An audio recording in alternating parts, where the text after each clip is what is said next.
やっほー。やっほー、皆さん、こんばんは。脳天気系男性 Vtuber のやつのはくやです。Good evening, やつのはくや here. Oh my goodness. Hello, everyone. Hello. Hello, hello, hello. Guys, do you know what day today is? It's G-Quox Tuesday. And you know what that means? Another funny image update. You know what it also means? I announced today, I announced my first ever cover ever made. I've never recorded a cover before becoming a VTuber. I've never done any sort of music stuff outside of being a VTuber. So this is my first ever thing that I've ever made. Ever. Like, actually ever. So, you guys are all contractually obligated to go and watch the cover with me on Saturday. We'll be doing it in the middle of my 1K subscriber celebration stream. I don't know what we're doing on Saturday yet. All I know is that we're watching my cover together. I don't know what we're doing. What might just end up happening is that after the stream, we'll just watch Gundam together. Well, I don't know, watch the first couple episodes of Gundam. Or maybe the Gundam movies. It's my first ever cover. My first ever anything. Please let it be good. Please let it be good. Please let it be good. Like, I already know that the song itself, the mix, the video, my lovely face, my voice, everything is great. The instrumentals, chef's kiss. It's all amazing. I'm just... Because it's my first ever time making music and uploading it, and because my channel is still so small, it's only 1K subscribers, I'm not confident that it will do particularly well. But I really want it to, man. I really want it to. I remember, like, back in 2020, I think, or maybe 2021, when this VTuber I used to watch, Arakita Seigi, he's not active anymore, but he put out a cover of a song that I really love, from an anime called I can't do this. I can't pronounce it right now. You're supposed to roll your R's, but I can't do that right now. He put out the song Uragiri no Yuyake, and it just blew the frig up. I think it's the only time he ever uploaded a song, but it blew the heck up because he was a great singer. There was no video, it was just a picture, and it was so good. But we don't live in those times anymore where every VTuber can just put out music and, like, you're guaranteed, like, tons and tons of views. That's not the world we live in anymore. So I'm a little bit worried. I'm a little bit worried. Nah. Like, I just put out the I've never done a premiere before either. I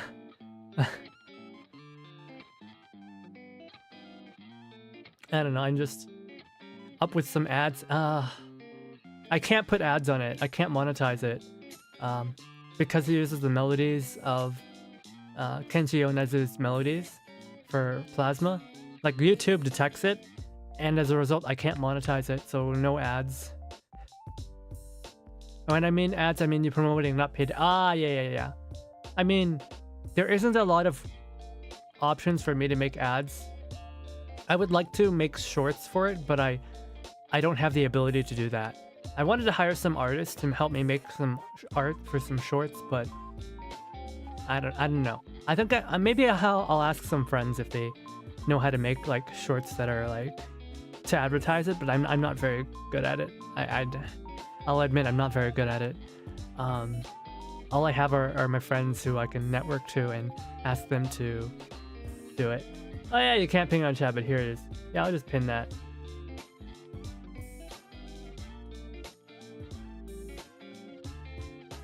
Oh, did I not give you, like, the pin ability? I should have.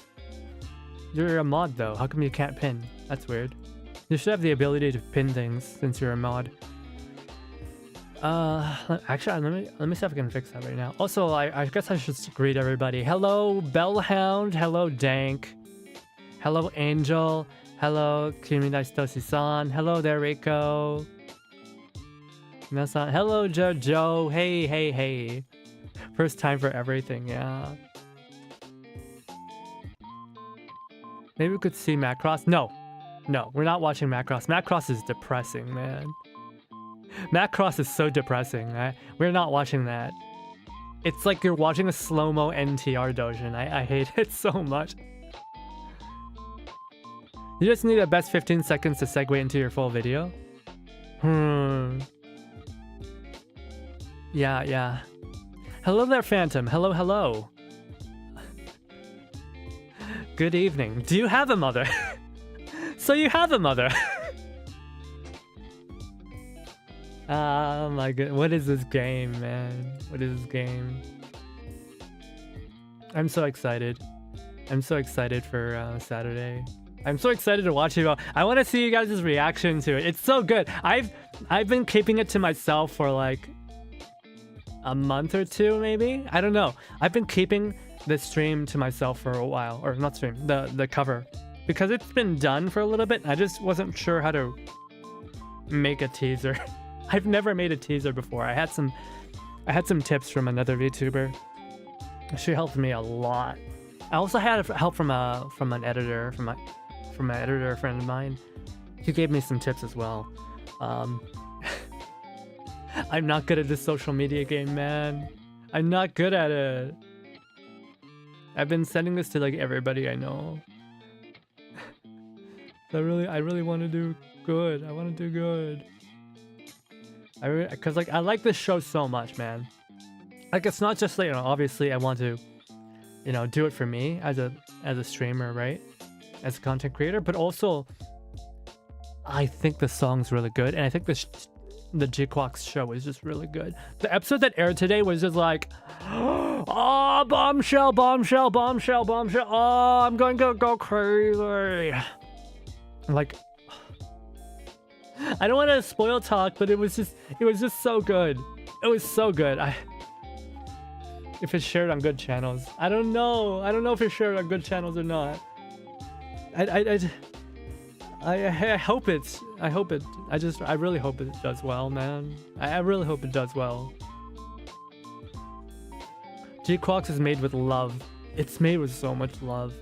I like this show so much. Today's episode was like probably one of the best, and there was like almost no fighting. There was no robot fights at all.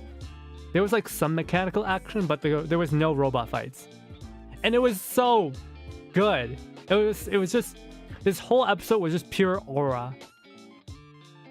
It was pure aura. This whole episode was Title says Mexican jail, but it's an Argentine madhouse. Verse 1999 event. Ah, you know, LATAM. Actually, I don't know. The only thing I knew about the event was that I pulled for, in the game reverse, I pulled for Recoleta, and the first thing she says is that she hid in the bathroom for 2 weeks. And some people on the Discord told me that that's a reference to a Mexican, a poet who hid in a Mexican university bathroom for 2 weeks. So I just assumed it was the event is in Mexico. Ah, okay. So Argent, yeah. My misunderstanding. Yep, no. A Uruguayan poet. Oh, is a Uruguayan poet at a Mexican university. Ah, okay. Wait, it's not Uruguay, it's Uruguay, right? Argentina? Yeah, I don't know, man. I'm not well read in LATAM history. They only make reference to Mexican poets, and that's it. But it's set in Argentina. They say it in the last chapter in Brazil. Ah, thank you. I am IGN. 10 out of 10. I am IGN. I am misinformed.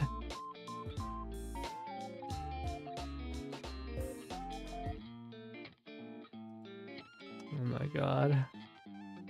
I've been a little bit addicted to Reverse. Sorry, Girls Frontline.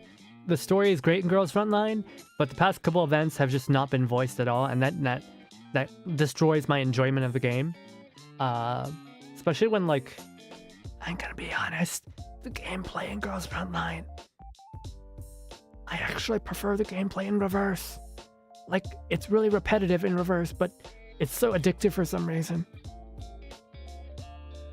Like, I really want to keep on building more and more characters. Like, I've been playing the Reverie, which is really hard. And I've been playing the Dusk, the Windows into Another World. That's really hard as well. I tried to fight like level 15. What was her name? Lorelei? Lorelei, like, it was my first time fighting Lorelei, and she just two-shot my entire team. It was two-shot, but like she attacks twice in one turn. So she just instantly destroyed my team. Even though they all had shields. They just died. Horribly. GF2 is under filler arc, and yeah. It's absolutely under filler arc right now.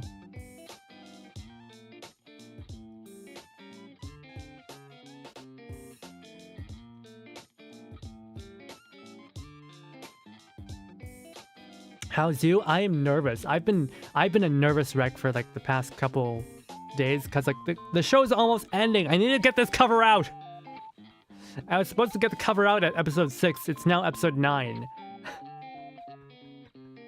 Just because I've been lagging behind on like the video needed some redos, and I needed to figure out how to do a teaser, and then figure out how to make a premiere, and how to schedule my Twitter posts, and how to like make a teaser, and I'm just Hakuya wa ne chotto borebore ni natte kichatta ima wa. I'm really scared, man. I'm really scared. I'm really nervous. I'm terrified. I'm terrified. Like, don't get me wrong. I'm confident in my singing, but I'm terrified. I hope it's well received.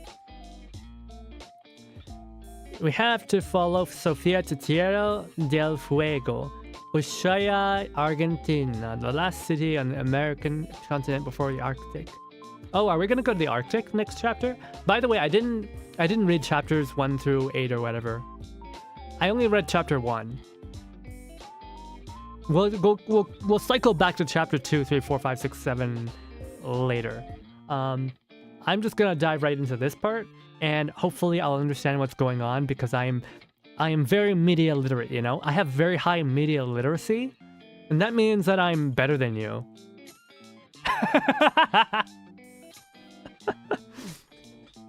You know, the media literacy meme, you know? I'm media literate, so like that means I just know what's going on in the story, you know? I see a character and I'm like, I know your entire backstory just by looking at you. He's so nervous about how to speak English. もう緊張すぎるんだけど、もう。Hey Zuni, hello. 大丈夫です。Take your time. Hey there, Anje. First cover, yes, first cover, first ever cover. I'm so scared, man. I'm so scared. VTuber not being nervous challenge impossible. まあね、そういうことよね。Patagonia, these nuts! Oh! Actually, I own some Patagonia. I don't know if you guys wear any sort of outdoor clothing, but for me, I wear Patagonia, Arc'teryx, but my favorite outdoor brand is probably Outdoor Research. I love Outdoor Research. I think their stuff is good. And also because they make stuff for the military. Fuck yeah! Military industrial complex, let's go! I mean, Arc'teryx makes stuff for the military as well, but like, Arc'teryx likes to be like hush-hush about it. They're like a little bit embarrassed, and I'm like, why are you embarrassed, man? All the best things came out of the military. You know what we're using right now? That thing that everybody uses in the entire world? Everybody who has a smartphone in their pocket? You know what they use? The internet. You know where the internet came from? The army. Alright? The internet was invented by the army. So if you hate the military industrial complex, just stop using the internet. Solo cover? Yes, solo cover, just by myself. It's my first ever cover, obviously I'm gonna sing by myself. Wasn't the internet of DARPA? DARPA's the military. What the heck do you think DARPA means? What do you think DARPA means? Let me look it up for you. Defense Advanced Research Projects Agency. It's a U.S. Department of Defense, i.e. the military. Responsible for developing breakthrough technologies for national security.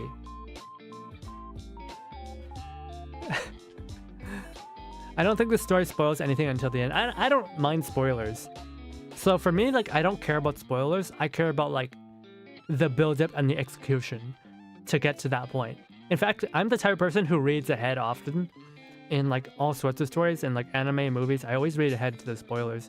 And then I'm like waku waku, right? I'm very, like, as I'm watching to get to that part, I'm like filled with excitement, seeing like, how did I do that? How does this go to that? What did they do to get to that point? Right?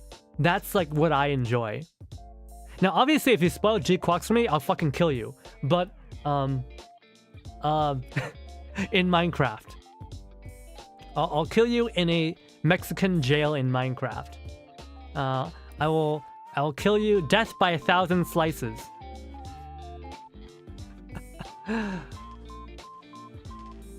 But you can't spoil me in G-Quox because I always watch it as soon as I wake up.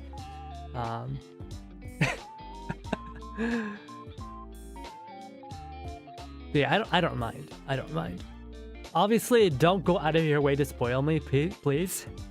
But at the same time, you know, I won't get mad. That's silly. Sensei Haku plus tips. What tips? I'll show you my tips. I got a tip right here. Unzip.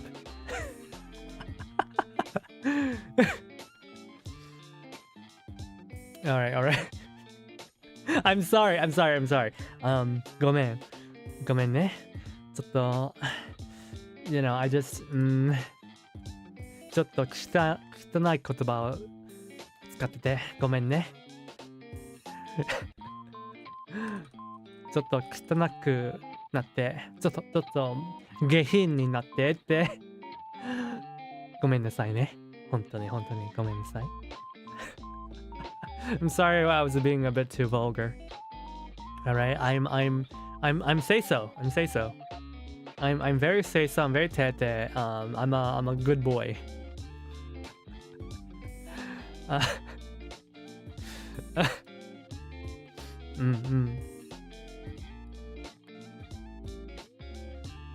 Oh, I need to catch my breath. Maybe I'm a bit too excited. I've been very excited. I've been like very like nervous and very like trying to push myself to just hurry up and post it all. And then since I posted, I've been sharing that post to everybody that I know. Normally, I don't try to impose myself like this. You know, I'm just like, my business is my own, but I worked really hard on this, and I also paid a lot of money to make this cover. And obviously, I'm not making anything back because I can't monetize it. So, you know, I'm trying. So I want to make the most out of the money because the money we spent was a lot. I spent a lot of money making this cover. It was a lot of money. It was a lot. Like I don't have the privilege of, you know, having a decent paying job to be able to just spend money like this willy-nilly.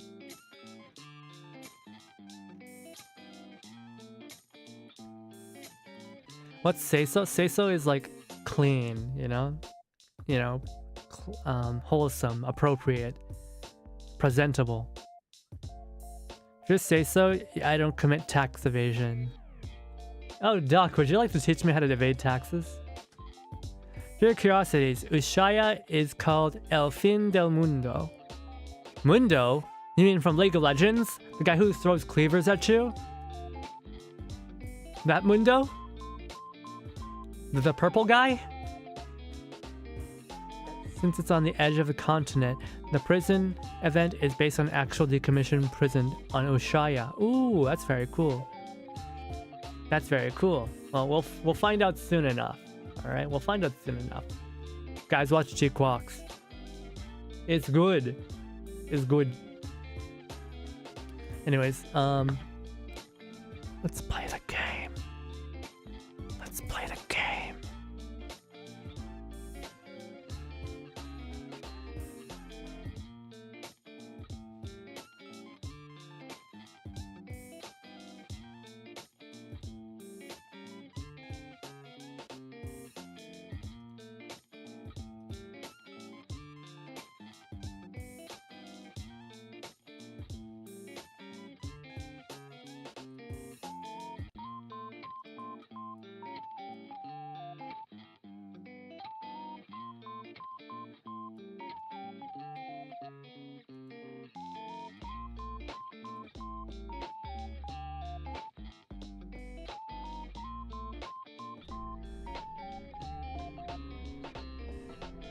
Oh, wrong scene. Why do I keep doing that?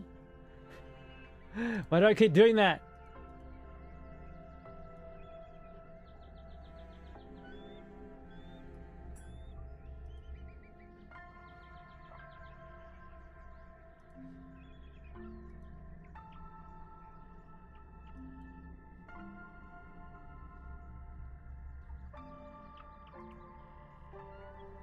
Mi General. Yes, I don't know why everyone keeps calling her that, but yes, it is.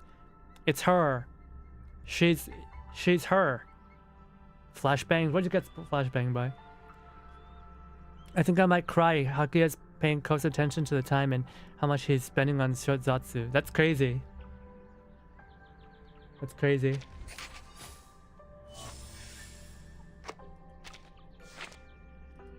Yeah, unfortunately, no 40-year-old woman today. Actually, you know what? We'll switch to the 40-year-old woman for a couple of seconds. I love this 40-year-old woman. She's great. I want to get yelled at by her. Isn't that girl the little tiger we met in Chinatown? A great officer and a great performer. Yes, she's untrained, but you can tell she tried to embody her character. I love this woman. Rather than just reading the script. A real diamond in the rough, I'm telling you. I love this woman. I love this woman. I'll keep making films till the day I can't say action. Aha! Perhaps after that they'll make a film about me. A biography about the aging director in her twilight years. I hope there'll be a few interested in my life. I've said it before. Movies can be about anything and anyone. Sorry, guys. Including me. Sorry. I didn't appreciate what I have. I've been thinking about why so many people swarm. What's her name again? Her name's industry. Noir. It can't just be for the money. One box office bomb will drop you down to your last I'm gonna dime. sing for her. She's great. Nor for the fame. The paparazzi. She's 40 years old, but I swear she can still have children. On the red carpet. I think ultimately, it is the desire to express oneself that draws us all in, like moths to the limelight. I'd be lying if I said I don't want to have a star of my own on the Walk of Fame. But one can become so obsessed with chasing that star in the ground that they lose sight of themselves. To truly shine as a star, first you need to widen your horizon. I'm off to dinner, and also hot milk beloved. I've been oh, enjoy your dinner. Enjoy your so dinner. I'd be lying. I'll keep making films till the day I can't say action. Also, there's this one line that I love. You're in my seat. This is one line she has that I absolutely love. 為咗拍胡桃嗰場解剖戲， Well, not 我 this 去求 one, 個 but 法 this 醫 one's 求 good 咗好 too. 耐。後嚟我靜靜雞送咗個 Olivia 公仔俾佢個女，佢幫埋我一齊求， Thanks for the 咁佢 puppet. 先去岌頭咋。日月週刊直頭話我心理變態，講真我都想啊。真係變態嘅話，我就唔會半夜收工之後喺街邊嗰度黃膽水都出埋嚟啦。She threw up on the way home. 以前我哋一冇靈感 No, not this one ，Teresa either. 就會拉我哋去大埔三門仔睇日出。佢話啲漁船嘅倒影同埋海上面嘅波。I've been thinking about in this industry, I've seen far too many friends turn into foes. I've experienced it myself. But just as I began to think this was an inevitable fact of life, Who's having I milk met for dinner? you. Doc is Somehow, eating milk for I see dinner! another possibility Ah, I've been for how things betrayed! could have ended. I've been betrayed! You're eating milk for dinner? What the hell? Where's my MILF? 阿 Sam，仲有其他茄喱啡，爽手啦！ This one's the one I really like. 啊！今朝早場戲有一幕啲台詞等住我改㗎，我要快啲趕過去，唔係陣間啊，係而家即刻。Okay, that's enough. That's enough. We'll go back to this lady who's role playing as a general for some reason. A reference to an Argentinian general, Don Jose de San Martin, who freed 3 countries. Oh, that's crazy. Who did he free them from? Very so. I'm the most say so, the say soist. I'm super say so. You know how that TikTok boy said he invented the gender super straight? Well, I'm super say so. Freed them from the Spanish. I thought they were Spanish. What are you talking about? Burton abrió la puerta de golpe. Llevaba una expresión que sugería que se había desconectado. Is her Spanish good? I don't speak Spanish. I'm just gonna assume she speaks good Spanish.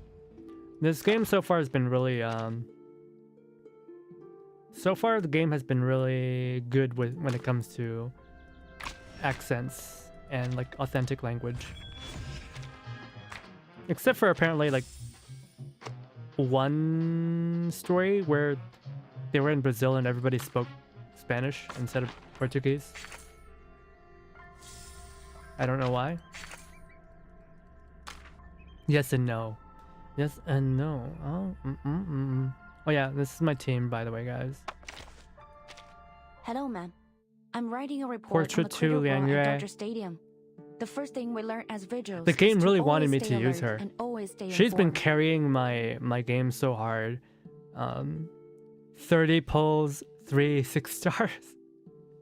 Hey there, Kimberly. Hello. Your internet's back? Ah, that's wonderful. I mean, yes, we were Spanish, but not at the same time. We were Spanish colonies. Okay. So is it kind of like the American thing where they fought against Britain? Even though they were basically British? Yeah, this girl has been hard carrying me. Also, I love her standard outfit. The idea of a Chinese girl wearing a British police uniform from the 80s and 90s is just so funny to me. Pretty much that, but in several countries. Okay, yeah, that makes sense. Action. Yeah. Noir. During my scene. She's really powerful. In fact, the camera was She's really rolling the powerful. moment She's she my stepped other into carry. my room. Oh, welcome, white sir! Anan is also really powerful. I've fully euphoriated her. I've upgraded her Psycube a pretty decent amount. I don't have any portraits, and I haven't maxed out her resonance yet. I'm only at resonance 8 right now. But she's so powerful with her, because she can rank up other people's cards. Want to catch a ride with me? Usually no kids allowed, but I'll make an exception. Joe this one is time. not my carry yet, but this man spooked me twice. He spooked me when I was pulling for Noir on my Noir 50-50, and then he spooked me on Recollitis 50-50. This man loves me for some reason. I mean, I don't hate him, but I wish he didn't show up to spook me. He's great though. I like him. I need to build him up a little bit more so he's like really strong. He's not that strong yet, despite having a portrait. Like he doesn't get really strong until portrait 2. Portrait 2, portrait 3, and portrait 5. Portrait 1's kind of ass. Make yourself useful, man. Please, have a seat. You'll always feel at ease in my room. Isolde no was matter also the time. pretty weak as well. I don't have her resonance yet. She's only resonance 5. After getting Blasphemer, she got so strong. So I like her. Also, she's really pretty. Don't mind the whole stabby. Don't just want to be stabbed by a beautiful woman at least once. You wouldn't yell at women. Of course I would. Of course I would yell at women. Who do you think I am? I mean, no. I would never yell at women. That's crazy. I would definitely never abuse this beautiful lady right here. I suppose. Yeah. I guess. I would never. Being stabbed. Yeah. Haven't you ever thought of like how it would feel to get stabbed by a beautiful woman? Also, I just noticed the way her little decoration here is. How do I look at the thing? No, not this. How do I? Yeah. If you zoom in on her little what do you call this? It's not a shawl. It's a. I'm forgetting the word. But she's got this like little drape, right? And it's got these like jewels here underneath her eyes. It looks like crying. It looks like she's crying, but also she's wearing like these sparkly stuff under her eyes as well. So it looks like she's crying. It's just so nice. Like this, having these little jewels dangle at the tips of her eyes. It looks like she's crying. I like that. It's a nice touch. God, the fashion in this game is just, Привет, Miss Verton. I'm arranging the travel notes from the last I love trip. Yenisei. Well, yes. Sometimes it's hard to identify what I love written. Yenisei. Even... She's cute. 1, 2, 3, 4. This girl is a witch. 6. I looked up her 7, backstory. 8, 9. I looked up The number Jo of Nang's papers more backstory. than 9. Is this what the girl with the flower needs? Like she can barely They do count, become right? yellow after She can't do soaking in the math. Guangzhou and tea. And she's based off of like a folk tale where like she's basically a witch who like when people come to stay at her inn, she feeds them alcohol, she serves them alcohol and turns them into horses. And basically she's evil. Greetings. Today you're Hello. Welcome to the Tombstone Muse. My apologies. I'm losing I it really a like little from Necrologist. all that I've had to do. I really like Necrologist. She's nice. Verton abrió la I don't know puerta de enough about golpe. Recoleta yet. Knock first. Now walk out and wait till I say, come in, please. This girl is made for Hadaka Dogeza. She's made for naked Dogeza. Alright? You are granted an audience with the Dali Arabian. This guy's great. I like him. If it's warm, you can still hit it. Necromancer, I guess. Hey there, Tara. 1999 has good art. Tara, do you play 1999 as well? It's really good. It's really good. I really like it. The fashion is so good. Pick an outfit from your character. What do you mean pick an outfit from your character? You mean like an outfit from myself? Like, I think these outfits are all great. I mean, like, Recoleta's outfit here is... Recoleta's outfit here is pretty good. I like it. Like, everybody's really... Everyone's super fashionable. I like them all. They're all really well dressed. Nobody here is poorly dressed. Even Mr. Duncan here. Doors always open. Even Mr. Duncan here with his Outback. I know he's from Brazil, but like... He looks... Even like with his patchwork clothes, he still looks fashionable. My chat played it. I didn't. Naruhodo. You haven't played it. I see. Well, even if you don't play it, I think there's like, you can still appreciate it. Also, this man, people really like ALF. I don't understand his appeal, but I will respect it. Anyways, let's play. Also, this game, the voice acting is so good. The narrators especially. I don't know how to read that. I don't know how to read Spanish. Hello. So the Platonic year. Worlds out new, right and wrong. Worlds in the old instead. Also, by the way, Tara, I'm releasing a cover on Saturday. Please check it out when Saturday hits. Please check it out. Please check it out. It's my first ever cover.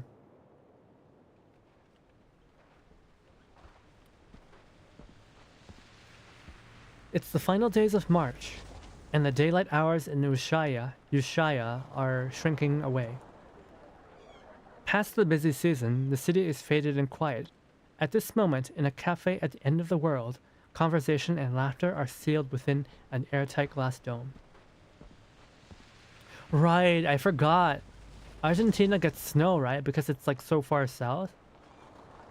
Like it's close to the Arctic, isn't it? It's close to Antarctica, so it actually gets snow. When people think of LATAM, they usually think really hot and like tropical. Hace algunos años, trabajé como guardabosques en un campamento en Cuernavaca. Allí conocí a un poeta surrealista mexicano.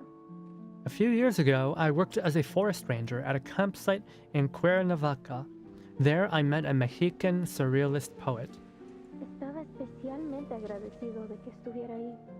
Unos animales habían entrado al campamento y los ahuyenté por él. No fue gran cosa, en realidad.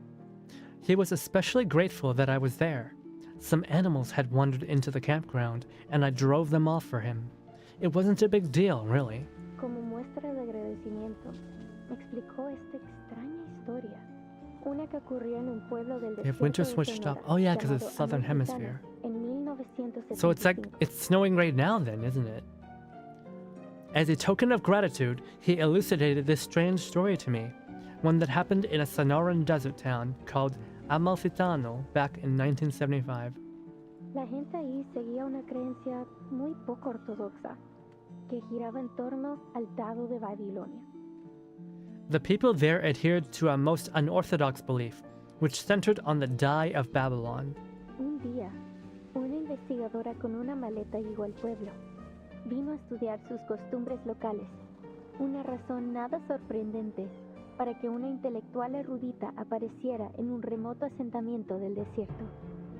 One day, a researcher with a suitcase arrived in town. She came to study their local customs, an unsurprising reason for a learned intellectual to appear in a remote desert settlement.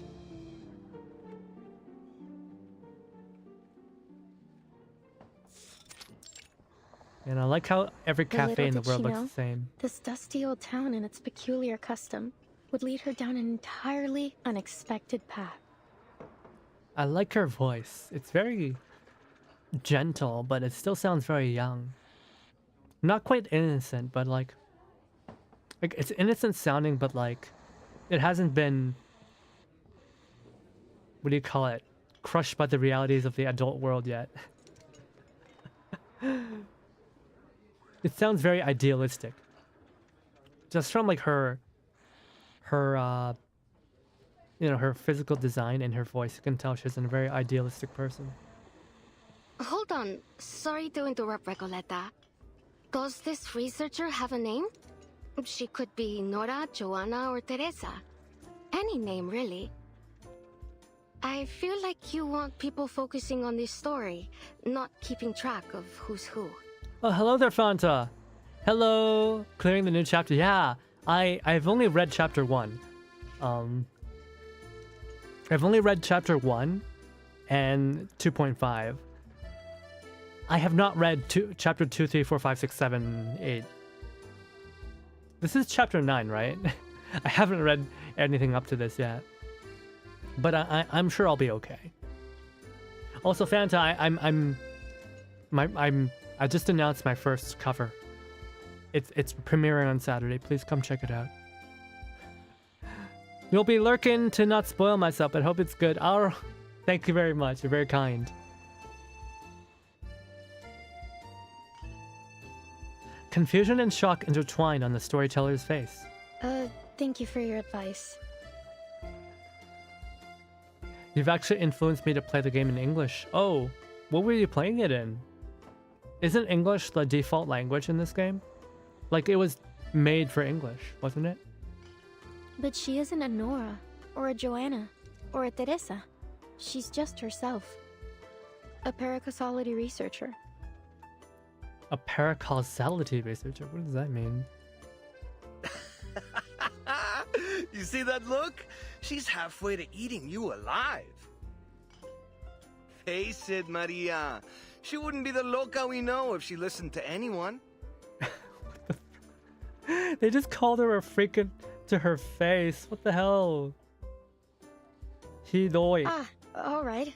So you didn't like the opening. Fine. I'll come up with something new. Oh, they don't like her. Nanda. Maybe I'll start with a bit of exposition on the Die of Babylon, beginning with its origins as a secret relic created by an Aztec priest, imprisoned by the conquistadores. An Aztec priest imprisoned by the conquistadores. What the?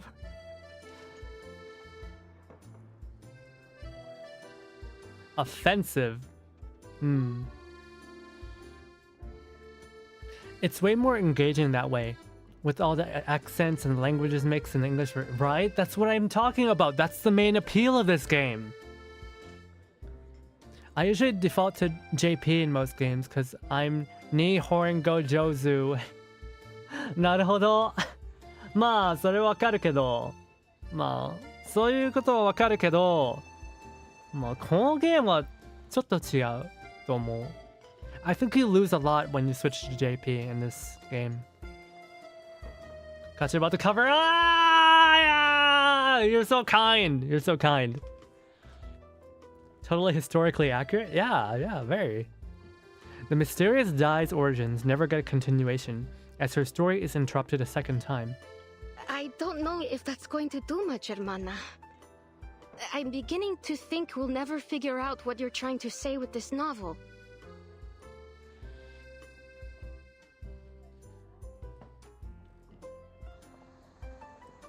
Mechakucha, 上から目線上から目線だけど、どういうこと？誰から？ Did I say something wrong? I'm sorry. I'm sorry.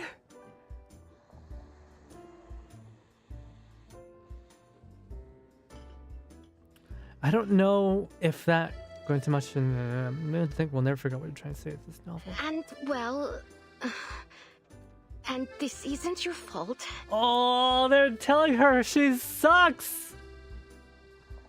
They're telling her she's a bad writer. Ay Dios. Just tell her, Maria.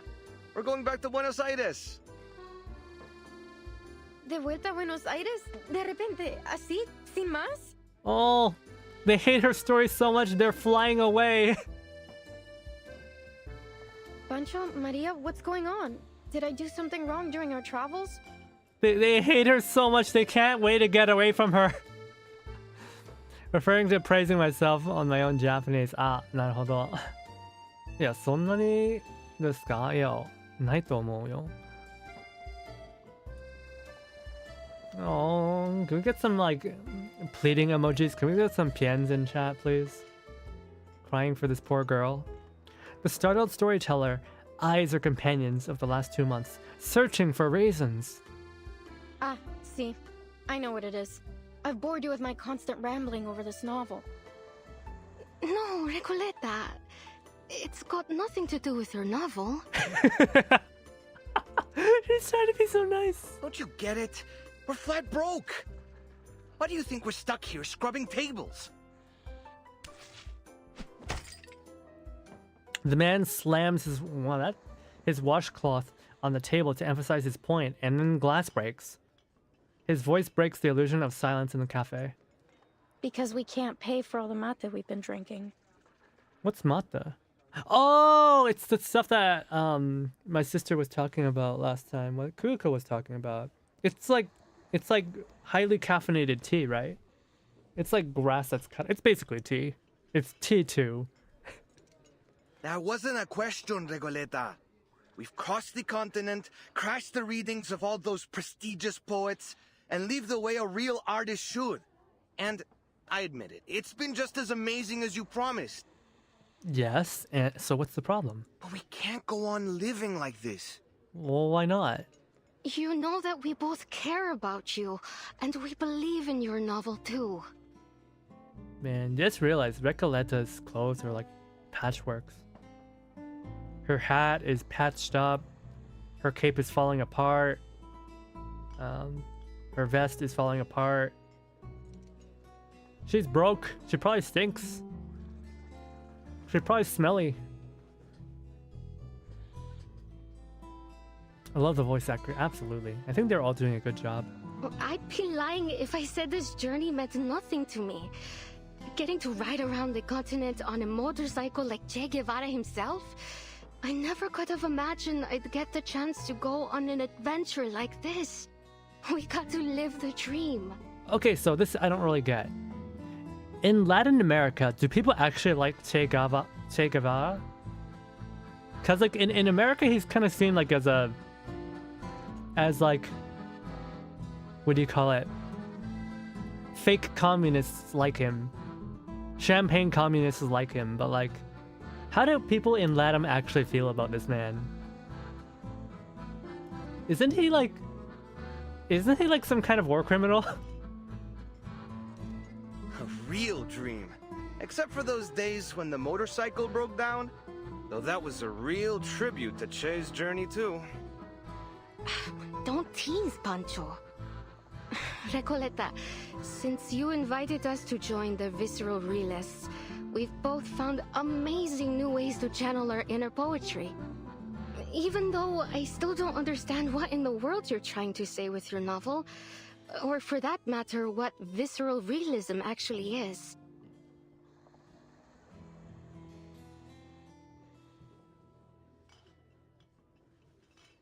Depends. He's a charismatic figure for sure. But if you go to Cuba, some people are fond of him. This is Argentina, though. War criminal in one country, a hero in another such? Who knows? I'm not well read on LATAM history. Not kind of war criminal, but kind of tried to start revolution and fell short overall. Pa la casa. To my house? What does that mean? What does that mean? What does that mean? Look, her eyes look so sad but so hopeful. Yeah, right. Those are the eyes that you would fall in love with, aren't they? I was watching like my friend Rora. She's Spanish. She was like watching this. She was reacting to this like dating show, where it's like 5 guys will like rate 5 women, and like the 5 women will rate the 5 guys, I guess. And like, some of the girls were talking about how they'll do like these eye techniques, because like men and women like different things. Men like the chase, and women like the closeness, right? The close interaction. But like, so like what women will do when they're trying to be flirty is that they'll look at you, they'll look down and away, look back up, you know, like that.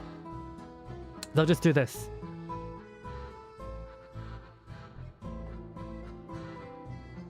Right? They'll do that. They'll bat their eyes at you like that.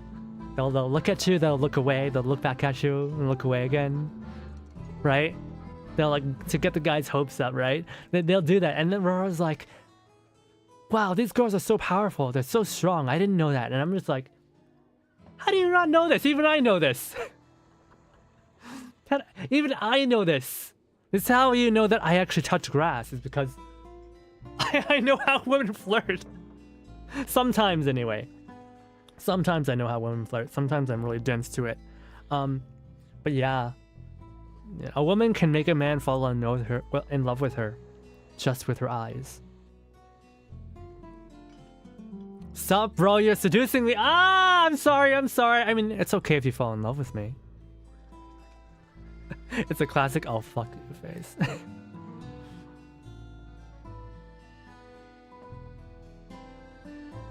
I was saying one quick shower and Recoleta is good as new. Take her home. Take her home. Take this unwashed literature major home. Yeah, throw her in the shower.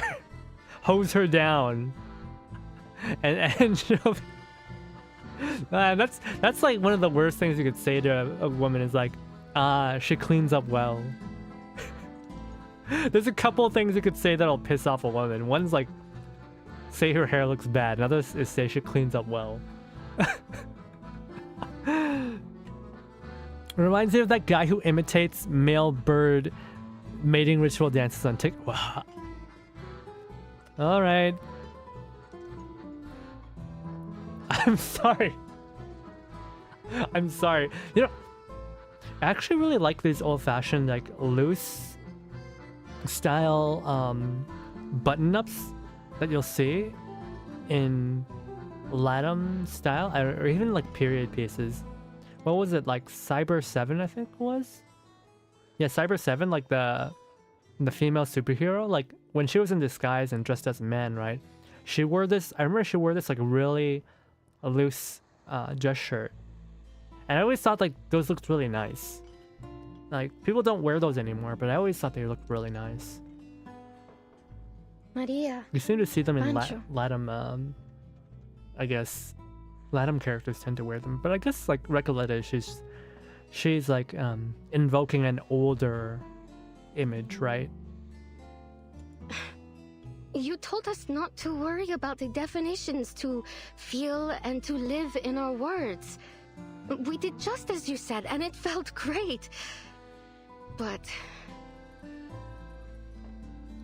we have some shirts in Mexico called guayaberas. It's a fresh, loose shirt. Oh, yeah, I know these, but like, it's not... Like, I specifically mean the shirts with like the really loose sleeves, right? I think in modern day, everything is like designed to fit pretty well these days. So I like that older style where it's not quite well-fitting. It's a style to its own. Like, that's why I like Japanese clothes, because they're so loose these days. They're really loose and flowy. I really like loose and flowing fabric. It's especially good during, like, summertime, when there's a lot of sun, right? Because when there's sun, you don't want to get hit by UV rays, right? Like, and also I think putting on sunscreen's a pain in the ass.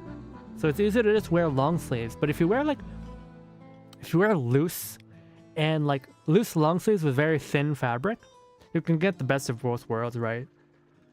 You can stay cool while at the same time, you know, you don't get hit by UV rays. We need those back, yeah.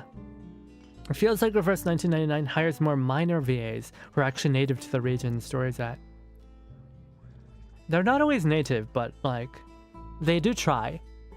I was very impressed with 2.5's voice actors. Very, very impressed. She looks out at Ushuaia, feeling a chill. Hey there, Yoru. Hi. Hello, hello. Good evening. Snow falls from the dimming sky. The season is shifting. Soon, gray and white will blanket the colorful houses of this desolate land. This music is so good too, by the way. Ahora el frío del invierno se instala. Y lo único que parece importante es ese pequeño pueblo ficticio. The storyteller sinks back against their accusations, searching for words. I appreciate your honesty, amigos. I was worried the problem was much worse than all that. Aww. Winter here isn't as dreadful as you think, and I know just the place to keep us warm. Aww. She still believes they'll stay.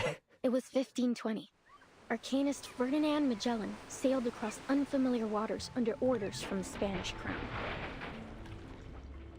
over the vast gray sea, he saw spots of light in the distance. An island. He named it Tierra del Fuego. For the next 400 where have I heard years, that name before? Ushuaia faithfully served its role at the end of the world.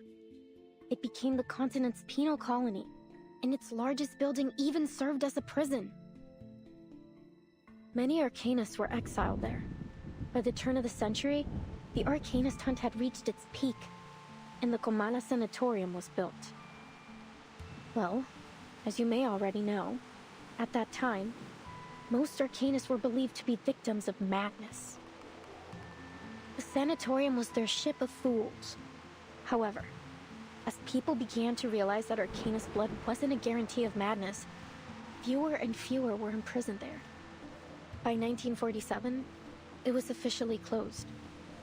Until the 1970s, when a group of people from the National Foucault Studies Association returned to the island with new ideas for the location. They spoke in abstract terms and opaque theories that no one could understand. They rebuilt this place and gave it a new name. After a long period of construction, the Comala Sanatorium became a prison once more, one designed to hold arcanist criminals. They were taken from the streets and the psychiatric clinics, from secret societies and rebel groups. Any arcanist deemed mentally or socially unfit would be locked away there. This association claimed the inmates would receive the best treatment, and they would fully recover before being returned to society. A prison, a medical lab, a sanatorium, call it whatever you want. That is what Comala is today. I hate sunscreen as well, And we could but the spend the whole recent winter there. JPKR ones are It'd more like probably gel. be the Oh, easiest winter we've ever had. maybe I should get some. All Do you have it any that you requires recommend? is a little bit of acting. Some of these are their first VA roles. Yeah, Isolda's first VA role, that's for sure. The Chinese ones are like, you can't even find their credits. It seems like in China they're just... The fans are too crazy. So like, they actually don't give people their credits. It's games like these that help small VAs launch their careers, I feel. Gotta support, yeah. Sometimes games like Genshin will pick up smaller VAs and then turn them into stars. Anyone who becomes a Genshin voice actor will become a star. But you know, some people it goes straight to their heads, and then they think they're a big shot or something, and then they'll start doing all sorts of. But that's besides the point. Anyway, It won't be hard to pass ourselves off as a bunch of unstable crackpots. A touch of madness comes parceled with the gifts of being an arcanist. this girl's insane. She wants to get them locked up in prison. So that they won't have to be cold in the winter. That's crazy. This girl's nuts. I love her. I think she's insane. That's your brilliant idea? To get us locked up in an asylum? She's not smelly anymore. She's not stinky anymore. She's sexy now. You know, what was it? I saw that post again today. Men enjoy women who are more mentally unstable.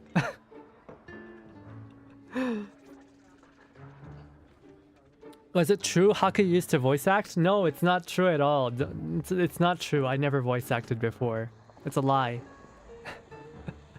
It's a lie. It's not true. I was never a voice actor. Some VAs have been nominated and even won awards for the deliveries. Shamaine last year. Kakanya this. Oh, that's so good. For this game? That's so cool. Very stuck in my ways. I alternate between Bauer and UV Aqua Rich Sunscreen or Anessa. I've heard of Anessa before. Depending on your mood. I have to look it up. Anessa Sunscreen. I'm like putting it on my Google Chrome right now so I don't forget. Alright, cool.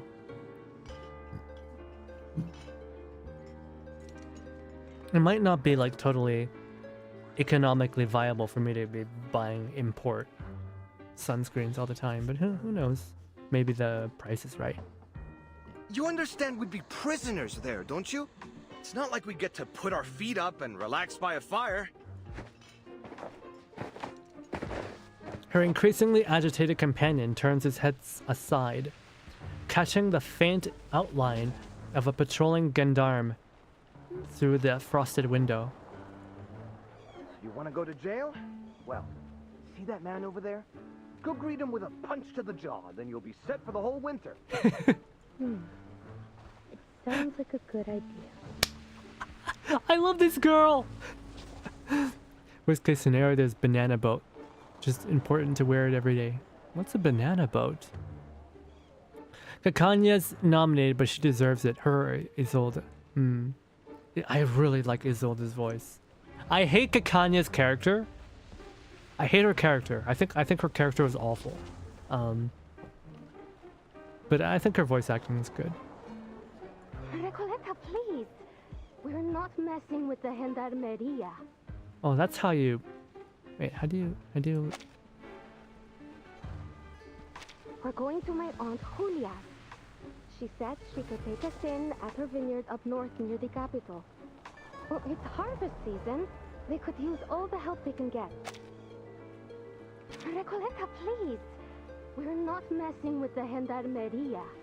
Gendarmeria. We'll return to Ushuaia next year. Or when the winter has passed. It'll still be great.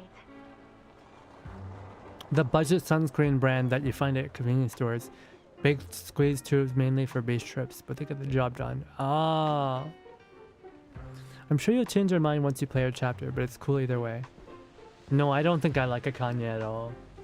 I think like if I've heard about her chapter, and I've heard that it's just it makes everybody hates her because of it.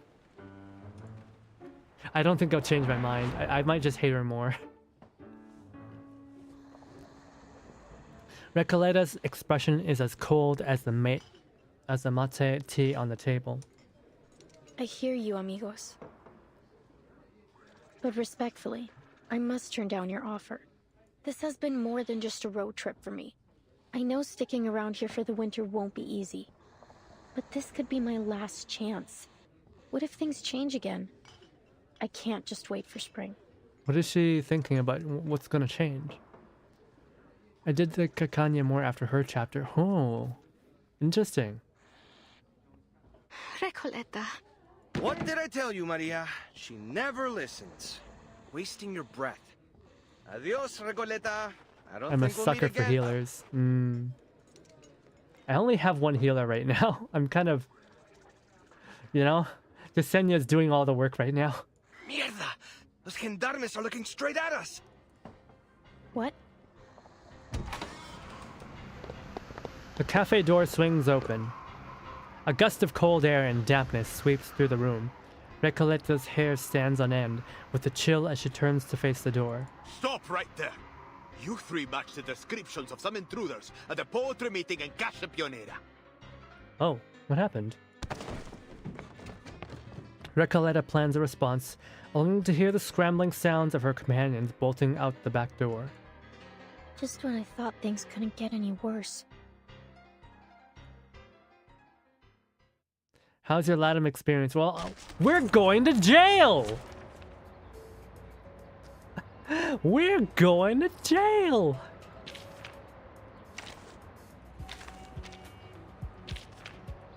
Alright, let's... Who does Recoleta go with? Bravo! A gloriously silly and thrilling act of improvisation. Who does she go well with? What does her attacks do? Nice attacks consume consume one max itself. Okay, she's an alt nuker. So I don't think it would be a good idea to use her with Noir. So she's probably gonna use up a lot of AP.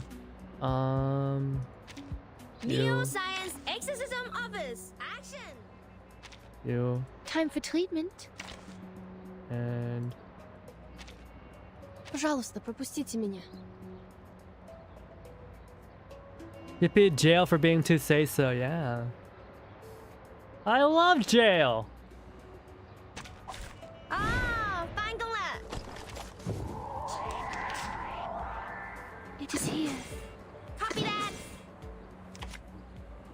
Mass attack, reality damage to enemies. There's only one enemy. Grant more stacks.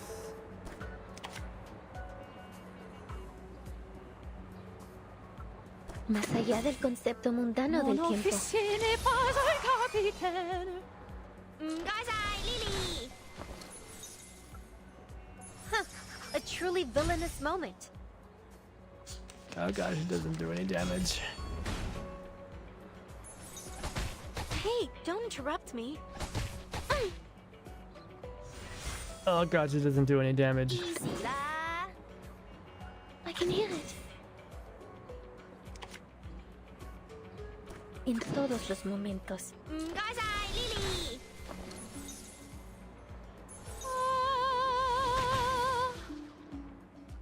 Nuestro aliado es la verdad.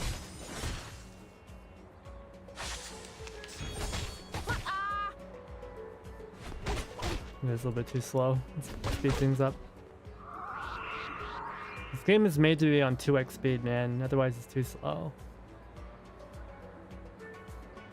It is here. We can use this to remove their alt. Más allá del concepto mundano del tiempo. En todos los momentos. Tu peux la jeter maintenant, la charme d'opère. Idealismo. Vuelos de fantasía. Do I have to do It this? didn't work. Oh, well, good enough. Dude, Petrify has saved me so many times. It saved me so many times. Más allá del concepto mundano del tiempo. El camino a Tlón.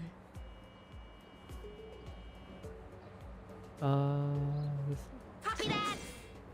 Cosmología. Bit scared. What are you scared of? Clásica. Nothing to be El scared y la of. acumulación de laberintos. Suéltalo todo una vez más. This game is making me wish I understood Spanish. Okay, that's pretty cool.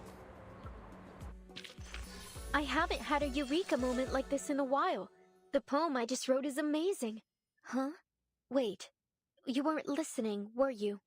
Then let's do this again. I love her. Is she like a little bit autistic? 'Cause she's like going yabbering on and on about her like little hobby, and you're not listening. So instead of like getting mad, she's just like, "Oh, I'll just say it again from the start." That's kind of cute.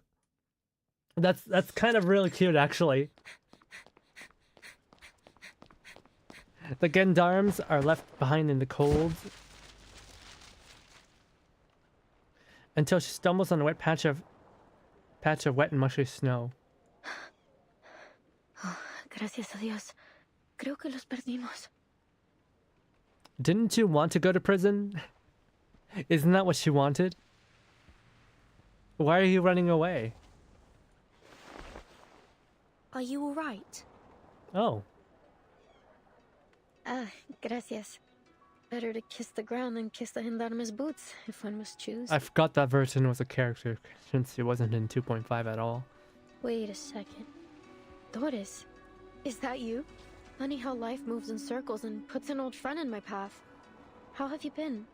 Are you paying another visit to Comala? Doris.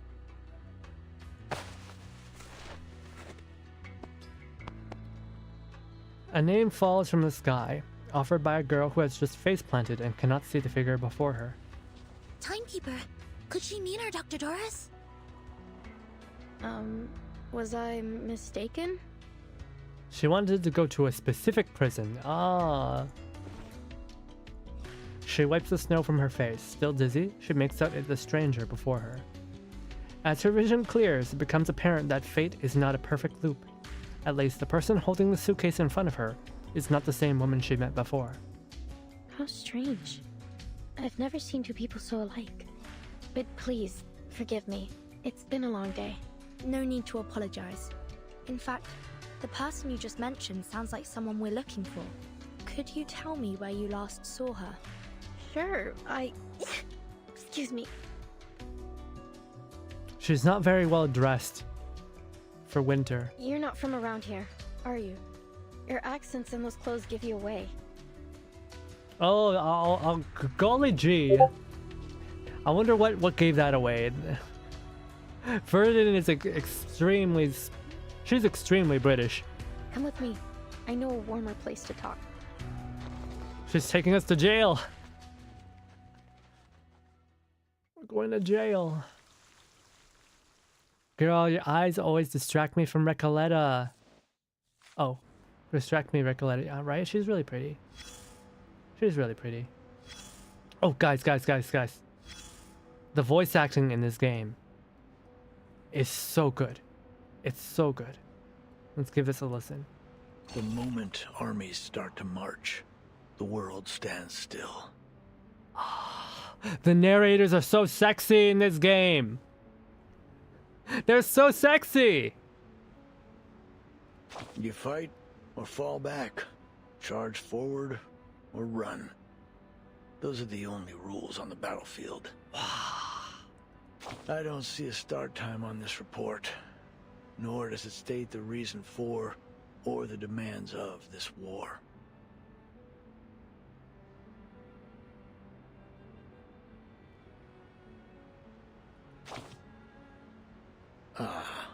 A literary war.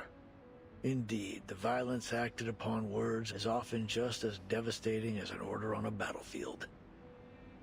Words must fulfill their duties to their creators, just as soldiers must answer to their commanders. You don't? The young writers have all been exiled, sent down a path with no signs to follow and no destination. In dark days of bloody conflict, soldiers often find comfort in scriptures and verses, or in letters from their loved ones. Although they couldn't get an Argentinian VAs, they did get a Honduras girl that lived on the US. Huh. Well, is she doing good? Is she doing a good job? Can you make out her accent is the wrong accent? They hold those words close, a fragile piece of home, a brief solace from the roaring of the battlefield. But as they fall one by one, they learn the bitter truth. No destiny awaits them but death. That bitter homesickness still weighing heavy in their hearts. Hope they can at least find some peace in their dreams. In dreams? Maybe. Walking the streets of your hometown, spending a lazy afternoon at the writing desk. Dreams can take you anywhere. Oh my god. Dreams? Today's G-Quox episode was very much... There was a lot of thematics with dreams in today's episode 9 of G-Quox. It was... Guys, go watch Gundam G-Quox. Please watch it. It's really good. For 5 seconds when she was trying to intone an Argentinian, I actually thought she was Argentinian. Oh, that's good. That's really good. But live there too long, and the lines between fiction and reality will blur. And soon, you'll never wake up again. Yes. This ties so much with what happened today in G-Quox, today's episode. Soldiers crawl through trenches, roll in the mud, and charge to their deaths again and again, while words are forever trapped within the confines of poetry, made to live, die, and live again under the golden prophecy. I can't stand the way poets talk. Me neither.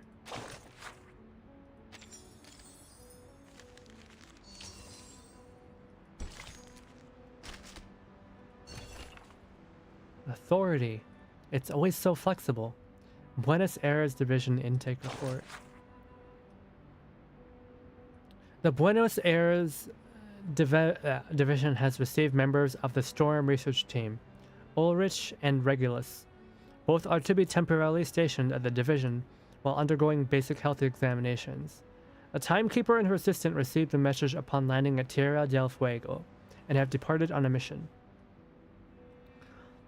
The message source and details have been reported by Seneto. Our site currently has no access. Other survivors taken in. Barcarola. I'm guessing survivors is the name of all the people that go in our suitcase. Barcarola, pure arcanist and musician aboard the Freebreeze. Fatutu, a pure blood arcanist and a member of the Nukutao people. I'm assuming Fatutu is a Pacific Islander. Austronesian. Further investigation of her people is required. For the full risk assessment, see attachments. Ushuaia port explosion. Reports. Endless reports. Why are there only ever reports? The tremors from the explosion at Ushuaia port shook the surrounding for nearly 10 seconds. That is a very big explosion. After which, strong winds carried the flames across the dock area. Thick smoke spread over several kilometers. The explosion injured 12 people. Oh, that's not too bad, 12 injuries. Over 200 residents were evacuated, and it took the Navy and Fire Department nearly 6 hours to contain the fire. Maybe they're lying about 6 injured. Unfortunately, key logistics facilities were reduced to ruins. Investigations confirmed that the explosions originated from 3 sources: oil storage tank and 2 cargo warehouses along the 3rd dock. However, the disproportionate scale of the explosions raises suspicions of arcane involvement. It is unclear whether this incident is related to the Xeno mutiny, and simultaneous investigations are going into other arcanist organizations. What the hell is this? You call this a report? This is all you're handing in? Panic is already spreading! Do I need to remind you that Ushuaia is our nearest deep water port? Flames higher than the lighthouse! Seawater dyed blood red! This catastrophe is bringing up painful memories of the war from over a decade ago! Our wounds are being torn open in the worst way possible. And after all this time I gave you to investigate, you're giving me a list of possibilities? A few days ago, people suspected those lunatics locked up in prison. But what the hell can they do besides bash their heads against the barbed wire and spout their pathetic rhetoric? Maybe they scribbled out a doppelganger on a pile of backwards poetry, conjured up a few imaginary hot air balloons to float them to the port, and then molded a ton of bombs from mud and rice? Fat chance. The only thing you got right was not including them in your list of suspects. Otherwise, I'd have you thrown in that prison alongside them. Angry Haka is kind of scary. I'm not angry. I'm not angry. I'm not scared. Kawakunai yo. Kawakunai. Kawakunai yo. Kawakunai. Kawakunai. Kawakunai yo. Kawakunai. It's not scary. I promise you.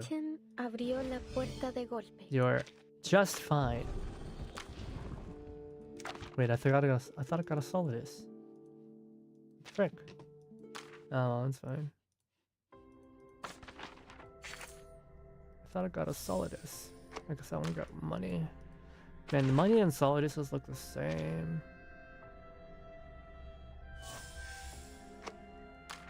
Right, it's back.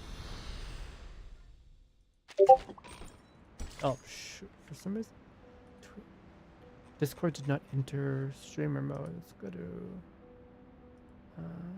do not disturb. Anyway, continuing with the stream. Yes, he is. I'm not scary. I'm not. Which year is this? It's still the 1990s, isn't it? And it says it's March 22nd. Wait, March 22nd? It's already winter in March? Chapter 2, More Than Circles. A ring that closes on itself. That is far from enough to define the essence of fate. Yeah, they don't tell you. This is a game about time travel, but they don't actually tell you what that time is, right? Yeah, they don't tell you what time it is.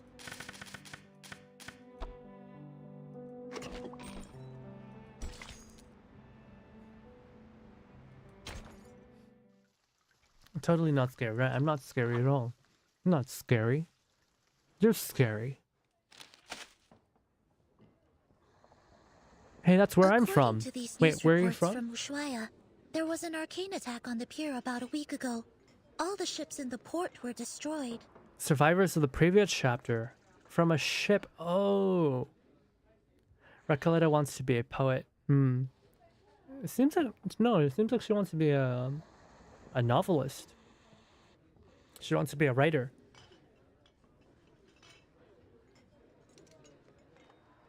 Buenos Aires. Ah, yeah. Buenos Aires. Okay.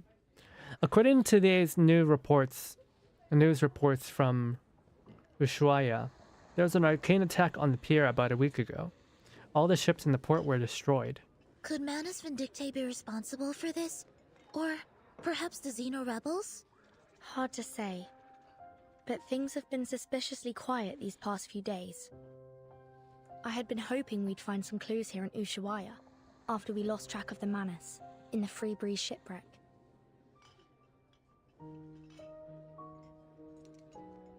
Sorry, I'm gonna drink some water.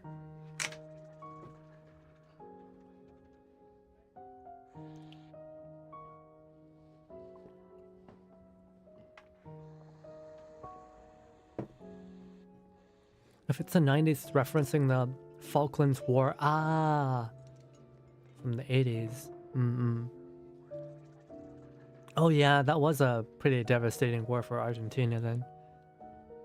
Hakuya, highly recommend playing the event Farewell Rayashiki when it reruns this month.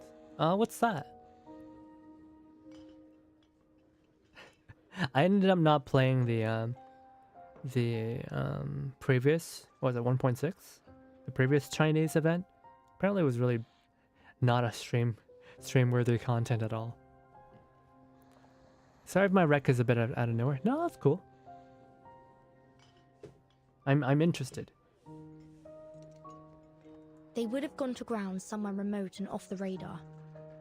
Indeed, it's possible they've already left Ushuaia.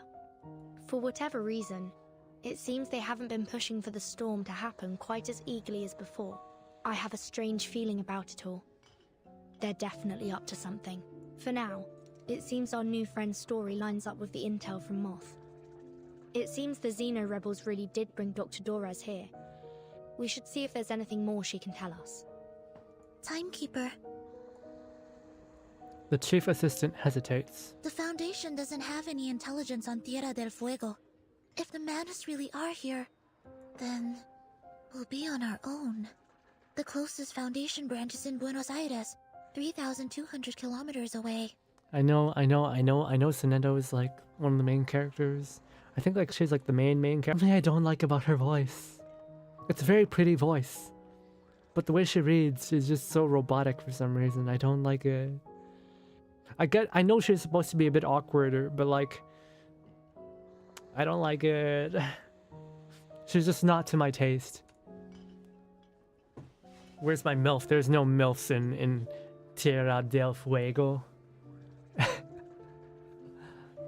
She reflects without words, a reminder that the chaos caused by Igor's rebellion is still fresh. 1999 side event from last year based on Russia, USSR. Should have opened 20 days. Okay. Careful and well considered as ever, Soneto. It's possible. Man, I wish I had the already vampire lady. She's so Ushuaia, pretty. Just as they did in Chisos. I like the vampire lady. She's so cool. But the Xeno rebels may still be holding Dorez. We can't just wait around. I'm afraid we'll have to take the risk. Ushuaia is not very big. If Manus Vindictae is here, we'll notice. Stay sharp. Understood, Timekeeper. I'll keep an eye out for them and for Dr. Dorez. After a chaotic hunt and escape, the cafe regains its usual peace. The gendarmes are gone, and so too are Recoleta's companions. My friends. They're really gone. They hated her! They hated her!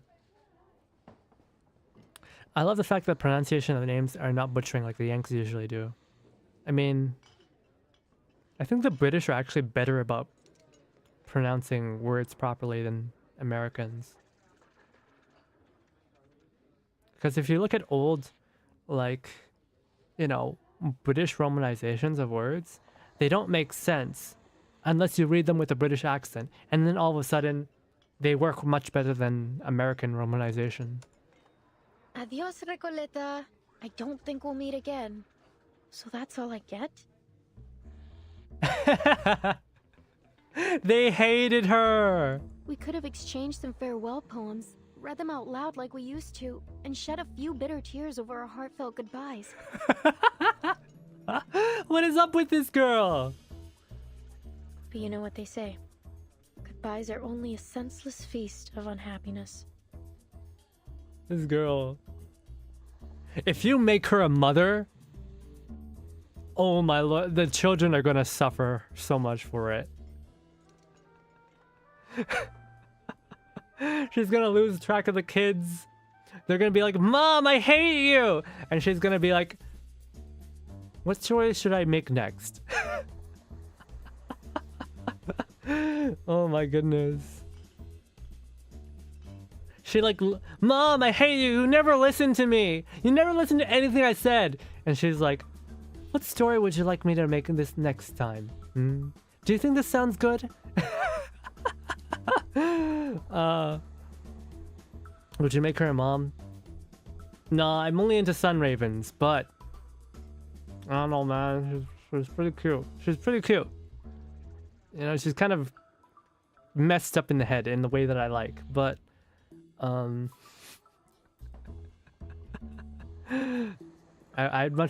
would much rather noir. Well, you see, Haku, they didn't particularly hate her, but the fact she willingly wanted to go to a LATAM prison.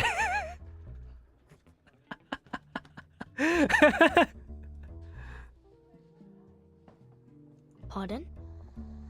Oh, it's nothing. Never mind. Please, sit down. And could we get a pot of mate with mint, please?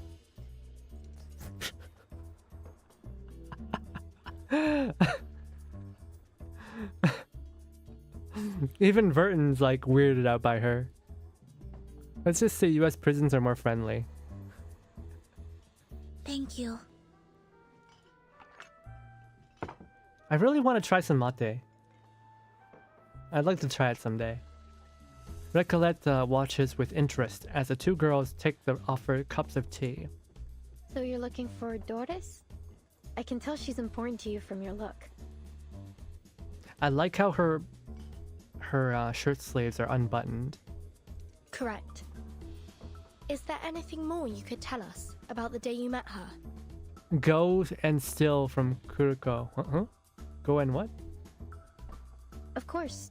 It was one of those gray, overcast afternoons. Steal? What did I steal? What am I going to steal from her? Some say prisons are friendlier than some Latin prisons. When I ran into this blind woman on my way to the post office. To be exact, I didn't run into her. She called to me. It felt like a sacred moment in time. Like something unworldly. I just stood there, frozen, as she walked up and fixed a loose thread on my sweater. I stared at her until my fingers went numb, and the letter almost slipped out of my hand. Miss, could you tell me what's in that direction? Oh, she's pretty. She's pretty. I like her hair. I really like her. I really do like... this is a different style, right? She's got like... The sleeves themselves, the sleeve cuffs are very tapered. But past the immediate sleeve, past the cuffs, it's like very loose. I like this as well. Like this, you can tell it's a style that it tapers down in her waist. She probably wears a corset. Women don't really dress like this, but I feel like some of my friends, like, they want to be able to dress like this again. They really like corsets. Doris, where's your nose? What do you mean? It's right there. Can't you tell? It's like, boop. It's got a pretty sharp nose. I followed her hand as she pointed forward. Steal the mate. Strangely, even though I could see she was blind, I had a feeling that she knew exactly where she was pointing and where she intended to go. His daughter said doctor? They called a doctor Doris earlier, didn't they? She's got a stethoscope. That's the way to Comala prison, Senora. Is that where you're headed? I could walk you there if you'd like. Thank you, miss. But I think I found my way. She held a typewriter. How ironic that God would give her, at once, both books and night. I am Recoleta. What may I call you, miss? I hope you don't mind me asking, Senora. I didn't mean to pry. It's only that I have to know. You're a writer too, aren't you? I've been working on a novel and, for some reason, I have this feeling you could be a character in it. She's rizzing! She's hitting on her! Oh my god, Recoleta like is one of those characters who has like mad riz but at the same time negative riz. It's kind of funny. Forgive me. I'm just so excited. I really want to remember this moment. Please, may I have your name? Or whatever you'd like me to call you? She's hitting on her! Accidental riz? Actually, I think I do that sometimes too. I don't think I'll ever forget her smile. It was soft, kind, almost merciful.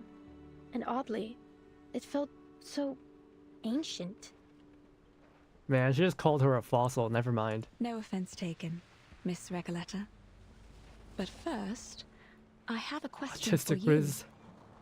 What does literature mean to you? Sorry? What a question it was. I wasn't expecting anything like it. You're a writer, are you not? And one I sense with purpose. Tell me, where does such powerful motivation come from? Actually, well, I'm not sure, Senora. I have my pursuits and questions, but literature is neither the goal nor the answer to them. Literature is, well, it's just literature. Why do I feel like that's a quote? I suppose if I had to define it, I'd say it's a tool. A kindling for fire, or a lens to see through. A means to explore and raise questions from different angles and express our perspectives. And what an interesting perspective you've expressed. I see. But how does literature make you feel? As Doing though psychoanalysis I'm a on kid her. looking through a kaleidoscope for the first time. Well, maybe that's not the best way to put it. Perhaps something a little more subtle. Just when I was looking for the right word, she turned away with a little wave, heading toward the prison, her feet crunching over the fine snow. Damn, she went to do a short story just for that. Well, she must have gone to the prison. When did all of this happen? All that just to say she went to the prison. About 3 days ago. I remember the sun came out for a while that day, and the streets were glistening with melting snow. You've heard of Comala prison, haven't you? Word by word, the question turns from an implication into a declaration. 3 days ago. Then we may be able to catch up with her there, Timekeeper. You're right. We need to get there as soon as we can. Whoa, amazing. So decisive, assertive. A true show of character. You must be the very archetype of a charismatic leader. What's left to say? Whenever the protagonist has what they want fall into their laps, we're all quick to complain about lazy writers using Deus Ex Machina to keep the story together. So, let's not dwell on it. What the fuck is she talking about? She reconciles this observation with a silent nod to an unseen author. But anything can happen in a place like Ushuaia. It's a city where the day may only last 4 hours, and the streets are full of exiled arcanists. She might as well stare at the screen and wink. We appreciate your help, Miss... Recoleta. Please, think nothing of it. Miss Recoleta. I'm Vertin, and this is Sonetto. We're investigators from the St. Pavlo Foundation. Pleasure to meet you. Likewise, likewise. Glad that I could help. But listen, ladies. The girl winks playfully. Ah! Everything happens for a reason, and now it's becoming clear. You're going to Kamala prison, and so am I. Maybe it's fate that brought us together. She's rizzing. What's your business there? If you don't mind our asking. Oh, it's a writer's mission. But anyway, we're friends now. If you're going to Kamala, you'll need someone who knows the way.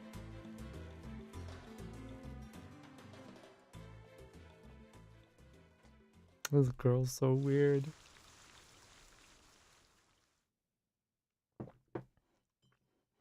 She would be a terrible mother. Like straight up, she would be a terrible mother. Ushuaia, the end of the world. Where is this place? The furthest edge of civilization. Historically, the town of Ushuaia originally was home to just 400 people, until 1,100 convicts were exiled here. It's not hard to see why. After all, this little town has a chill to it that pierces the bone. Even the rain feels unapologetic and bleak. Those exiles soon became essential for the town. They cut the lumber, built the generators, and survived the harsh winters alongside the townspeople. Some stayed after their release, and with time, the town prospered. A town so deeply intertwined with stories of exile and imprisonment. Don't you think that gives it a certain mysterious, intricate, unspoken charm? In the cold and silence of the polar night, a pair of warm hands cannot warm not just your body, but also your heart. Even if those hands belong to a death row convict exiled here. Of course, even if they belong to a waddling penguin, they would still be the hands of a friend. Over the years, we could even end up like family. Recolette is the type of woman who would forgive a murderer.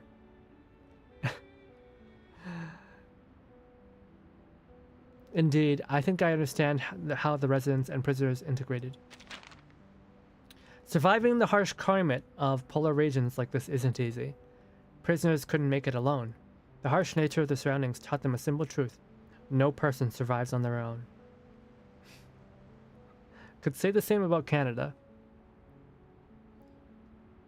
They are for real in the fall south. I'm gonna hit the hay now. It's a little late where I am. Enjoy some lore and explore new characters. Take care and rest well. Right.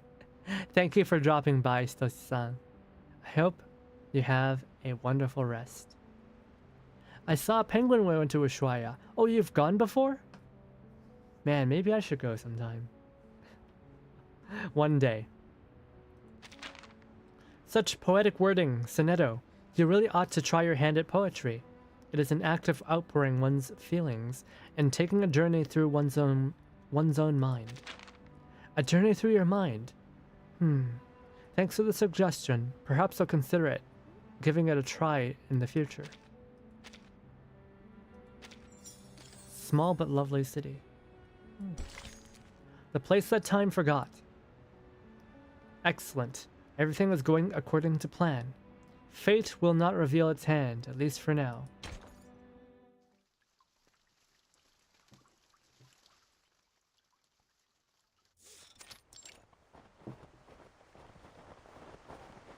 Korewa.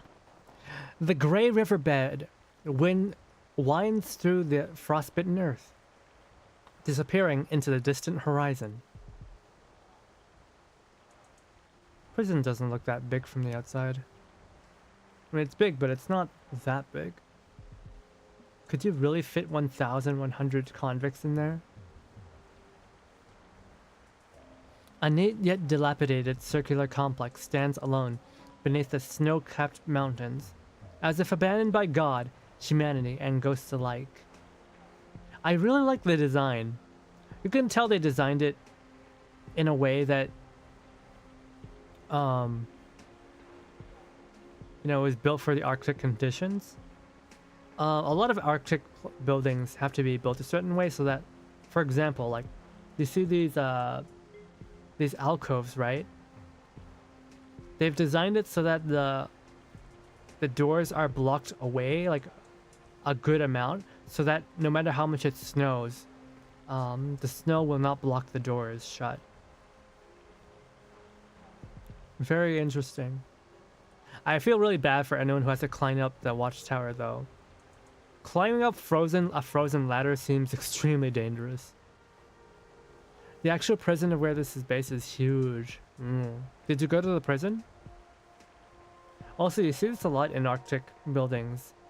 This little like tower here that pokes out through the roof. You see it in like what do you call it? In Russian architecture as well. In Russian, like, what do you call it? Siberian architecture. You see this too. Yo, hey there, Southern. Hey. To commission it as a museum. That makes sense. Outside the fence, 3 uninvited guests discuss their plan to get inside. Behold, Komala Prison. It's the biggest building around. When the sun comes out, it looks like a rusty button stitched into the earth. Everyone tries not to pay attention to it, but it's undoubtedly one of the most important places in town. This way. Careful. We're heading uphill. Oops! The young writer begins to slip again. She is prevented only by Sonetto's quick reflexes. Thanks. So, my new friends, you're from that St. Palominos? St. Pavlov Foundation. St. Palominos. And Vertin is the timekeeper there. Ah, she very sounds so impressive. proud. Sounds all official and polished. Then, I take it you've already got away into the prison? Sorry, Sonetto sounds so proud when she says that. St. Pavlov Foundation. And Vertin is the timekeeper there. She sounds so proud. It's like, my girlfriend is like a like a big shot over at the Pavlov Foundation. And Recoleta is just like, yes! The St. Pavlov Foundation! Wow, how very official and cool.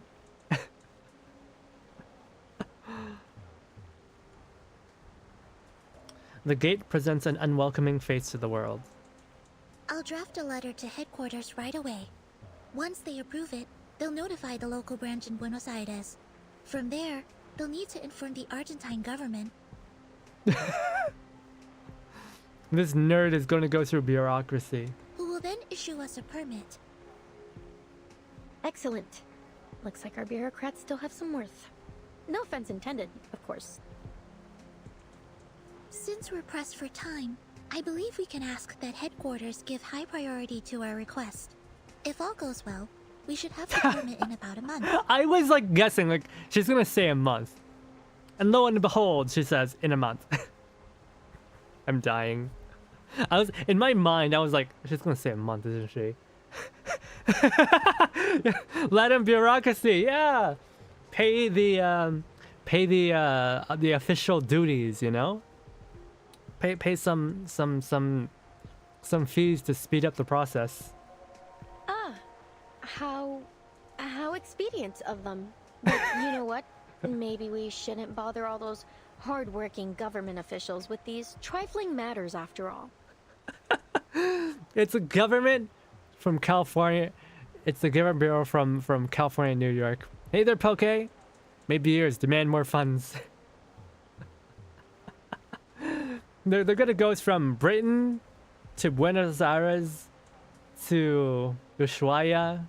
How long is that gonna take? How many layers of bribes and they're gonna have to pay for that? Poke, I announced my cover. Please go watch it on Saturday. We're gonna do a watch party. She instantly returns to her previous judgment. I have a simpler solution that suits the urgency of our cause. That sounds great. Oh, where are you going, Miss Recoleta? I like this. Two very different types of autistic. There's like the rule breaker autistic, and there's the stick in the mud rule follower. Autistic. Now this is the actual LATAM way. High-speed rail isn't even finished after decades. They don't have the money for it. I think in California, they undersold the high-speed rail. And also they did a really bad job of PR of selling it to the public. I think they didn't fund it all the way. They undersold the price tag to get people on board, which is something I hate about Western governments. They keep on lying about the price because like they're afraid people won't approve.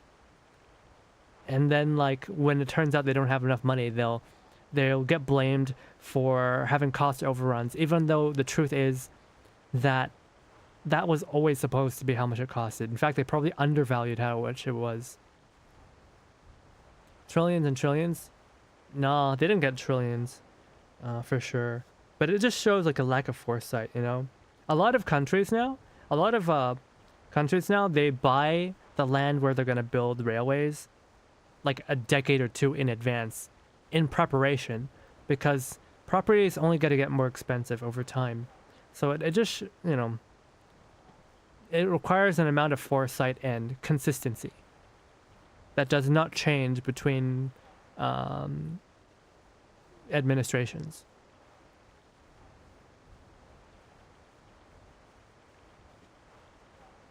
Being subverted by Elon's PR of the Hyperloop. Yeah. It's just bad PR and like a lack of transparency, because they're afraid that they underestimate the people.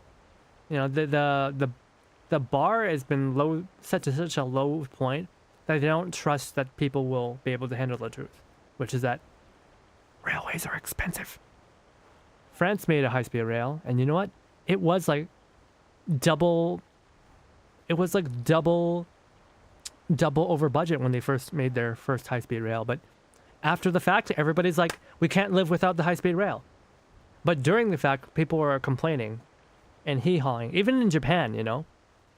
Even in Japan, people were hee-hawing about making the high-speed rail. And even today, they're still hee-hawing about making the maglev. That's still not done yet, even after like 2 decades. Right? There's still like, because of like, you know, some, I'm not going to get too into it, but basically one region, their government is like blocking the construction because they want a station in their province, even though like literally like it there's no reason to put it there. But basically like, these are things that people think are crazy before it's done, and then once it's done, people can't live without it. So you kind of have to just ram it through. It's just how it is. Japan's national... Japan is actually... It's half and half. It used to be national, but it actually got privatized 30 or 40 years ago. They were actually going bankrupt before privatization. And after the fact, after they privatized it, they were able to become a lot more efficient. Now, that's not always the case. It requires a lot of... Basically, you can't just privatize things. You have to like do it with a purpose. And do it with some discipline. And like, you know, you gotta still like wash them. The Japanese railway system was nationalized before. But the high-speed railway is, I think, controlled by a national... I think it's controlled by the national... Either it's nationalized or it's a private and under direct supervision from the government. JR Rail, though, which is split between east, west, north, and south, is absolutely privatized. Absolutely, completely privatized. It used to be fully federalized. It used to be nationalized, but it was privatized because it went bankrupt. Now, thank you for Recoleta showing us this EU lady's the LATAM way. Yeah, anyways, And enough about corruption. Let's get back to the story. If we talk about that, we're just never gonna stop talking about politics. And I personally enjoy talking about politics, but I really enjoy talking about infrastructure. But I don't think it's a place for my live streams. As a VTuber, I don't think it's my place.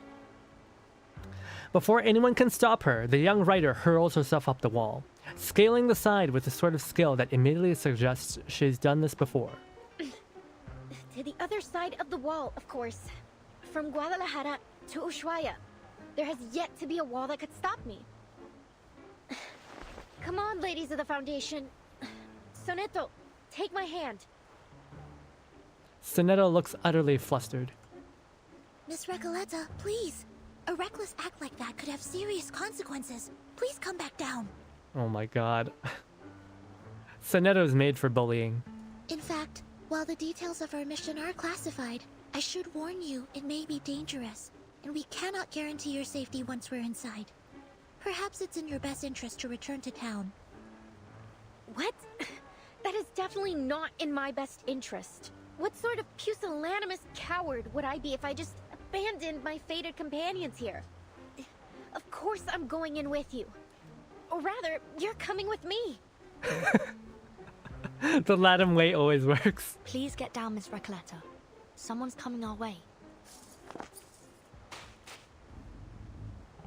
From the other side of the prison fence, a predator gaze locks onto the figures perched up on the wall. Stop right there. What do you think you're doing?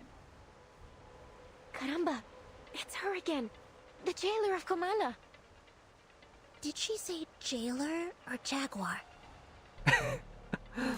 I'm sorry, did you say nerd or node? No, I said node. Oh, wait, what?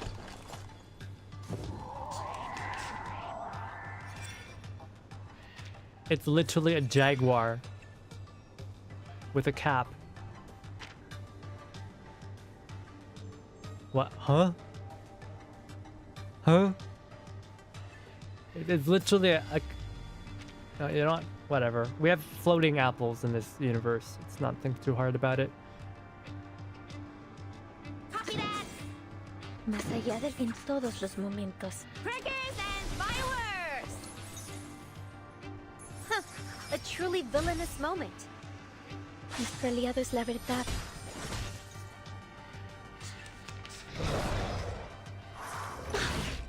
In fact, it was a jaguar. Let's talk about Rosartrism. My goodness. Easy la. I can hear it. Más allá del concepto mundano del tiempo. Man, my on-lay hits so hard. Cosmología, filosofía clásica, el fundamento del mundo.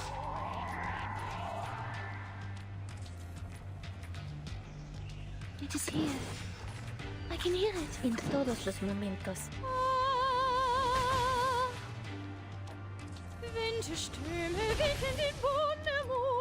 Huh. A truly villainous moment. I haven't had a eureka moment like this in a while. The poem I just wrote is amazing. Huh? Wait, you weren't listening. Yo soy exterminador del Miss demonios. Recoleta, haven't I made myself clear? I don't want to see you here again. What the fuck? It's a talking jaguar. And its voice is hot. For some reason, someone thought it was a good idea to import beavers to Tierra del Fuego. To this day, they are still a plague. Hell yeah! Let's bring the Canadian beavers down to LATAM. Surely they will not be a menace there as well as the way they've been here. Jailer, we meet again. What a delightful encounter on such a... A sudden gust of cold wind interrupts her. lovely day. Would you please just leave this place alone? She sounds so done with her. I'll never understand why a promising young woman like you keeps snooping around a prison. I can't make this any clearer. Trying to break into Kamala will do nothing to get you inside, but it will get you into a world of trouble with the Gendarmeria. Gendarmeria. So, will you stop these senseless breaking attempts?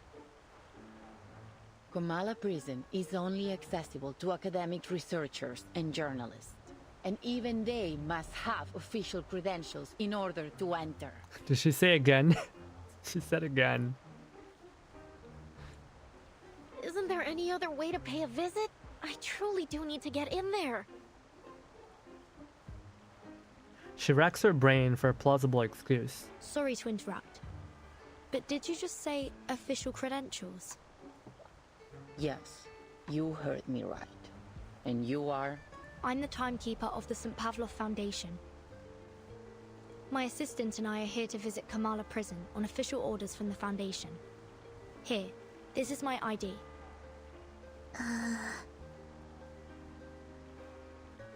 At the thought of lying, Sonella's lips fail to open for even a squeak. She goes flush red with embarrassment. Through the prison fence, the jailer examines the pair as she takes the ID in her sizable paws. How does she grab onto it with her paws? She doesn't have opposable thumbs.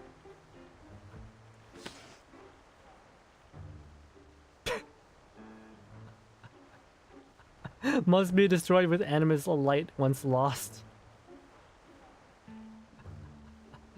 They're not on official orders to come here. But this person doesn't know that. It is at least a very presentable looking card, boldly stamped with the seal of St. Pavlov Foundation.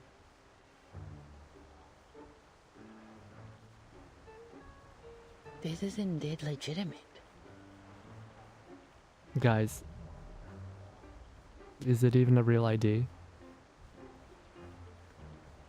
Is it a real ID? Thinking the jailer will actually contact someone to verify. Well, is that the LATAM way? She murmurs. Welcome to Kamala Prison. That was easy. Apologies for my earlier behavior. It's been a while since we've had any official visitors.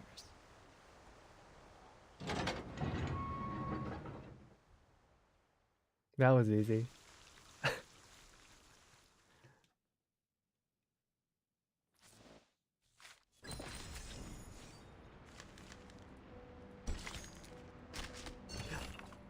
More narrator, more sexy narrator.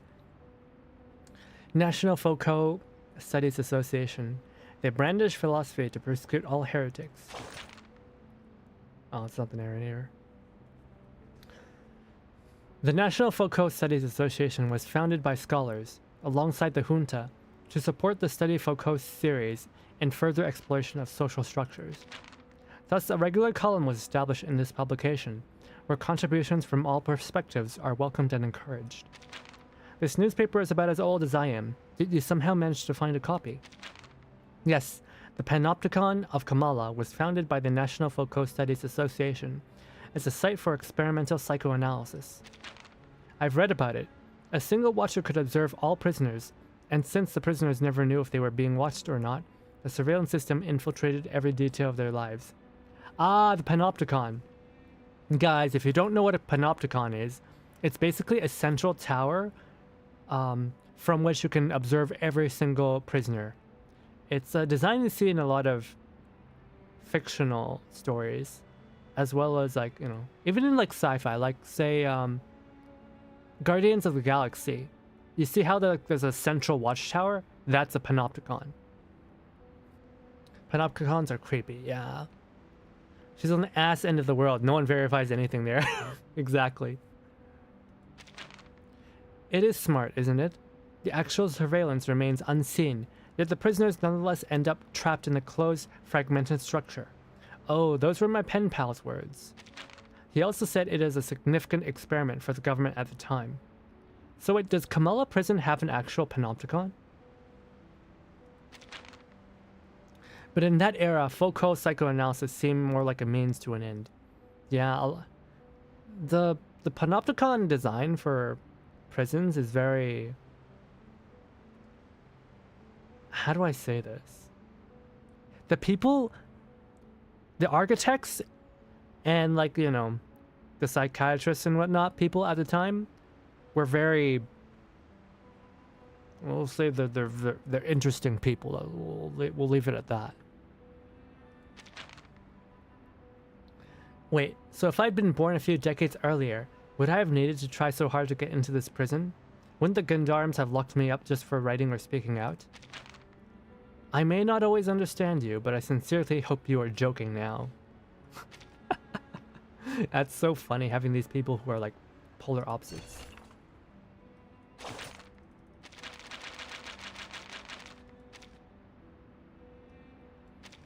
Back then, people faced more than just imprisonment. There were disappearances, torture, and many deaths. Alright, I apologize. That was probably a bit inappropriate for a joke. I admit. Please relax, Seneto. Yeah, they're both on like different sides of the spectrum. Chapter 4, Kamala's Collars. For a drifter, a stay behind an iron-barred window can just feel like another stretch of desert. Why does this look like... This looks like the, what's that game on Steam? That's just like a giant pool.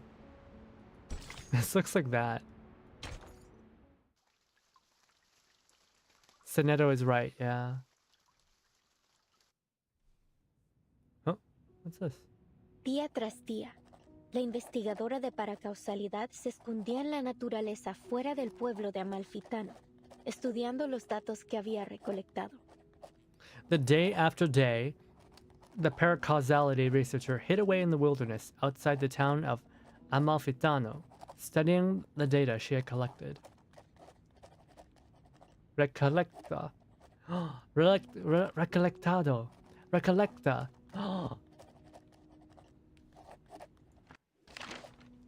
It's her name. Una tarde, al anochecer, una voz llamó desde fuera de su cueva. Tarde? Who'd she call a tarde? Y las cintas, y salió afuera. Un hombre estaba de pie, curioso, frente a su puerta. ¿Qué haces aquí?, preguntó, levantando ambas cejas. Nada sucede en Amalfitano en estos días. El local se presentó como el empleado del banco. Probablemente tenía la cara más amable del lugar. Ojos brillantes, mejillas levantadas, una mandíbula suave. Era una cara llena de esperanza. La investigadora le mostró los espectros que había estado recopilando. He estado recolectando historias sobre el dado. Collecting stories about the die, she explained. Quizás ellos contienen la clave Perhaps they para hold the key explicar to la explain the aleatoriedad randomness. que muestra I el want to read it, destino. but it's just playing on its own. Eso realmente me intriga. That does Respondió intrigue me so. rápidamente el empleado The del bank clerk banco. replied briskly. Me encantaría I'd love to hear escuchar all about todo it, sobre eso. but I have to go. Pero debo I mustn't be irme. late to the Dune No debo llegar Pescator's tarde al funeral. funeral del pescador And with de that, dunas. he Y left. con eso se fue. 3 días después, 3 days later, los mismos the same pasos footsteps returned regresaron to a her su cave. cueva. Volviste. ¿Cómo has estado? You're back. How have you ¿Lograste been? llegar al funeral? Did you make it to the Preguntó. funeral? She asked. No tengo idea de lo que I estás have no hablando, idea what you're talking about. respondió de He manera replied cortante. tersely. I'm not the man No you soy think el I hombre am. que crees que soy. His face was drained and Su gaunt, rostro estaba his eyes sunken deep agotado into hollow y sockets. demacrado. It was as if Sus every ojos spark of life had been drawn out of him, en huecos leaving only an vacíos. empty husk. Era como si toda chispa de vida le hubiera sido arrancada, dejándolo solo con una Days of the cáscara junta will always vacía. be a black mark in Argentinian.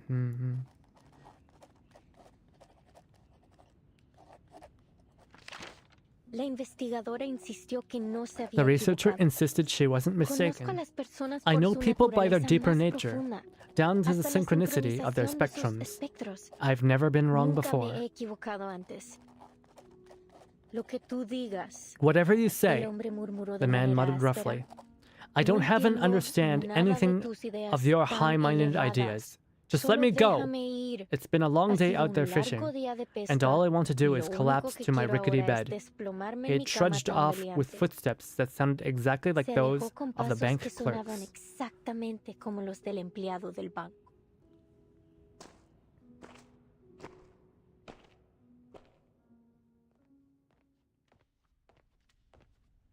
As you might have noticed, Miss Verton, this facility isn't just a prison.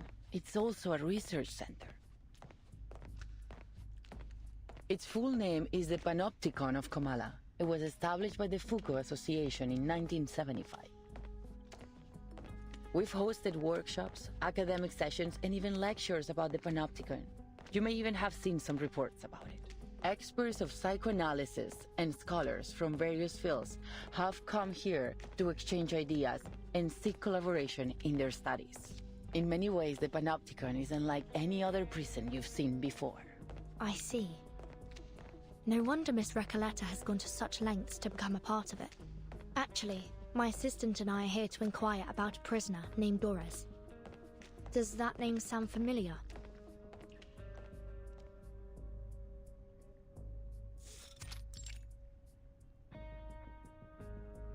Not that I recall. Wait, it's flooded inside? Could she have used a different name?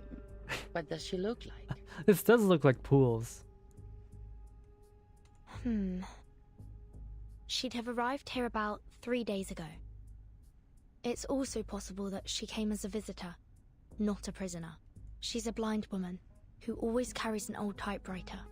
She used to be a doctor at the Sao Paulo Veterans Residence in Brazil, and on the subject of different names, she once wrote for Atu, under the name Erd. I don't think I've seen anyone fit in that description. And as I said, we haven't had any visitors in some time. Certainly not in the last 3 days. But I did see her. I saw her walking towards Kamala prison. Someone must have mixed up their memories. Simply put, I don't recall seeing anyone by that name or with that description here. I see. Thank you, miss. Perhaps we made a mistake. Sensing that her current line of questioning is going nowhere, she shifts towards a different topic. Miss Recoleta, you've gone to great lengths to get into the Panopticon. Would you mind telling us why? Finally! I've been waiting for you to ask. I'm here to find my pen pal in Comala. You have a pen pal? In here? Yes. 6 months ago, I went to a book exhibition in Guadalajara and came across the contact details of a few writers. I sent them my novel and asked for feedback. Looking back, it was a bit forward, but nothing unheard of between writers. A lot of friendships start through letters, you see. Aw, she's here to see her friend. And Aleph wrote back. Wait, Aleph? Oh my god, oh, no, girl! Stay away from that guy! He's bad news. Recoleta produces a thick stack of letters from her coat. The recipient's address changes with each letter, reflecting the turbulent lifestyle of the wandering writer. Yet the sender's address is eternally constant, Kamala. And how much do you know about this pen pal of yours? Oh, well, he calls himself Aleph, which is a grammatically masculine word, so... So you assume Aleph is a man? A reasonable suspicion, but in her experience, never a certainty. Oh yes, no. He's probably a poet, a writer, perhaps even an alchemist. He's one of the brightest people I know. There's never been a question that he couldn't answer. Oh no, she's in love with a criminal. I told you guys she's the type of she's the type of girl who would forgive a criminal. I told ya. She's in love with a murderer. I've asked him about religion, politics, history, potions, even critters in length and breadth. Can you imagine someone who knows all those things and so extensively too? Not criminal, insane people. Yeah, oh yeah. He's bad news, man. And he helped me with my novel. Hey there, Kimberly. He always seems excited from a cover song. Oh, thank you. Life. Honestly, he's so insightful.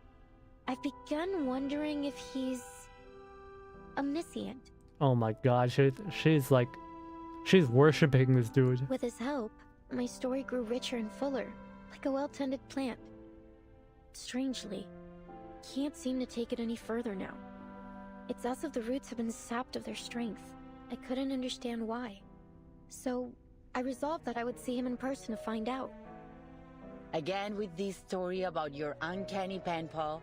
I've already told you 1,000 times. It's all very moving, but it still doesn't justify your actions. Writers experience mental blocks all the time, yet you don't see them trying to break into a prison over it. She does have a point. Please, Burden, jailer, have a little mercy, will you? Hold on. I've been meaning to ask. Why are you only calling her jailer? Don't you know her name? Or do you just prefer addressing people by their occupation? Oh, about that. Unexpectedly, it is the Jaguar herself that speaks up. It's okay, Miss Verton. I don't mind being called by my job title. I take pride in what I do. I'm perfectly fine with just being the jailer. The way she said it. The jailer. Exactly. A researcher is a researcher, and a jailer is a jailer. Oh my god, Recoleta, you can't say that! Titles and code names often tell us more about people than their ordinary given names, don't you think? Take Soneto. That's so disrespectful. Your name comes from sonnets, doesn't it? That great poetic form from Italy. Some people mistakenly think Shakespeare invented it.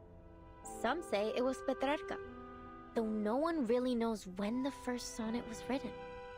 Sorry, I'm straying from my point. You're Italian, aren't you, Soneto? Is that your real name, or just a code name? Were your parents poets? As much as I'd like to be able to answer your question, I never knew my parents.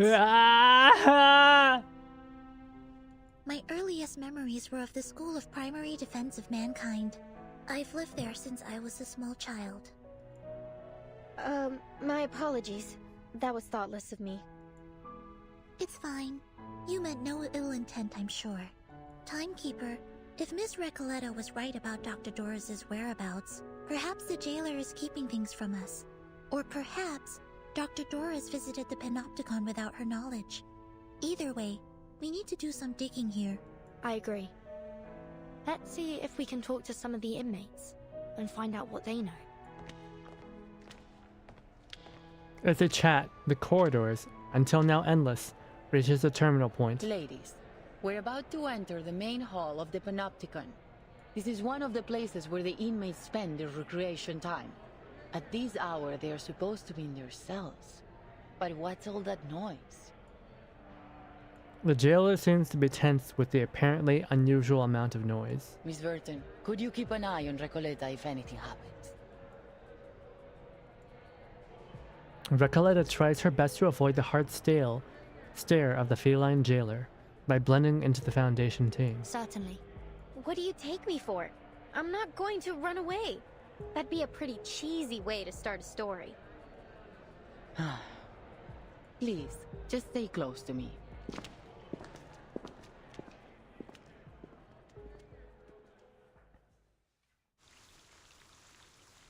Okay, the story's getting interesting now. Yeah, it does look like pools. The building does look like pools. It's like flooded. How can there be people in here if... I just realized the Panopticon has a surgical table. It's got an office and a surgical table. Are they just like having fun in the pool? What's going on? Perhaps the pen pal you never see is the one you truly need. Aleph, my dear pen pal, enclosed is the latest revision of my novel. In your last letter, you suggested the role of a bank clerk, marking Amalfitano with the stamp of the capitalist production model. An excellent idea. In this revision, I have incorporated some of my own thoughts as well. That is everything about my novel that I was impatient to share with you. Perhaps you won't mind me discussing something else. Throughout my creative journey, your encouragement and validation have been my greatest comfort when facing the countless closed doors of publishers. The long, futile efforts feel insignificant in this face of your understanding. Oh, my dear pen pal, I say this sincerely, though I suppose such explanations are unnecessary. Perhaps I do not need to waste more ink describing how much your letters mean to me. So, I ask with both sincerity and trepidation, may we speak in person about the dead, the desert, fate, the ending that troubles me so much, and the tides of imagination and insight that carry us both. Recoleta.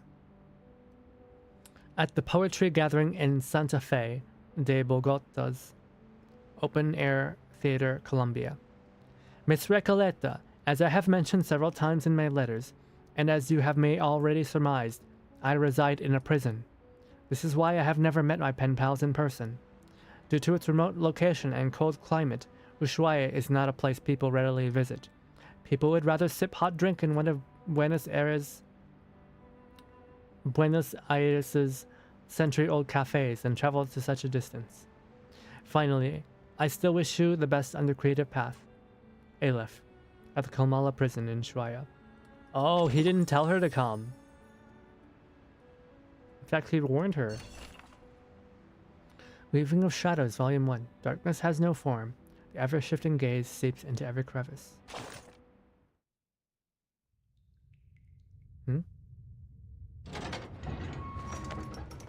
Oh, looks like we've got a new arrival.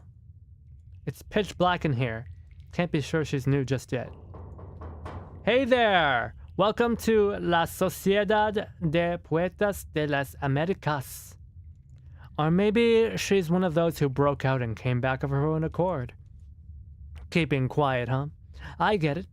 This must be a sacred moment for you. A return to the darkness.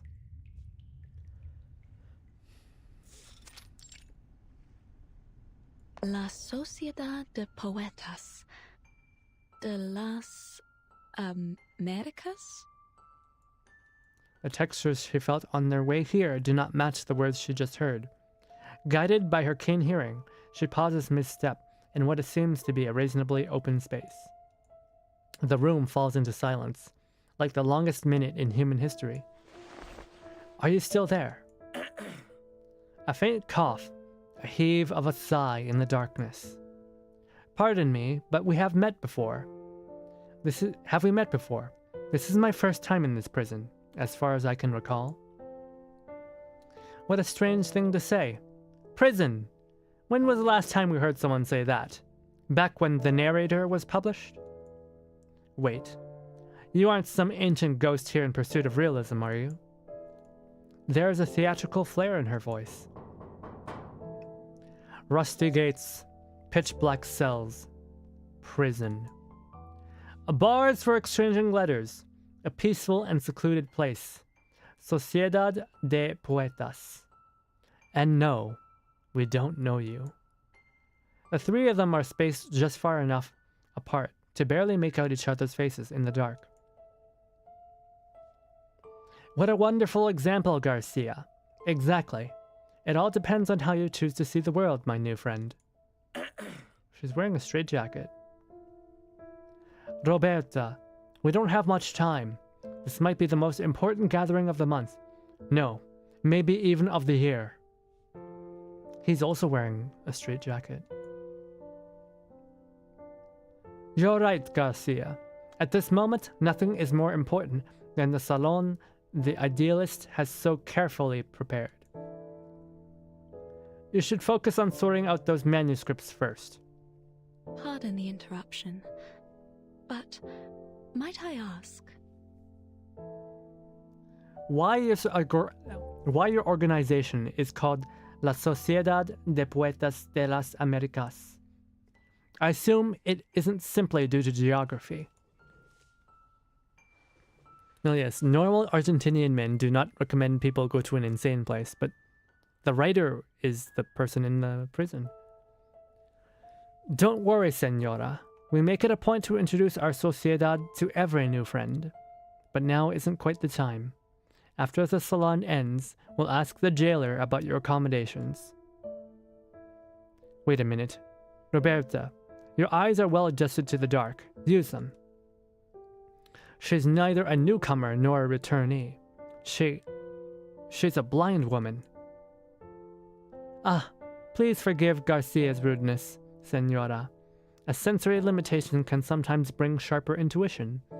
In that colorful world of the mind, I'm sure what you see is even more beautiful than reality. It's kind of black and white, I'm not gonna lie.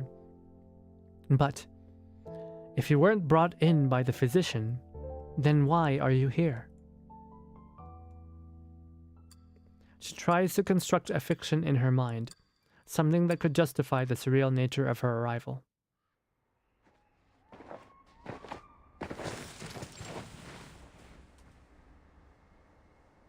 From the humid trade winds of Sao Paulo to the crashing surf on the cliffs, now this strange land greets me for the first time, with nothing but cold silence.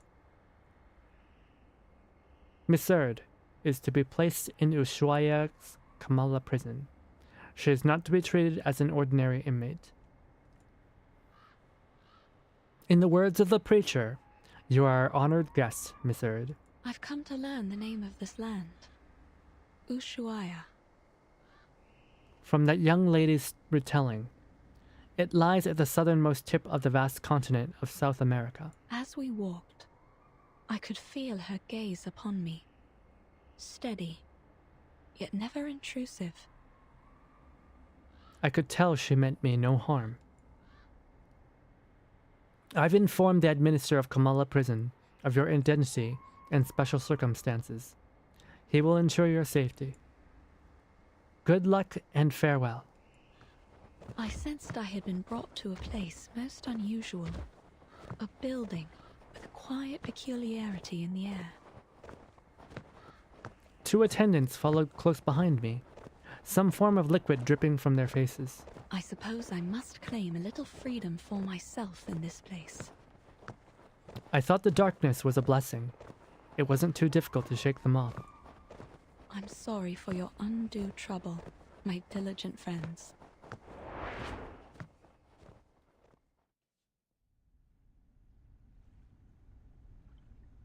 I'm a writer, and I mostly write under the name Erd. I'm here for a short visit. I'm here for a short visit, hoping to find some inspiration for my next story.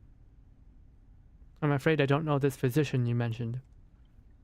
See, Garcia, this lady is a writer, a good soul. You almost made us miss out on meeting a kindred spirit.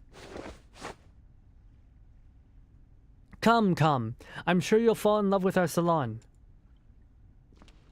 This has nothing to do with me. It's dark in here, but I suppose you've already grown used to walking in the dark. Sorry, I mean no offense.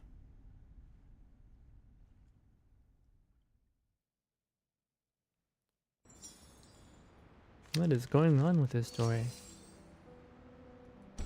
Okay, we're going to continue, but I'm gonna go grab a snack first, because I'm a little bit hungry.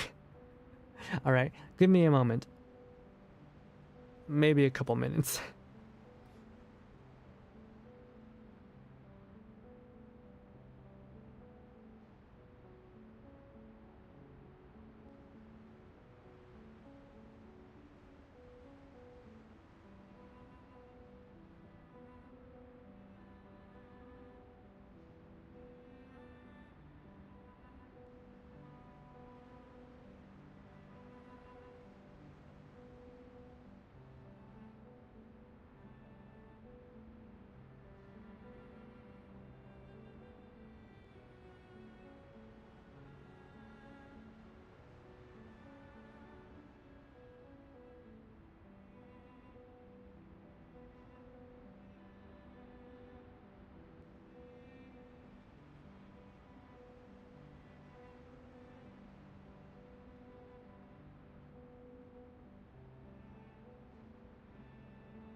Hey, I'm back. Got some small dinner. I got some small amount of dinner. I got some meatballs. Alright, let's continue. Chapter 5, A Latin American Fable. A salute to the literary society born within a prison. No, a tribute to an impossible miracle.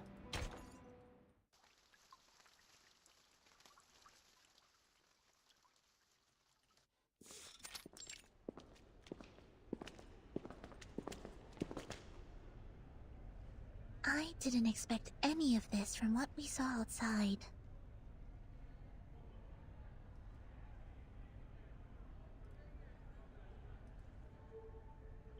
Oh yeah, there it is. Panopticon in a pool.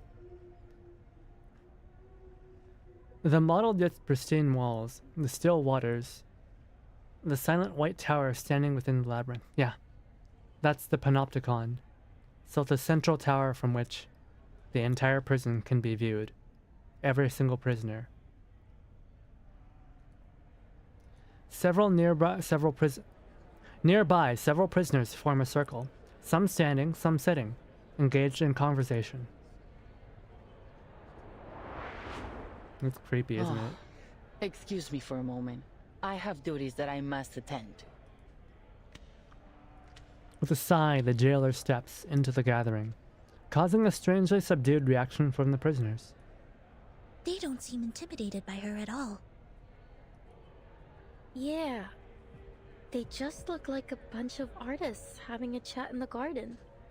And the jailer seems to be like a grumpy neighbor coming over to ask them to keep it down.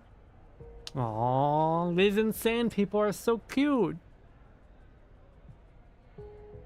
The grumpy neighbor continues her chastising. Everyone, you know the rules. There are to be no after-hours gatherings here without the physician's approval. You sound softer and softer each time you come to warn us. Why not just join us? Isn't it better than circling around the Panopticon all day? And look around you. We're in the Hall of New Encounters. What better place to host a salon? So what's a salon? What's wrong with the text? Why is it glitching out? You're missing out in Comala if you don't even get a taste of our literature. Exactly. Even those oil-dripping musicians drop by from time to time. Not that they're the kind to care about the beauty of words. Oil-dripping musicians? Timekeeper, could they mean...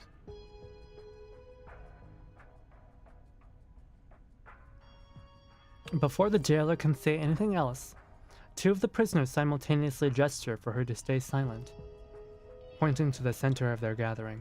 Quiet now, please. The Edile's salon is about to start. What's going on?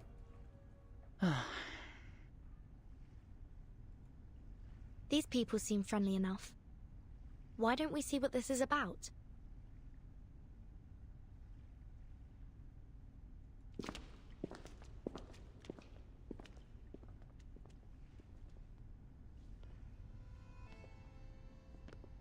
En desiertos, en estrellas, dentro de laberintos. In deserts, in stars, within labyrinths. En aguas, en espejos, dentro de reflejos. In waters, in mirrors, within reflections. Also, their voices sound so good. Soñamos sobre la almohada de paja de la muerte. We dream on death's straw pillow. Reiko, it's not a leopard, it's a jaguar. There's a difference. Aquí estamos, rendiendo homenaje a los fantasmas. Here we are, paying tribute to the ghosts. Para rendirlo todo otra vez. To give it all up again. Para rendirlo todo otra vez. To give it all up again. My dear friends, we face a difficult truth. The movement of visceral realism still stumbles in the dark. Oh. This isn't Aleph, is it? I feel like Aleph is someone who's shunned by everyone else. Our poems, our language, our minds are tangled by a stifling vine. a mundane, stale vision shared among all bourgeoisie. He's wearing a star on his chest. We follow this vision blindly, clinging to the comfort brought by logic and conventional wisdom, and by it, we nip every branch of new art in the bud. Poems are perhaps too fragile an outgrowth to develop one's life upon, but here, we may light them like candles at our funerals. Let poetry become the bridge between us and the world.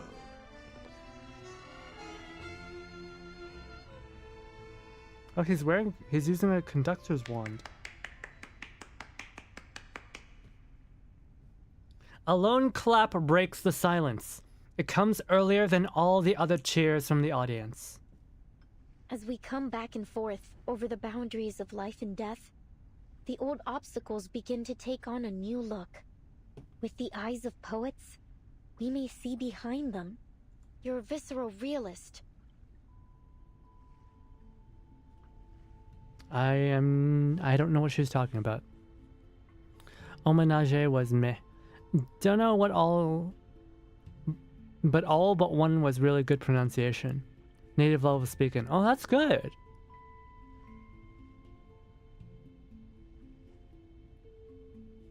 That's really, really good. Apparently they did a good job. I can't be mistaken. You must be... Is it Aleph? The idealist's eyes pierce through the grove of literary enthusiasts, reaching a distant, drifting new world.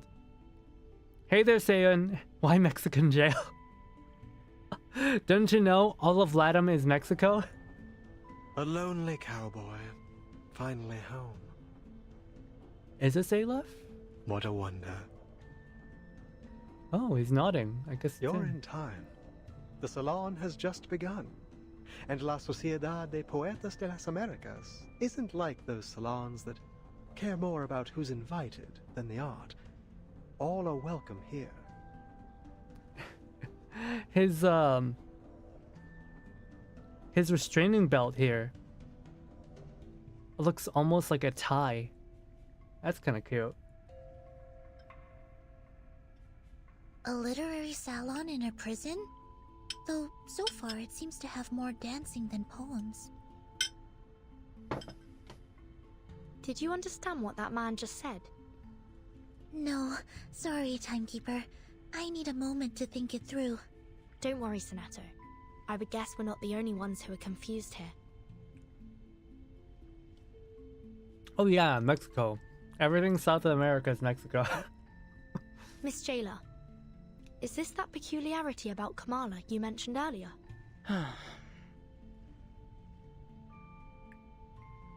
Enough, idealist. You're still an inmate here, and you are walking a very fine line right now. Oh, I'm quite aware of where I am and what lines I tread. Oh, he's cheeky. This is a prison.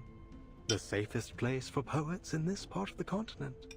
One cannot be arrested twice, after all.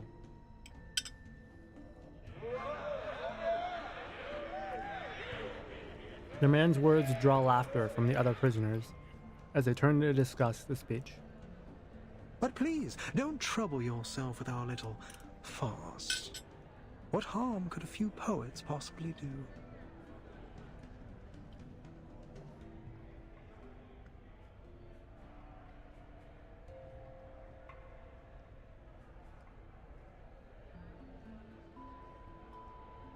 All the irregular rhymes and wild contradictions of aesthetics converge into a chaotic countercurrent, crashing against the newcomers. Recoleta clenches her fist in shock, certain that the man before her is her mysterious pen pal. Senor Idealist, might I ask you something? Hold on, Recoleta. All forms of communication with the inmates must conform to our regulations. We will need to record the conversation and submit it to higher authorities for review. I don't think Idealist is Aleph. I have some questions for the gentleman as well, but we're more than willing to follow the rules. Aleph seems like a more silent type to me. Jaguar the jailer. I think the person I'm looking for might have attended this literary salon. or at least talk to some of its members. I'd wager she's spoken to that gentleman. That is, if she has been here at all. I see. Go ahead then. Just watch the time.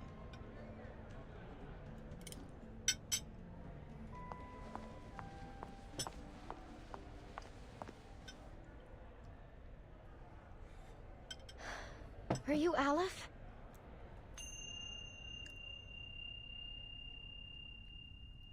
I feel like Aleph is like probably someone who's shunned by everyone else. Everyone's like, Aleph? Who the fuck is that? The noisy atmosphere plunges into silence, just like the still waters nearby.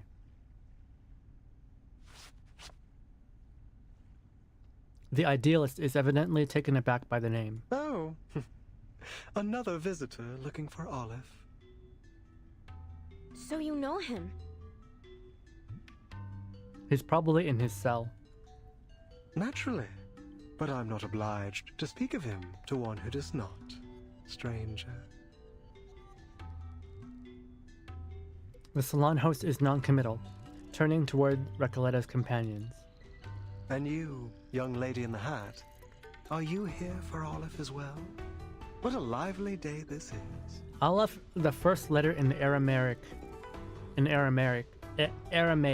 Okay. Naruhodo. No. I'm looking for a blind woman.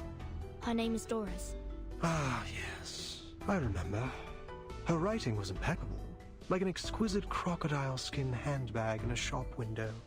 Elegant, yet condescending. Do you know where she is now? I'm not able to keep track of every inmate here, miss. Perhaps you should ask those who have seen everything from above, through the glass, where the scrutinizing eyes of power look down on us. I like his voice. He sounds like very kind of feminine, very soft and gentle, and honestly a little weak. But it hides this like sinisterism to it. It's like poison. I like him. Whoever voiced him did a good job. Ice?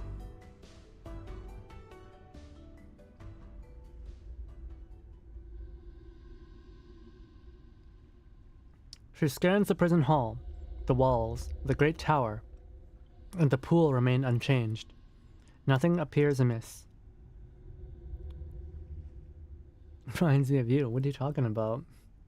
My voice is not poison. All the prisoners present nod in agreement, prompting a weary sigh from the jailer. Have you taken your medicine today, idealist? I'm feeling marvelous. Today I require no help from them. I've warned you. It's unwise to act against the physician's orders. Act against him? No one may act against him here. The physician must have misunderstood us. I suspect he doesn't understand half of what we say. I'd like to know how he got his medical degree. Not by cracking open skulls, I should hope. The prisoners exchange knowing smiles. From the Hebrew alphabet, technically. I just looked it up. What a pity, jailer. You know, I've always believed you had the soul of a poet, just like us. We've already spoken enough rebellious thoughts outside of Komala. How else do you think we ended up in your nut house? We've been here far too long. Long after the junta was removed from office. After our home became a deserted wasteland in the aftermath of the Latin American boom. What's he talking about? Deserted wasteland. In the aftermath of the Latin American boom.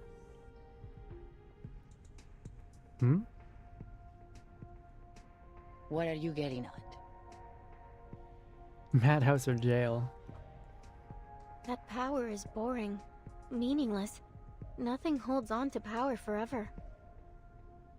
And the one true connection we have to life is poetry. See, jailer, Even an outsider understands our ideas better than you. It's time to open your eyes to reality. 1800s Revolutionary Wars? Who knows? La Sociedad is the only way for us to feel truly alive in here, beneath the gaze of those prying, ever-vigilant eyes.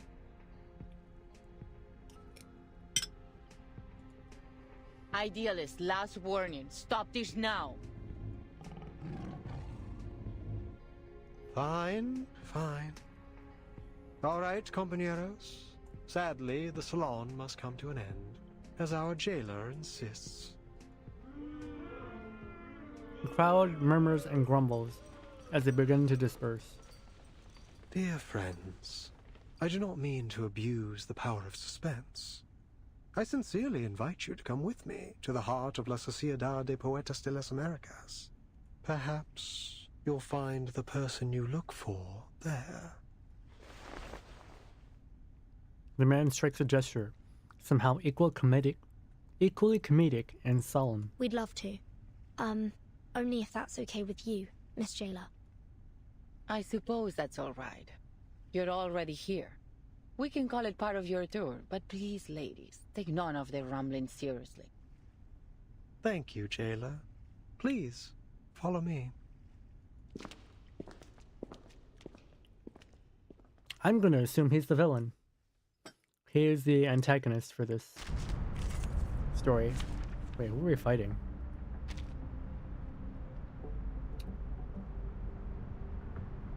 We're fighting signs. The jailer says the path to the right is off limits. What could be hiding there?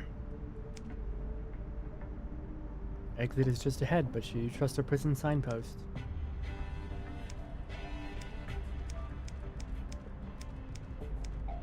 I love this game, and it's like... I have all the essentials for writing poetry. I don't know any other game where you fight and our opponent. literal signposts. Wait, this isn't the way to the gallery. It isn't the usual way. It's a shortcut. We call it the reptilian complex and primal hunger route. Much faster than the limbic system and postmodern anxiety route, let me tell you. Postmodern anxiety? But this passageway has long been abandoned, and entry is prohibited. It's extremely dangerous too. Relax, Jailer. No one, not even you, knows this prison better than I. But, Timekeeper, I think we've just gone in a circle. He's fucking with us. En todos los momentos, más allá del concepto mundano del tiempo. Do I have to do this? Idealismo, vuelos de fantasía, patrones ocultos. I guess I'll just knock down all the I can hear signs. it. It is here. En todos los momentos.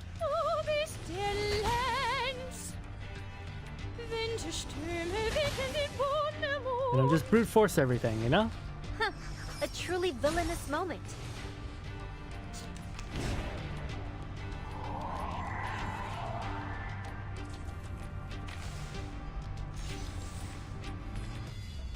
Más allá del concepto. I can hear it. Easy, da. Idealismo, vuelos de fantasía, patrones ocultos.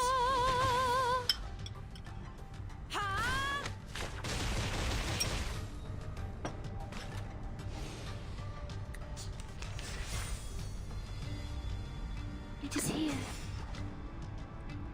Copy that. En todos los momentos.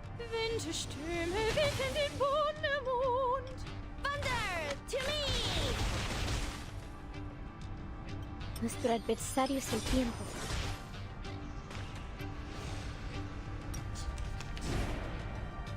I was thinking there would have been like a puzzle to this, but I guess not. Más allá del concepto mundano. What a tragedy. El camino a Tlón. Cosmología, filosofía clásica.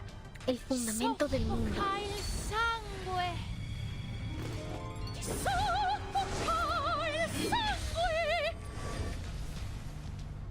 Idealissimo vuelos de De En la fantasia acumulación de laberintos, patrones suéltalo todo ocultos. una vez más. Idealism, fantasy lights, hidden patterns. En todos los momentos, in every moment. Oh, thanks for the translation. 梗係我捉你，唔係你捉我啊！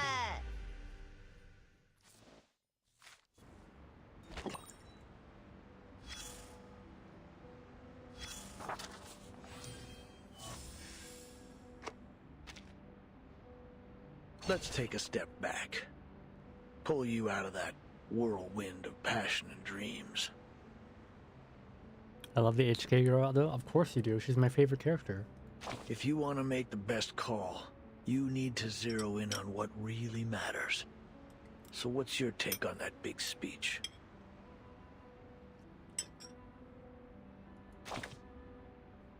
A sudden explosion that shook Latin American literary circles about 30 years ago.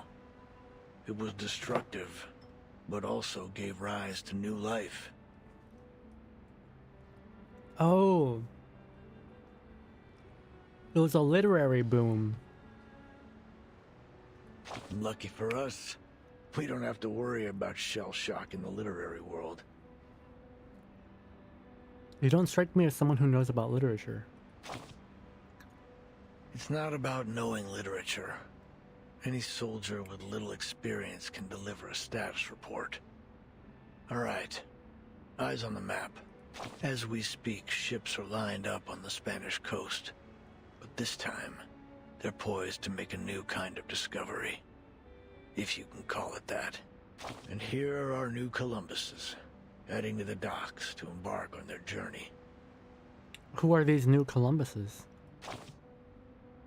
Carmen and Carlos, the driving force behind this literary feast between Spain and Latin America.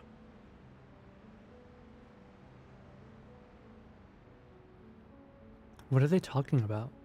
Carmen, with an eye for opportunity and a mind for business, sought out the continent's literary gems and secured generous publishing deals for them. Carlos, with his deep understanding of market dynamics, brought these works to the eyes of the European public. Then, a golden era began. It all kicked off with a scandal at a military academy. And soon, the entire world was captivated by the story of a baby with a pig's tail from a faraway land. LATAM guys, please tell me what he's talking about. But we mustn't forget the writers themselves.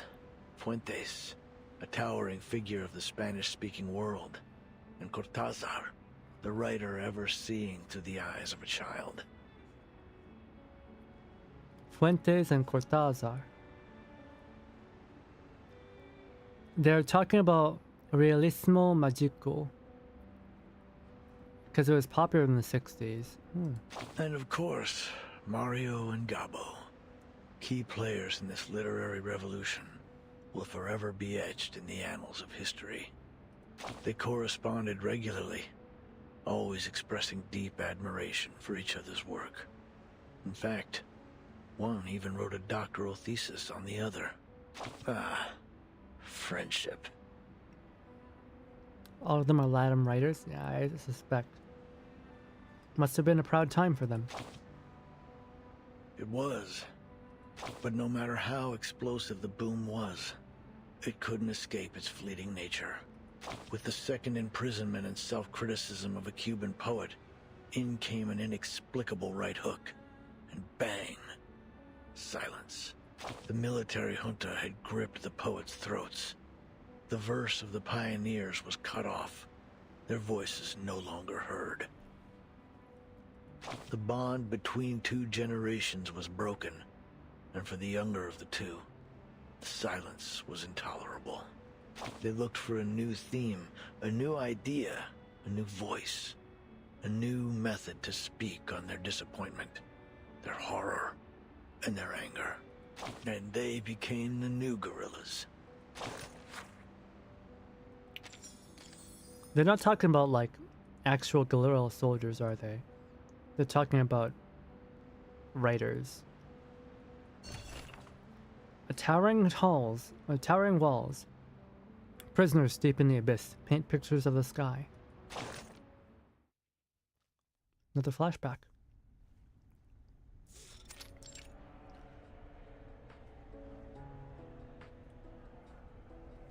I read in an article once that you Chileans don't like Baroque literature. Something about it being too noisy. You sure are a quiet bunch. Is that so? And you Argentinians just love it, right?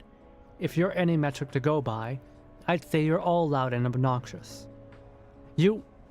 Just because the idealist isn't here, you think you can turn this salon into a debate hall? You started it. Enough! Stop squabbling about your post and post your work so we can read it. If you ask me, you're simply more interested in rhythm than form. Spanish is a rich language, one that is inherently expressive, ever-changing and artistic, much like Baroque literature. The typically quiet man's words douse the argument like a cold splash of water, sending the group into a rare moment of calm. Aha! All jokes aside, I do miss them. Ever since those mad members left La Sociedad, we've had fewer breakthroughs in a stream of consciousness writing.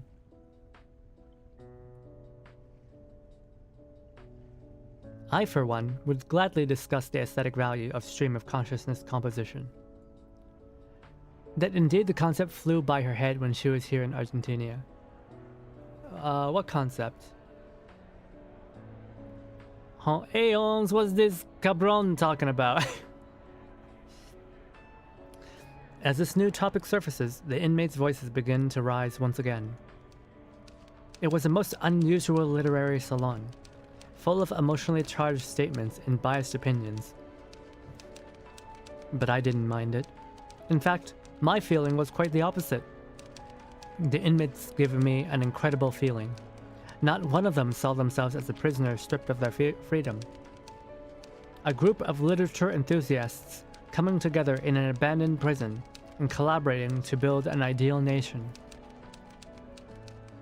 It felt as though it was the result of some kind of pact, but in reality, it was clearly a government-run prison. Everyone, quiet down. I have something to announce. An unfamiliar voice cuts off the cackling typewriter in Doris's mind. A woman walks out from the far end of the darkness and steps into the center of the salon, stopping before the whiteboard and podium. Mr. Idealist entrusted me with hosting the literature salon. He left a letter under a stone in the corridor stating that he had a personal matter to attend to. She wears that star symbol too. Idealist was wearing it too. That Chilean's quieting and Argentinians loud. Oh, is it true? 100 Años de Soledad is probably the most important book from Realismo Mágico. Really recommend it. I think there are films and series made from. What cabron? What the fuck who taught purebird words? What's cabron? Chile. Do they even exist? Do Chileans even exist? Oh no, Kuriko. They live in a hall. For this session, I will now announce our next research topic. Fiction's duality in reflecting reality and the self. Heavy gasps, turned heads, an uproar spreads through the audience. Clearly, this wasn't the topic they were expecting. No, but we did the homework on the other thing. I'm not prepared for this. She raises the letter in her hand in a gesture for silence. Like-minded fellows, aspiring writers. Since the turn of the century, the names that once shook the literary world have gradually faded into obscurity. Literature's been shoved aside in the world of art. People attend theaters, cinemas, and even art galleries to enjoy paintings and sculptures, but few can finish a book. Girl, I don't know what to tell you, but in the year of 2025, nobody reads. What is left for us to do? When families are torn apart and our nations are ravaged by tyranny. Let stories be our weapon. They should be the sword that cuts through the bloody truth, the beacon that lights our way forward. The audience falls into silence. You could try writing a Latin American war and peace, and we could continue with our original salon topic. The two aren't mutually exclusive. I spent the whole month preparing for the topic the idealist previously proposed. I think Garcia's gonna die. If you insist on changing the subject, then I'm afraid I'll have to take my leave. Miss Octavia, forgive me for interrupting, but this isn't the topic we agreed on. Everything you've said, we just can't do that. We haven't even figured out things for ourselves yet. Octavia, it's an interesting topic, it is. Perhaps we can talk about it another time. Besides, don't forget the reason you're here in the first place. For preaching that the novel is a weapon. Yeah, if it weren't for your rich daddy, you'd be on the gallows, not standing here preaching to us. Oh, her rich daddy. Hey! Another prisoner stands, his voice clear. You've completely missed Miss Octavia's point. A great writer should be like an obsessive grave digger, digging up the rotting flesh of social realism from the grave of our times. I don't know what they're talking about. Cabron means male of the goat. Huh? Male of the goat? Oh! One of the harshest slurs in Spanish. Oh! I'm sorry. I didn't mean to say it. Oh, the male parts of the goat. Ah, why goat though?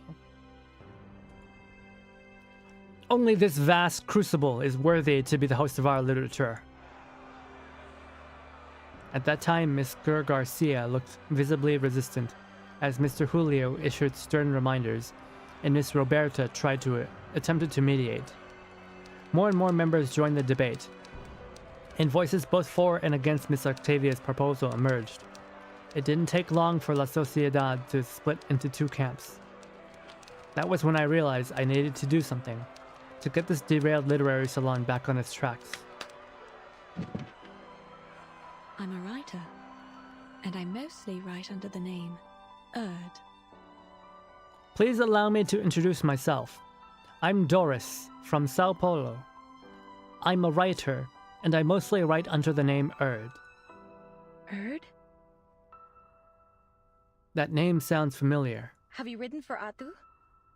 Are you the Erd in Atu? I never imagined we'd be welcoming such an honored guest today. I thoroughly enjoyed your piece titled The Tin Soldiers of Sao Paulo. It's an important part of my visit to hear all the ideas and opinions, if you'll pardon my intrusion. Then tell me, Miss Erd, what are your thoughts on today's salon topic? A difficult question, one involving preference, a creative stance, and a political alignment. Oh, so they're fighting amongst the people who want to use literature to criticize the government, and people who want to use it for expression? A scale that is never easily balanced. However, the answer has never been the most important part of such questions. In these restless times, literature has been overlooked, forgotten, pushed to the edges of the world, much like Ushuaia. Some fall into deep thought, others nod in agreement, and a few look puzzled. The audience is largely unaware that the topic has already shifted. Yeah, that's skilled. She changed the topic. To most, this prison is at the end of the world, is a distant, cold place. Perhaps even a place of hopelessness. When a prisoner is first sent here, I cannot help but imagine that the first thing they feel is a stagnant pool of water and a calm, quiet despair. She seizes this chance to guide the literary salon back from the muddy trenches of ideology. She recalls the days of typing while looking out over the river, boats, and palm trees. Words are honest. They have no capacity to lie. I came here to gather material for my next book. I plan to record everything I experience in this place, faithfully. And what kind of work are you planning to write? A non-fiction piece, I presume? About Kamala Prison. That's a very interesting earring she's wearing. I like how her straitjacket is all torn up, so you can see the prisoner's stripes underneath. But it almost... her straitjacket has been fashioned to look like an overcoat. It's pretty cool. Its theme is fate.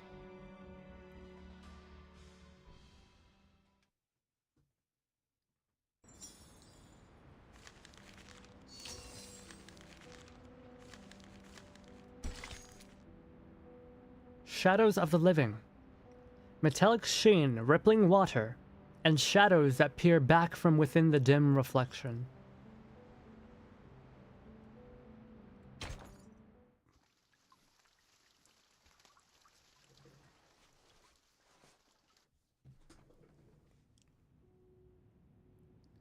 The researcher awakens in her dune cave, which felt to her as hollow as a tomb. It was a little before dawn. Stacks of tapes had eaten up her living space, climbing up and again. Each of these spinning reels speaking of stories about that cottage with a blue roof.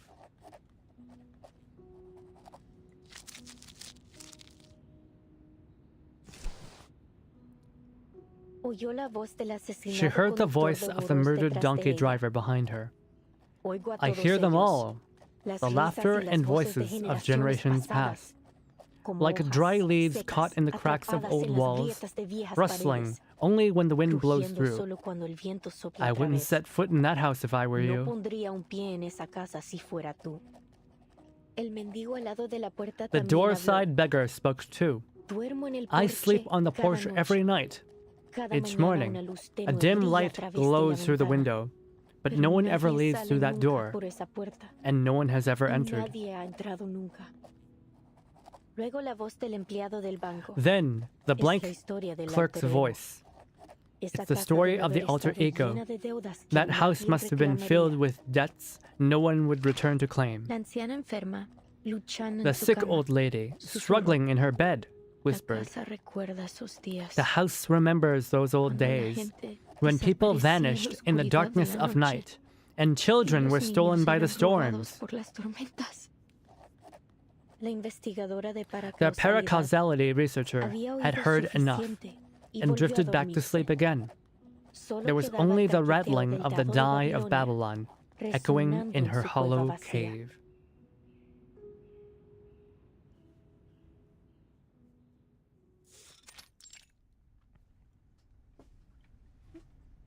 Even the prison cells are flooded.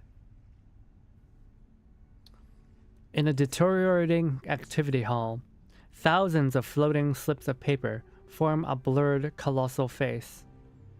It is hard to imagine how the prisoners managed to transform this place into what it is now. I've always wanted to use the element of fantasy to better establish our theme. And I was right. Hey, Garcia, you don't look like you've slept very well in a long time. Now the stage is captivating, the timing is perfect, and the audience is ideally placed. Only one imperfect element remains in the scene. The creator, who hasn't stepped away from his creation. No. There's another thing. Garcia, the curator of the exhibition, stands beneath his work, deep in thought, agonizing over every minute imperfection. His fellow poets whisper to one another. Can you even tell any difference between today's setup and yesterday's? Seriously, Roberta? That's a rude question. Well, what's the difference then? Guys, is Aleph even a real person? We're 5 chapters in. We haven't met him yet. Are we sure Aleph is even a real person? What if he's fictional? Didn't think about that, did you? Garcia or Garcia? Don't make fun of me! Well, I can't see one either, but you should never judge art by how much it changes in a day. It's a creative process. We might be standing at the edge of the world, but art has no boundaries. We have to show him our support. This guy's voice is kind of funny. Easy for you to say. He's been tinkering and tweaking for over 3 months. Even if the idealist himself entrusted him with this exhibition, he can still be wrong sometimes. This gallery is turning into a dump. Estoy viendo fantasmas, todos con las mismas caras, Garcia. Demasiados. Es fácil perderse en ellos. I'm seeing ghosts, all with the same faces, Garcia. All too many. It's easy to get lost in them. Having navigated through the labyrinth, the idealist, the leader of La Sociedad, arrives at the exhibit's entrance, accompanied by several new faces and the jailer. Idealist, you're back. Are these new recruits for La Sociedad? You must have had a very successful day. It is good to see you, Garcia. How has your vision progressed today? That's Aleph? Garcia's Aleph? First a salon, and now an art gallery. Is this really a prison? Her shock is evident on her face, but her words are ignored as Garcia begins to vent his frustrations. As you can see, I've strived to push the element of fantasy in my work so that it might reach perfection. But why doesn't it look like what I imagine? I don't think so. I don't believe it. It's like I'm trying to work on a shadow. Some shapeless thing that morphs and shifts by the hour. Idealist, am I losing it again? Yeah, it doesn't seem like took main my medicine character. as instructed. But he's got a name. And he's got a model that moves. Kimberly, good night, I'm sleepy. See you tomorrow. Oyasumi. Oyasumi. Good night, Kimberly. Thanks for coming. I think so, at least I feel the aura. I don't see it. It was never the pills that blinded you, my dear Garcia. You mustn't let tedious routine stifle what's truly alive. Remember, like those old poems, your exhibition must have a timeless rhythm that's never lost to the changing of minds. Intuition? Garcia holds out his hands as if grasping something fleeting, but fails to hold on to it. Sorry, maybe I'm just not getting it. Look, there's your answer. Though the sun rises the same way every day, the multitudes of shadows it casts are ever changing.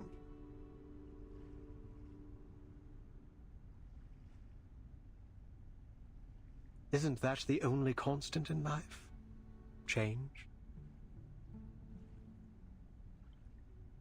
We foolishly pursue stability and constancy, but our very world denies it. Take a step back. Take several, and see the truth for yourself, lest you too become lost among the shifting shadows. I read Garcia as Gracias. Hello there, Teo. Hey, how's it going? I get it now.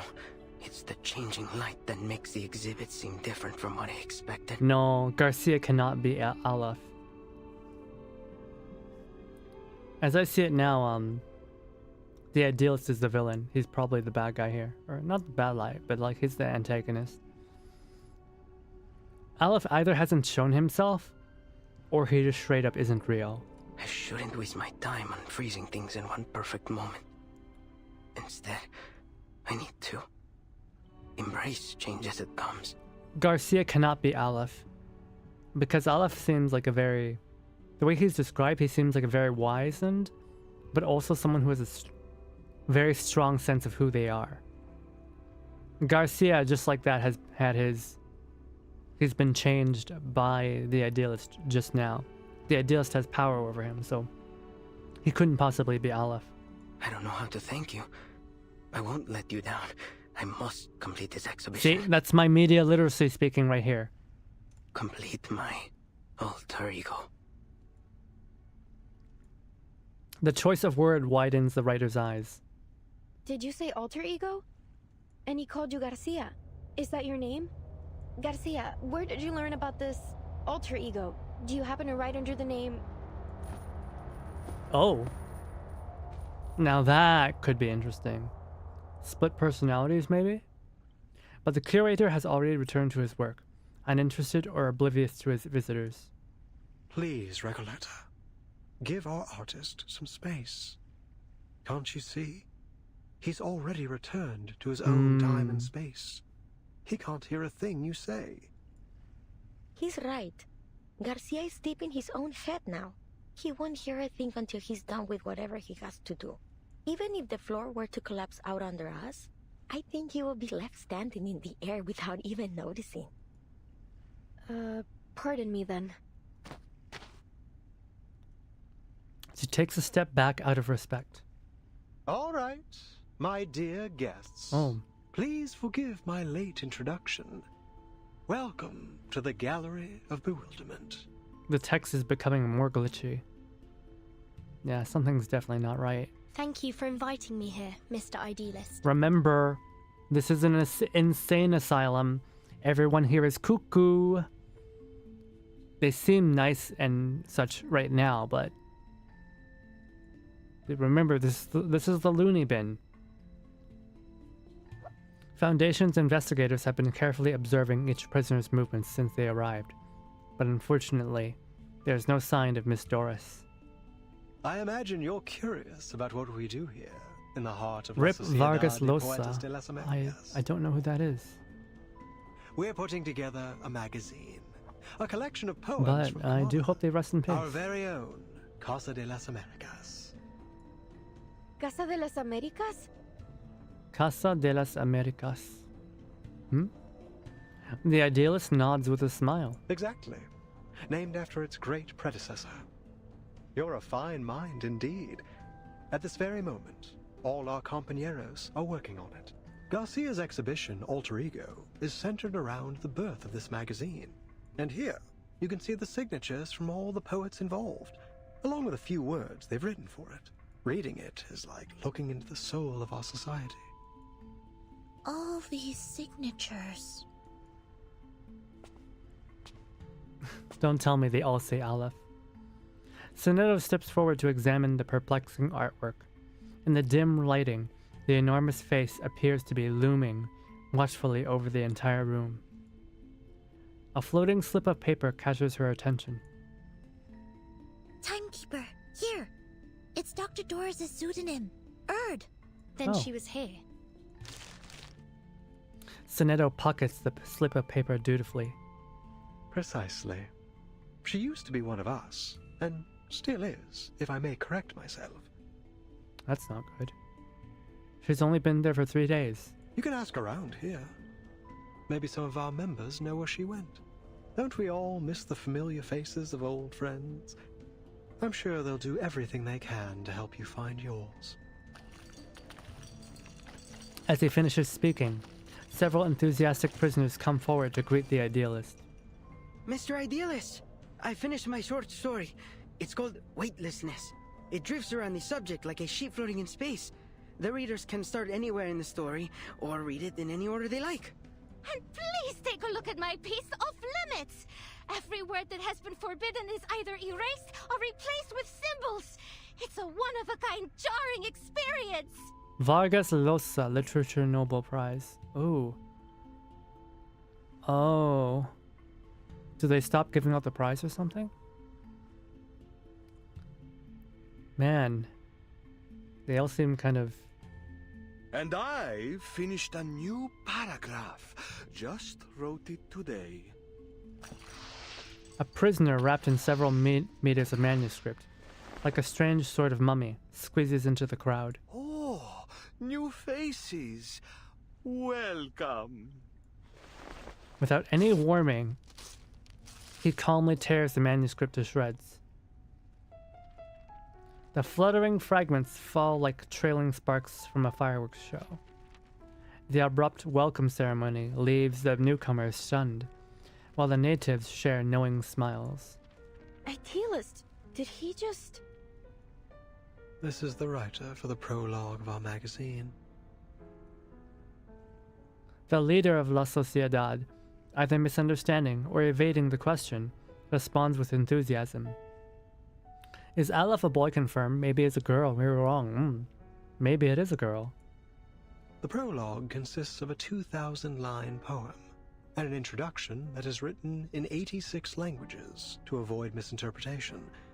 It represents every second we spend here. Maybe it's the Recoleta. Maybe Recoleta developed a second personality, and that's Aleph. Maybe she dreamed the whole thing up. 2,000-line poem. For a prologue? An introduction that is written in 86 languages to avoid misinterpretation. It represents every second we spend here. Oh my god, that's... Guys, remember! This is the loony bin. The people here are cray-cray. Naturally, the arrival of new members disrupts its structure, and so we must begin again from scratch. Oh no. So he just tore it all up like that because he thought we were joining? With all due respect, isn't this a little excessive? Heaven knows I'm not one to judge. I've torn up plenty of writing for my novel. Please, pay it no mind. It may not be an easy task, but he's doing his part. Destruction is hard, but more necessary than you think. Without it, we'd all be stuck in a still and stagnant pond, with all the smells that entail. Oh no. He's telling us about his philosophy right now. This all sounds very complicated. When will your magazine be finished then? Never. He would rather have destruction than rot. I guess that implies a sort of purity in his mind, which is kind of scary. He's spitting truth about creative work. Forgive me, but I'm not sure what a floating sheet, a jarring reading experience, and all this constant rewriting are meant to express. The jailer, having remained silent, takes a deep breath and interrupts. As I've said, Komala isn't like any other prison. Miss Jailer, do you mean... This place also serves as a research center. And the prisoners here, for all they claim, are not just poets. They are arcanist criminals, and each one of them has been diagnosed as mentally ill. The leader of La Sociedad remains composed, like an island in a rough sea, leaving the onlookers to question whether he is entirely mad or the sanest of them all. I got more from letting go and rebuilding than from trying to perfect a piece. It's true. It's true. But at the same time, he destroyed his work immediately as a reaction to new members joining, because he was trying to create the perfect piece. He's trying to create the perfect piece, and he's restarting from the beginning.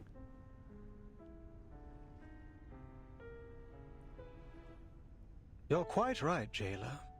But let's not forget that mental illness is merely a deviation from the norm.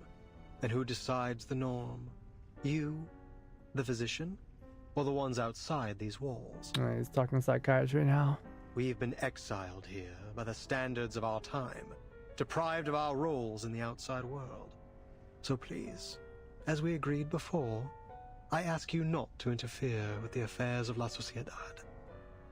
These people are visitors, not your new recruits. He will probably get better and faster the next time.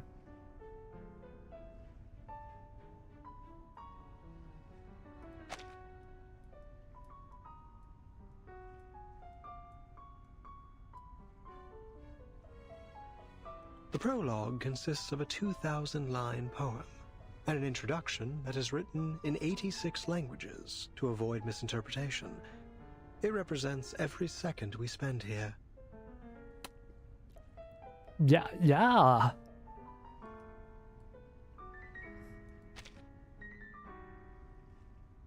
How many times have they written that?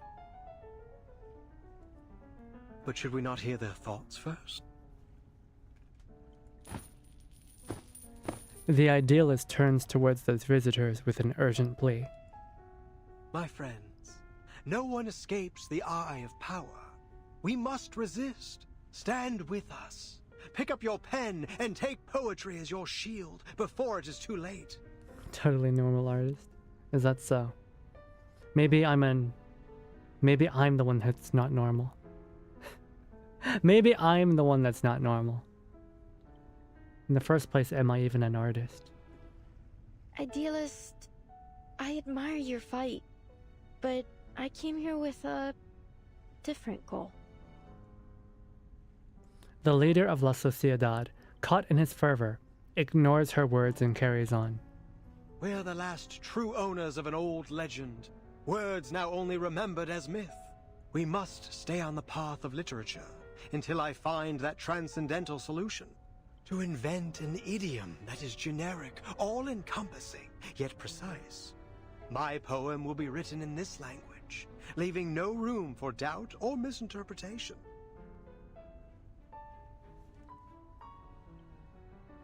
That's an old debate when it comes to art, is whether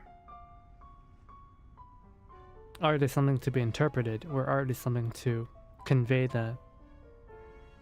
exactly the thoughts and feelings of the artist. Idealist seems to be on the latter side of that. He doesn't believe in interpretation. How blessed is a man with infallible memory. He holds the finer details of each object within him, more vivid than anyone else. In the end, he'll have all the answers, if time allows him. A dreamlike expression crosses his face. It briefly seems as if he has become an entirely different person, but his vision is soon interrupted. Sweet tongue, sister, howls, hermaphrodite, tango. They put the whole city in the nut house. Timekeeper, look over there. Isn't that the prologue writer? There's something off about him. Please, Timekeeper, stay away from him. What's happening? Idealist, Pablo's having another episode. Multiples of us. You make reality sick. A flash of arcane energy flares up. There's 1,000 arcanists in here. Hell, even 100 arcanists is dangerous. And they're all crazy. A flash of arcane energy flares up, and the jailer steps into the crowd reactively. I could use your help, ladies.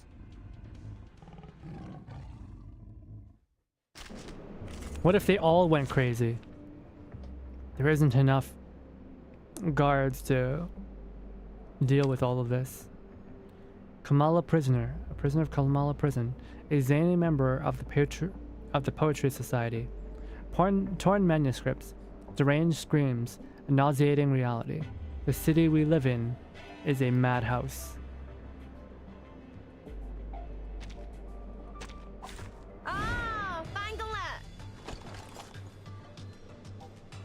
La acumulación de laberintos. Suéltalo todo una vez más. Wait, she ulted instantly? What was that all about? It is here. Easy, lah. allá del concepto mundano del tiempo. Crickets and fireworks!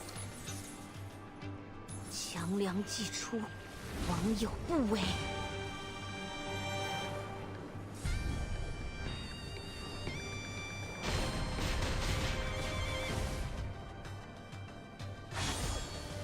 Nuestro aliado es la verdad.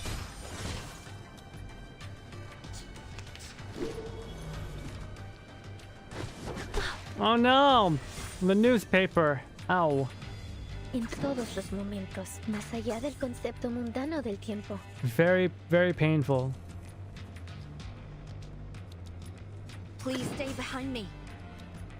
强梁, please lend me your power.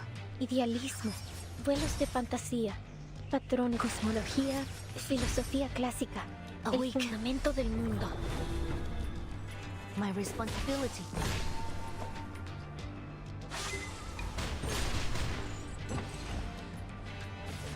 Saying this for real, for real. 梗係我捉你，唔係你捉我啊！ The frenzied prisoner is subdued. He lies convulsing in the center of the... Oh no. Convulsing? Is he having a seizure? Poor soul. I'll bring him to bed. They just beat this guy up. Well done, ladies. Aren't you full of surprises? What was all that? It seems he had a mental breakdown and lost control of his arcane skill. It appears that every line he recited carried unbridled power. Usually, only specific lines can channel arcane energy. You can't just force the power into words or craft a poem to serve your purpose. Pablo must have a rare gift for identifying empowered lines. When he recited them all aloud, they overwhelmed him. What the heck? That's terrifying. Right. He's a genius who writes the tides of emotion, just like Arthur Rimbaud. We always keep a close eye on him to make sure he doesn't recite anything while reading or writing. Roberta trades glances between the tense jailer and her visitors. But sometimes things slip through.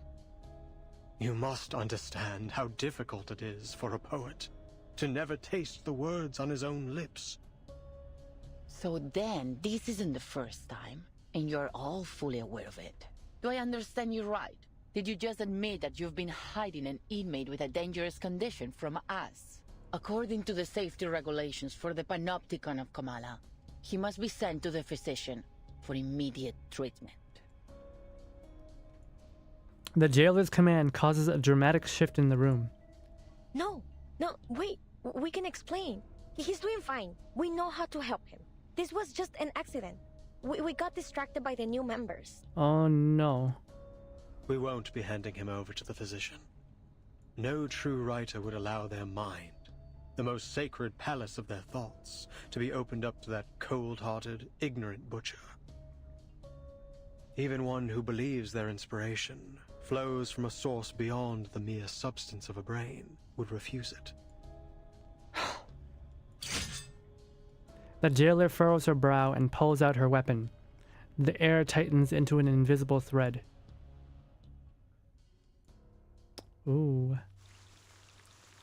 Your friend needs help. No, he doesn't need help. We can take care of him by ourselves. Yeah. They're gonna tackle the whole, like... You know what they used to do in Looney Bins, right? The sort of treatments they used to give in the past involve like things like sticking a metal rod into someone's brain or cutting open his skull and separating his two brains from each other. Yeah, those are some crappy times. I'm gonna go use the bathroom real quick. Be back in a bit.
Alright, I'm back.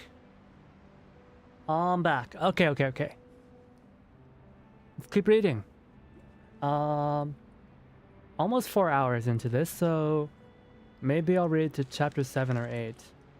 Guys, how many nodes does this chapter 9 have? Does anyone know how many nodes this thing has? Hopefully I can do it in 3 streams, I guess. I like the slow pace of this chapter though. I really like it. I'm really taking my time with it. A typewriter record P5, a woman's documentation of a blind society. Even though they refuse to discuss the outside world, spending even a few days inside the prison makes clear that the reason they're here is precisely what they avoid speaking about. Ushuaia is a cold town on the tip of Argentina's southernmost territory. The polar night. Oh. The polar night. So that even at nighttime, in the summer, I guess. In the summer, it's kind of like Hakuya. Even in the summer, right? At night, it doesn't quite become dark because the sun is always just beyond the horizon, so there's still light out at night. The frozen, and even like, I guess in the winter times, it's just no sun at all. The frozen sea, the proximity to Antarctica, the endless winter, it all makes this place seem buried by time and forgotten. It possesses all the necessary qualities of a prison, making it an ideal place to send arcanists, suspects diagnosed with mental illness, a place to be forgotten. Setting aside the true definition of madness and their status as prisoners, what I see in this prison are former poets, writers, and social activists. In their era, some spoke of poetry, then disappeared from society for owning a book by Jean-Paul Sartre. Some incited grassroots rebellion against hierarchical structures, only to be exiled. They were repeatedly questioned. Why do you read these books? Why do you write these poems? They were branded, thought organizers, and eventually sent here to partake in an experiment conducted under the names of Foucault and psychoanalysis. It is nearly impossible to determine whether their madness was defined by society because they resisted order, or if it was induced through relentless electric shocks and torture. Ooh, the electric chair. Perhaps all of these reasons are one and the same. The reason is often avoided, or sanitized, or ignored, because deep down, we all know how deeply it is woven into the fabric in all our lives. At first, they said nothing. But this was very act of deliberate avoidance was what truly conveyed their grief and fear.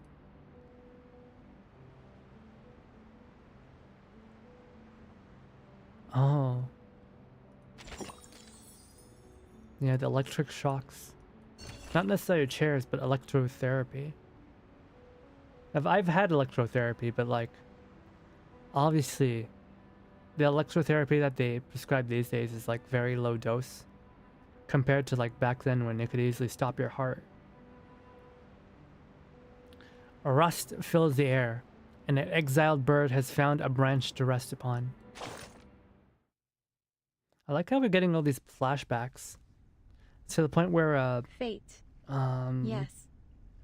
It looms over us, yet each of us may hold the power to steer its course.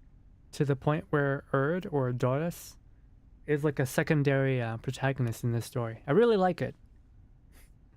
Fate. Oh wait, yeah, I'm sure I said it. Just like this nation of contradictions, its fate should also be. In that case, shall we officially begin the salon? I just realized Roberta has like a bandage over her head. Has she been opened up before? Did they like cut her skull open and, you know, do things with her brain? The ever-observant Roberta, noticing the tears welling in Octavia's eyes, cuts her off. Yeah, look at that. She's got bandages across her temple. They're shaped like a bandana, but she's been cut open before. Oh, man. Would anyone like to share a story on this topic? Whether it's a personal experience or a written tale, let's bring some life to this salon. Well, if no one has anything to say, I could always retell the story of my fateful journey across the Mexican border. A chair screeches as one man stands. All eyes fall on his face, shadowed by his heavy brow and sharp cheekbones. An unexpected twist. No one noticed him quietly sitting at the edge of the crowd until now. I spent the first half of my life as a bank clerk. One day sitting behind that glass window, staring at the endless stacks of checks, papers, and flyers. It hit me. I was serving a life sentence.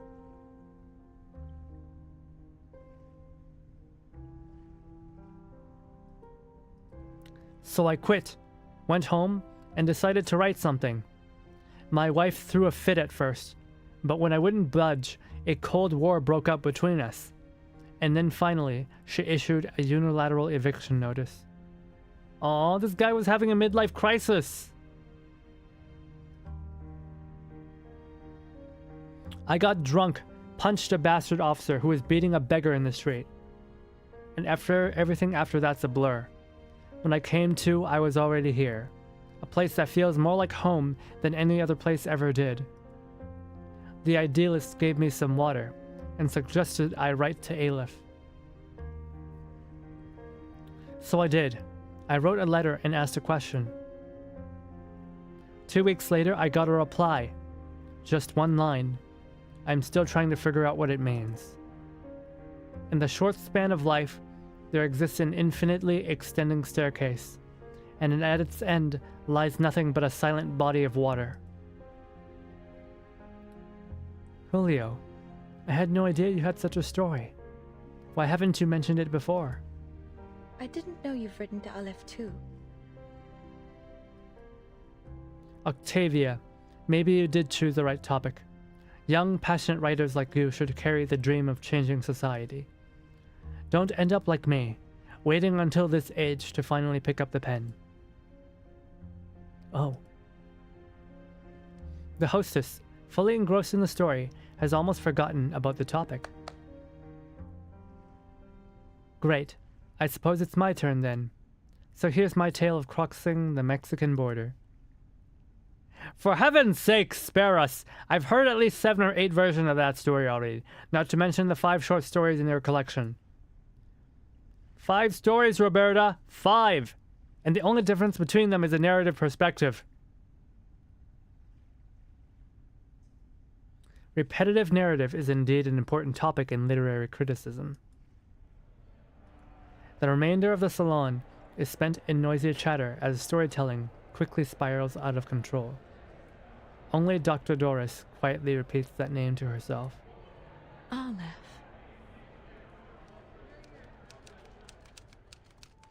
Mr. Julio's past was unexpected gold nugget, the perfect material for a biography. I'll treat it with care in my next submission. By then, I had nearly forgotten I was still in prison. I had been swept up in the literary salon. I resolved to record all that I witnessed in this prison. As to whether the inhabitants are truly prisoners, that will be for the readers to decide. At the time, I did not ask how they found their way into this prison. Like them, I was thinking of purer things. Looking back on this journey, I now see that the tangled strands of Las Babas del Diablo had formed an interconnected web. Just as the salon gets into full swing, a face emerges from the shadows, only the smile clearly visible. Rarely do I observe the salon from afar, taking in all its symbolic quirks and subtle metaphors. The bridge between reality and unreality, the poetry of the typical and the atypical. This is exactly how I envisioned La Sociedad de Poetas de las Americas when I found it. The new arrival catches her attention. Reality and unreality. Are you referring to the difference between non-fiction and fiction? I'm afraid I haven't quite grasped your full meaning. Ah, but you understood at least part of it, didn't you? That alone proves we're walking the same path. The unwavering pursuit of aesthetic truth. We are citizens of the literary kingdom, stargazers chasing the first light to reach the shores of the new world, children crying beneath the tree of pure ideals. As its founder, I sincerely invite you to join La Sociedad de Poetas de las Americas and become one of us. Oh, he's recruiting them. Or at least he's recruiting Doris. He hasn't started recruiting the rest yet. Join La Sociedad de Poetas de las Americas. He said she was one of us, right? So does she end up joining? A gentlemanly bow, an invitation that is hard to refuse. Everything here carries an air of mystery. The literary gathering, the strange architecture, the enigmatic recipient of all those letters. A rare opportunity. I'm truly flattered by your invitation. I'd be delighted to join the Poetry Society. But might I trouble you with one question, Mr. Idealist? You call yourself the founder, so I assume you are the idealist, yes? Ask away. Could you tell me about Aleph? Oh, she's also looking for Aleph. It's a mystery. I like mystery. I really like mystery stories. What the heck? This is so good. This is so good. Oh, I'm having so much fun with this.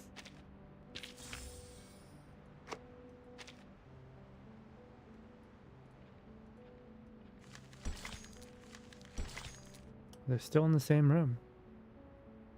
Passion and delirium. Open your eyes to see the night. Close them to see the light.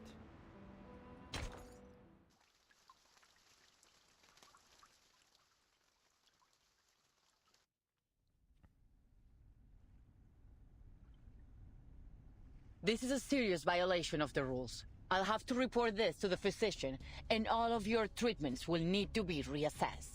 Until a new treatment plan is in place, all members of La Sociedad are confined to their cells without any of their usual privileges. The jailer heavily emphasizes La Sociedad, triggering a commotion among the prisoners. This is not what we agreed to. You gave us your word! Affairs within La Sociedad were not to be disturbed! Please, don't do this. Maybe it's Roberta. Please, he doesn't deserve this. No one does. We don't want to lose our friend. The previously convulsing prisoner struggles to his feet. Please, Senora. I swear it won't happen again. I'll take the medicine on time as instructed. I promise I won't hurt anyone. I'm sorry, Mr. Pablo, but rules are rules. Before you take this poor man from his friends, may I ask you something? Do you know where these inmates go after they see the physician? My duty is to keep order here. What happens beyond these walls is not my concern. Perhaps they've recovered from the physician's treatment and were returned to society. Oh no, jailer doesn't know.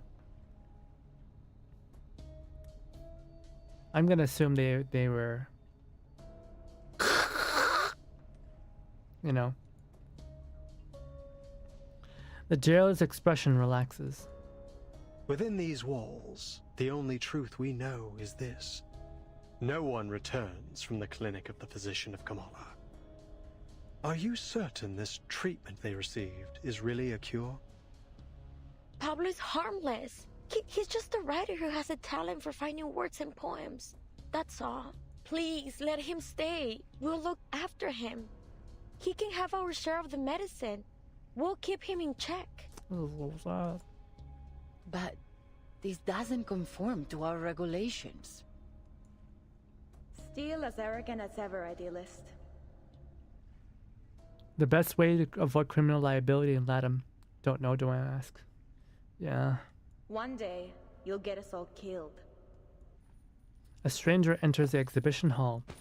As she arrives, the jailer exhales with relief. Oh, it's you. I'm glad to see you here. Who is that?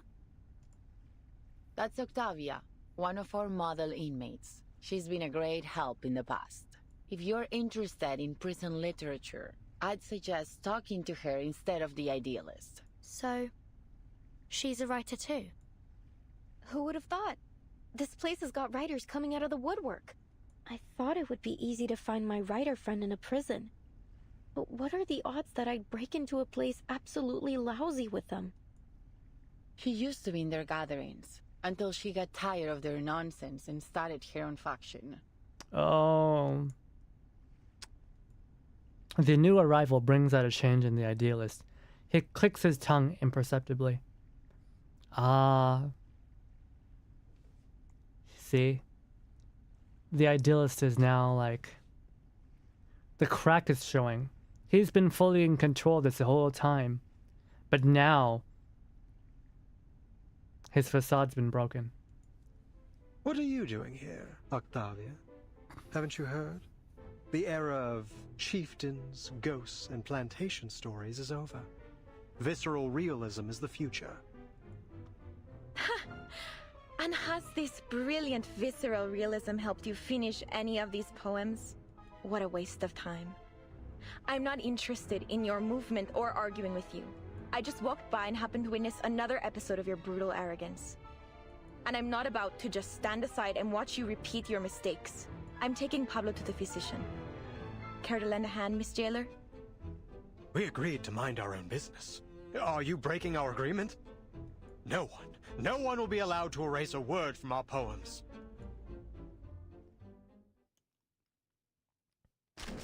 We're fighting. Who are we fighting? Idealist. Is he not the villain? Well, maybe the villain is the physician. We're fighting both of them. We're fighting Octavia and the idealist. A prisoner of Kamala prison hosts a literary salon. He pursues a path beyond all else, immersed in literature within this desolate prison. When Octavia's attack gained moxie for himself.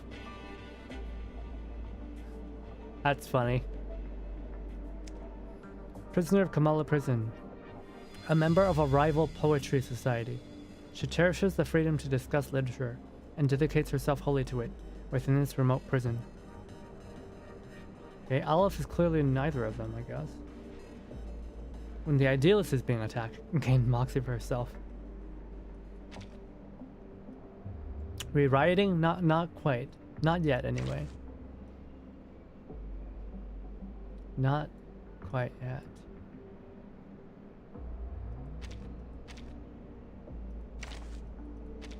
And it was by choosing Jay that they began their path towards victory. I'll try using some other characters. I really want to remain neutral. Easier to fight here than a back alley. Oh, they both got their own Haven't you models. let your ego cause enough trouble, idealist? Better that than siding with the devil like you. Enough. This pointless arguing ends now. Time to heat up the forge. Más allá del concepto mundano del tiempo. En todos los momentos. I'm an artist with steel. Do I have to do this? Cosmología, filosofía clásica, el fundamento del mundo. Hey, this body's all natural. Her shirt's almost been made to look like a cape. Interesting. I'm listening. A sharp blade. Please, go on. Oh, my apologies. I'm so sorry. Why don't I introduce you to the lady in my life? And what's your wish?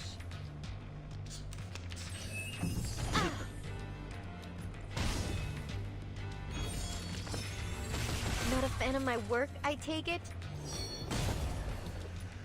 Oh crap, we're getting hit hard. Oh no, oh no.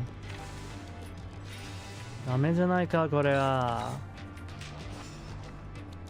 Time to heat up the forge. A sharp blade. Más allá del concepto mundano My del tiempo. forge, my rules. 8th Street style. Hey, don't try Body's all so natural. Wait, what dazed? Ay, that hurt. Oh crap. This hurts more than words. They're strong.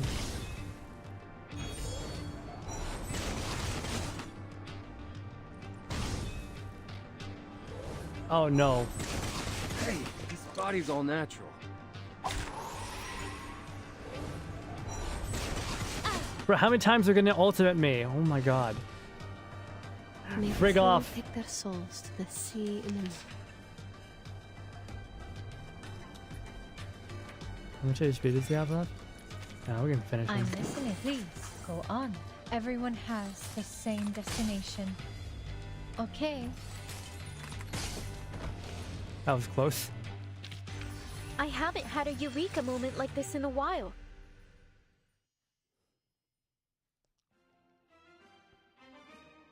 Stand down, both of you. The ball music?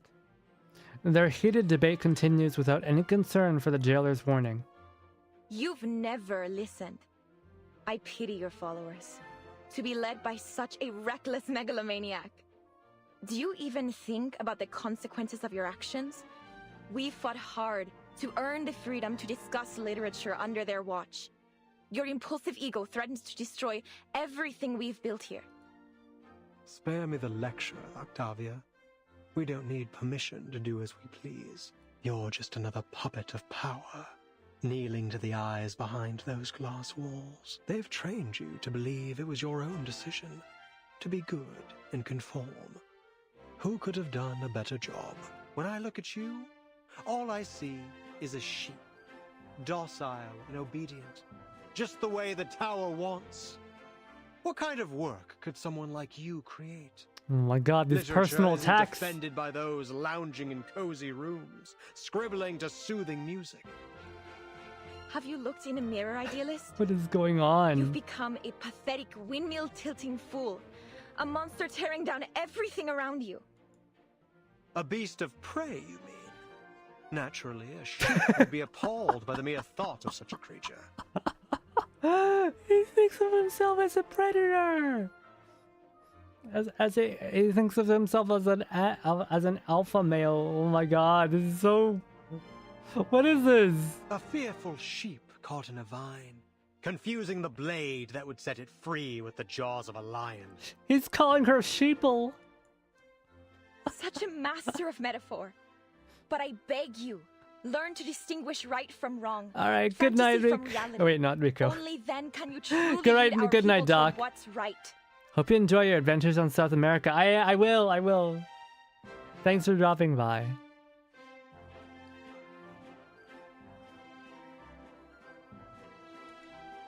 Distinguish right from wrong. Don't make me laugh. Is that the limit of your vision? You... This is so dumb. The impassioned leader jumps onto the nearby bench, striking a dramatic pose before the crowd. Oh, what is he doing? Compañeros, friends, listen to me. Oh, he's gonna riot. There is no truer Riot! home to literature Riot! than a prison. Riot!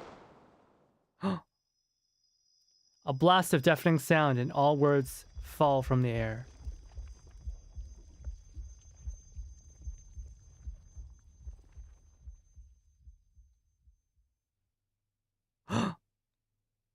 He's been shot. An ominous shade of crimson seeps out. No. No! Remember, everyone here is already mentally ill. The horrified Arcanist stumbles back, screaming. Who did this? hands behind your head and drop to your knees. All of you, now! This is your last warning.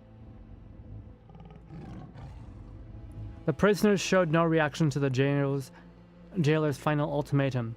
They stare at the idealist, unmoving. Idealist, you're bleeding. It's in your chest. Yeah, we can see that. As his life drains away, the idealist appears unsurprised. He simply turns his gaze towards Recoleta. You must. Yes. Idealist? Why is the roof collapsing? And unfinished words dissolve into silence as the prison itself begins to tremble. The entire exhibition hall twists and contorts, its surroundings warping beyond comprehension, as if dissolving and expanding freely. What's going on? Oh, ah! Garden of forking paths. The hall is still. Time is frozen in place until someone utters the first words. Was he shot? Where did the bleed come from? Miss Jailer and you ladies over there, come give me a hand. We need to get into the physician. Her words ignite the first spark. Did you do this, Octavia? You couldn't face the burning truth of his words, so you pierced his very heart instead, just as it was blazing with the fire of justice.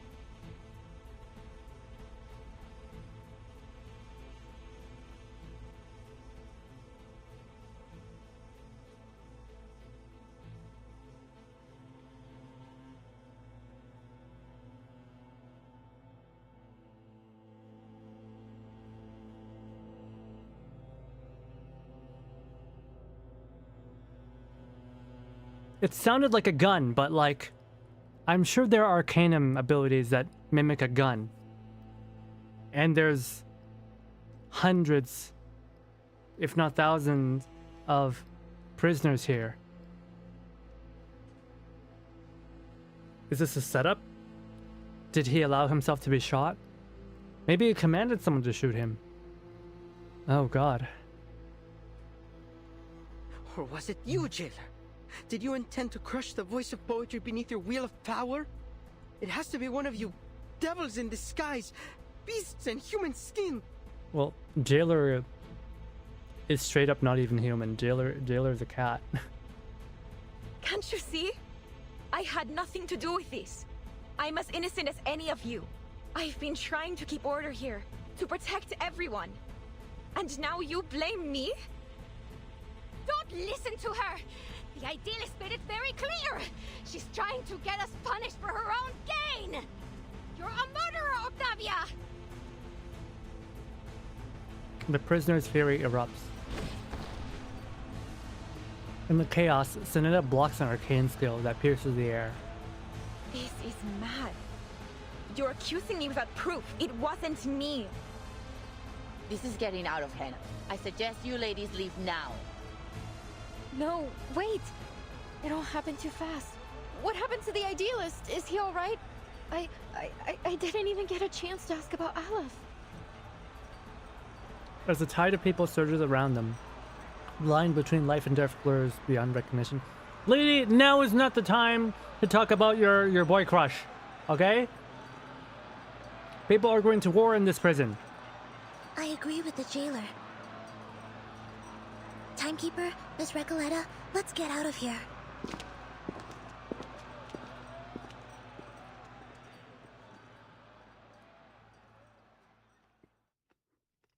The violent conflict rages on, and everything else becomes meaningless.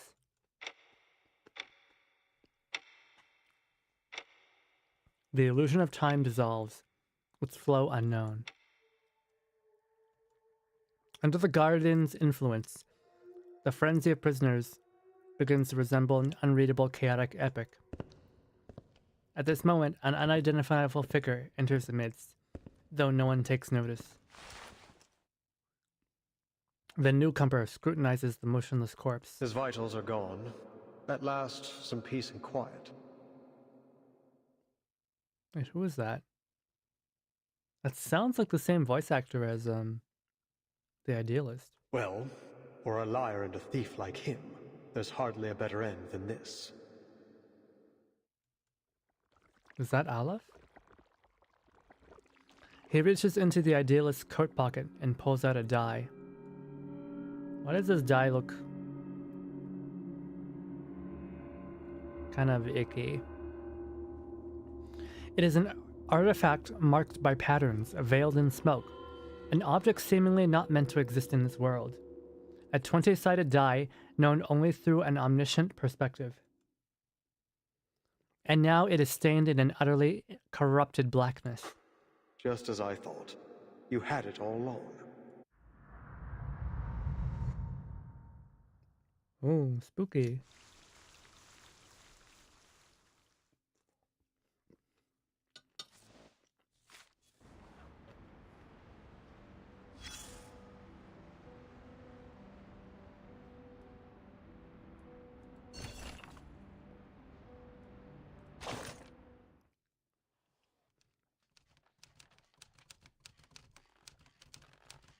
Up to this point, I have participated firsthand in several sessions of La Sociedad de Poetas de las Americas. Those literary experiments treated language as an advanced game, weaving reality and fiction into an invisible web, ensnaring everyone present in a maze of words. Never before had I been so intimate with literature, or thought about it so deeply. I was amazed by how words could so vividly express both playfulness and values. Until that ordinary afternoon, when a poet named Eduardo was reciting his new piece with refined rhythm, and Miss Octavia was discussing the state of Sao Paulo with me. No one noticed anything unusual about Mr. Julio's condition. Is he gonna get taken to the physician? Just like you wrote in the Tin Soldiers of Sao Paulo. The greatness of Latin America lies in its richness, and from that richness comes misfortune, gnawed by insatiable greed. One man's poverty is another man's feast. Suffering nourishes joy. They are like riverbanks, clearly divided. This duality, this paradox, isn't it precisely the kind of question we should be posing through literature? Oh, jeez.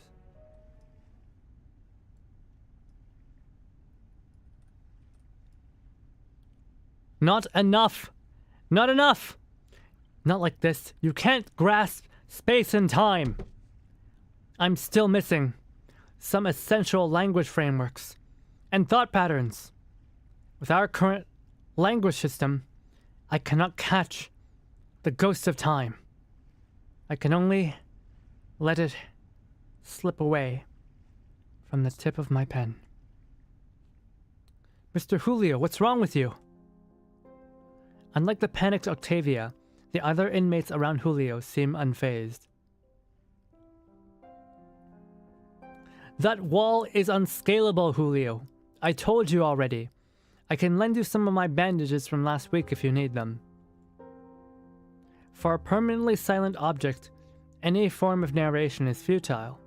In the end, you're just wrestling with your own shadow. This guy's got scars across his face. What the fuck did they do to him? And like, you can see that they were just recently patched up too. He was recently stitched together. So it was done here. Oh no. What are you all standing around for? Can't you see Julio's hurting himself? Octavia is clearly flustered. Doris knows she must first eliminate any outside interference that might obstruct her ability to help. Hey there, Chibity. Hey! Good evening! A little bit late tonight, but I appreciate it. Were you doing something today?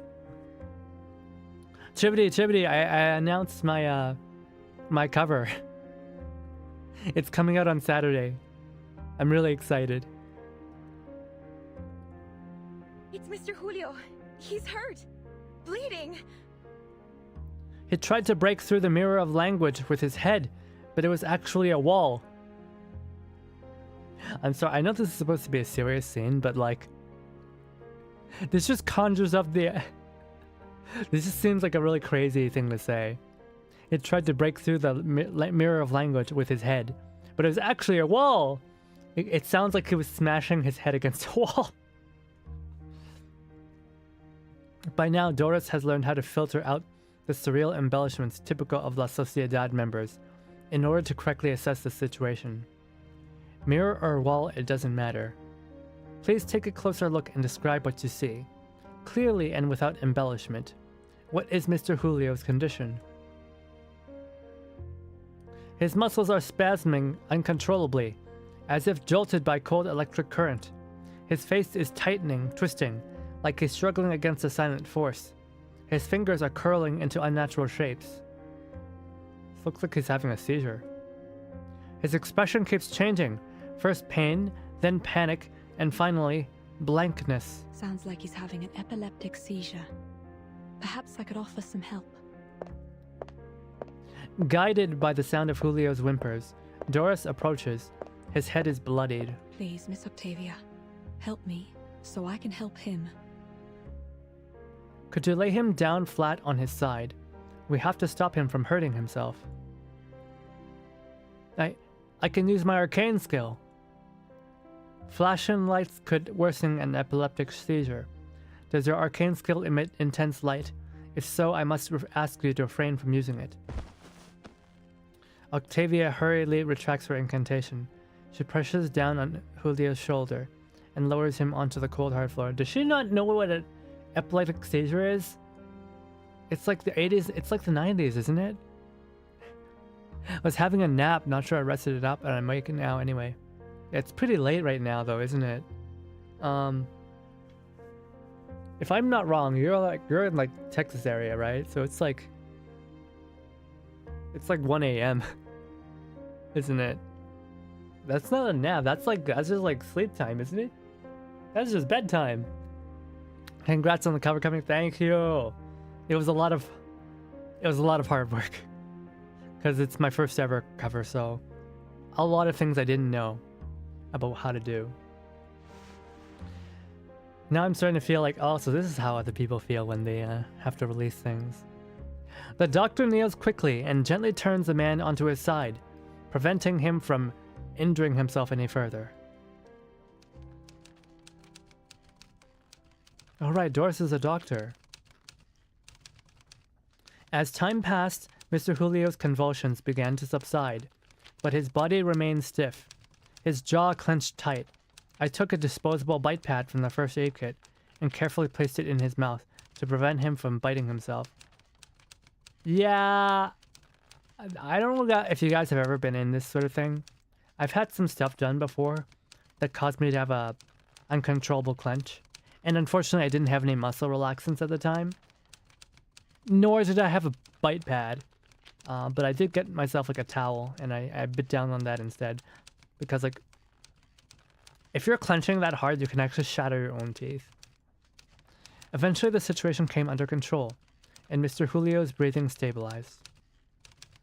And then everyone went straight back to the gathering, as if it were only a minor inconvenience.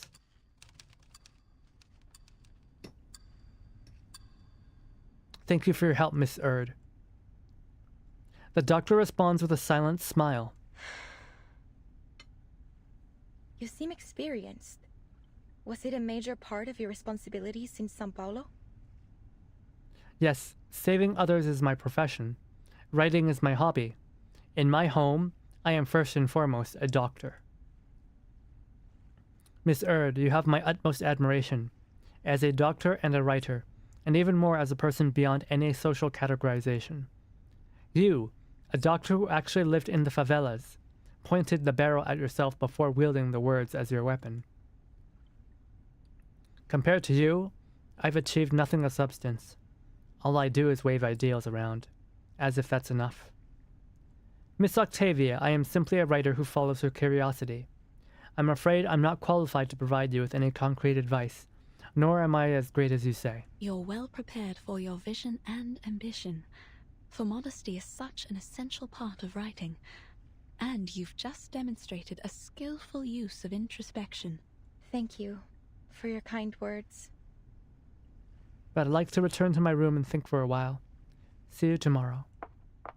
Man, I thought I would not enjoy this event at all. I thought it would just be a bunch of literature nerds. And it is. It is a bunch of literature nerds. But I'm actually getting sucked right into the story. Wow. The idealist pursues his ideal to erect a magnificent vision atop the tower of literature. But for those outside the tower, what good is magnificence? Here I am, locked away in a prison, and my words going no further than these walls. I even only have my life because of my wretched father. It was foolish to think that ideas alone could ease people's pain. Maybe we're no different from the heretics who were burned at the stake in the Middle Ages.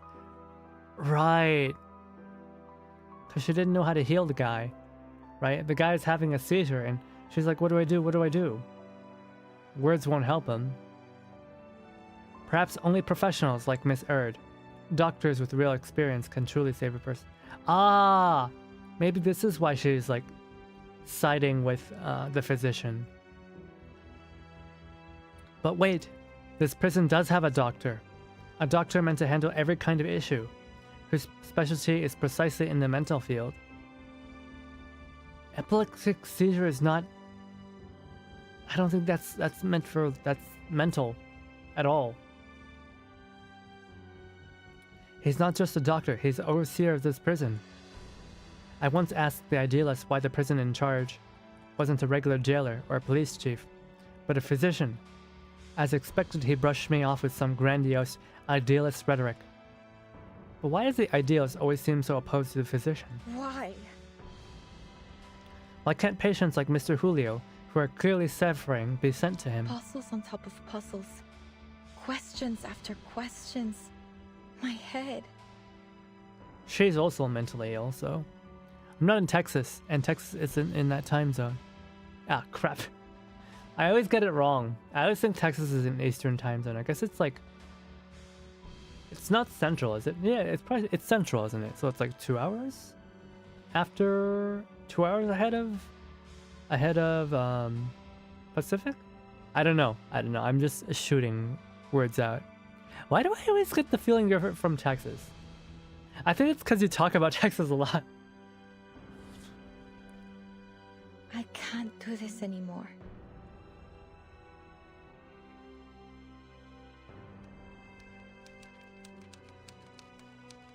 Miss Octavia turned and walked away. Though she looked disheartened, I could still see the power of the unwavering force that drove her forward. What would that force be for me? Looking back, I too began to reflect on myself, to contemplate fate, that grand and irreversible force.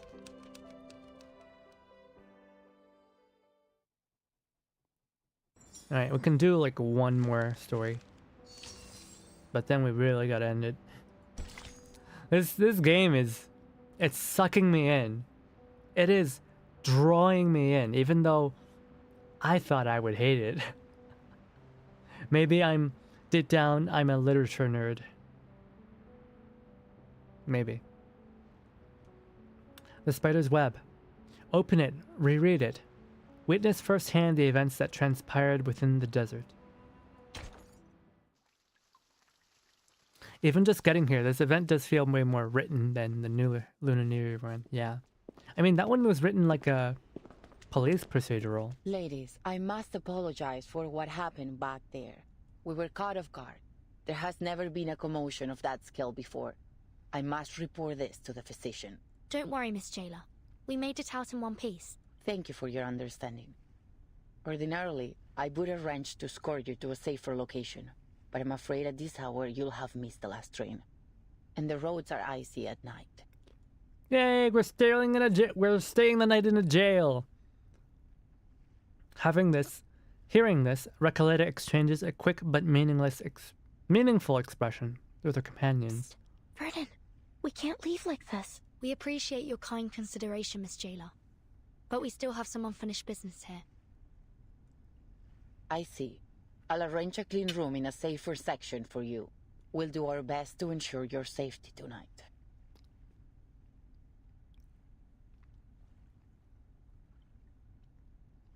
We're sleeping in a jail cell! Hell yeah! Well, you know, shouldn't there be rooms for the prison staff? Why are we staying in a jail cell? Is that a jaguar? That is indeed a jaguar. Not a cougar, not a leopard. A jaguar. Don't question it.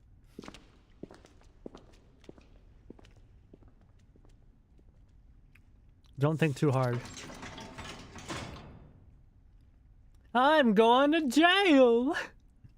Night falls as the girls huddle together, scrutinizing their unfamiliar surroundings. They actually found us a spare room. I heard Sao Paulo, so I knew we were in Brazil. Actually, we are not in Brazil. We are in Ushuaia, at the southern tip of, what was it called again? Tierra del Fuego? In Argentina. They actually found us a spare room. Bleak, quiet, and somber. It's a cell like all the others. Don't worry. This isn't the first time we've ended up on the wrong side of the bars. This soundtrack again. At least this time we're just here for the night, not a full sentence.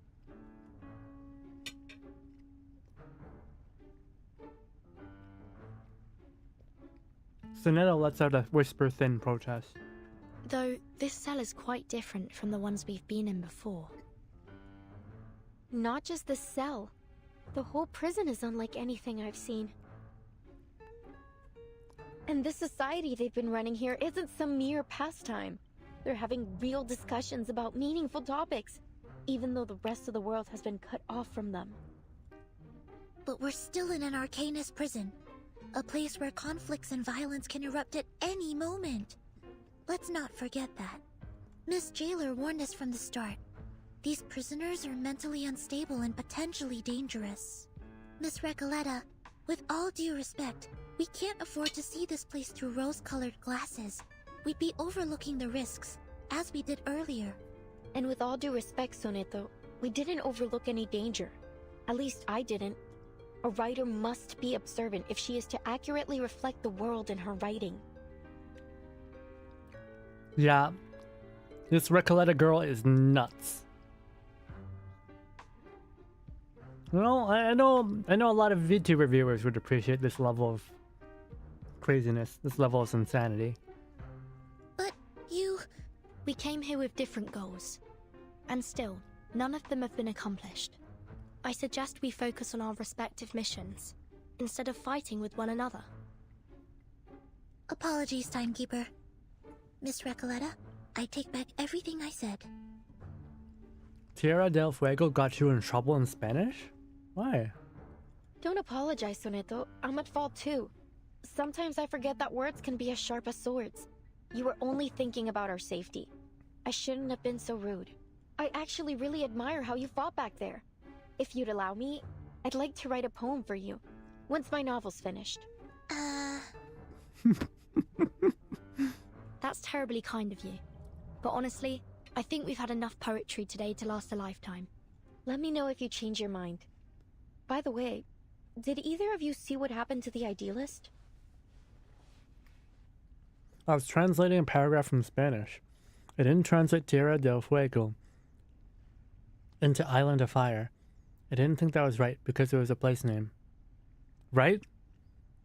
It's a proper noun.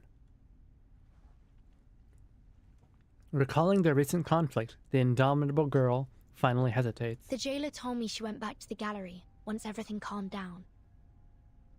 She found nothing. No blood, no shell cases, not even a trace of the idealist. Oh. It was a setup. Idealist shot himself. Timekeeper, now's really not the time for ghost stories. Do you mean that maybe the idealist somehow managed to get out of there on his own? Or perhaps someone else helped him? Well, according to the idealist and our jailer, Any inmates who are unwell will be taken to the physician. It's possible someone brought him there, while everyone else was shouting and running about. You're right. It could be that he's with the physician right now. I'm relieved. That was a sudden plot twist, but a visionary of his magnitude doesn't deserve to die in silence like that. Guess we're gonna meet the physician. To be fair, the gunshot was quite loud, as was the ensuing commotion. Nonetheless, he couldn't have just died like that. I mean, the writers would riot if a writer were to kill off a character so abruptly. But you believe he's still alive too, am I right?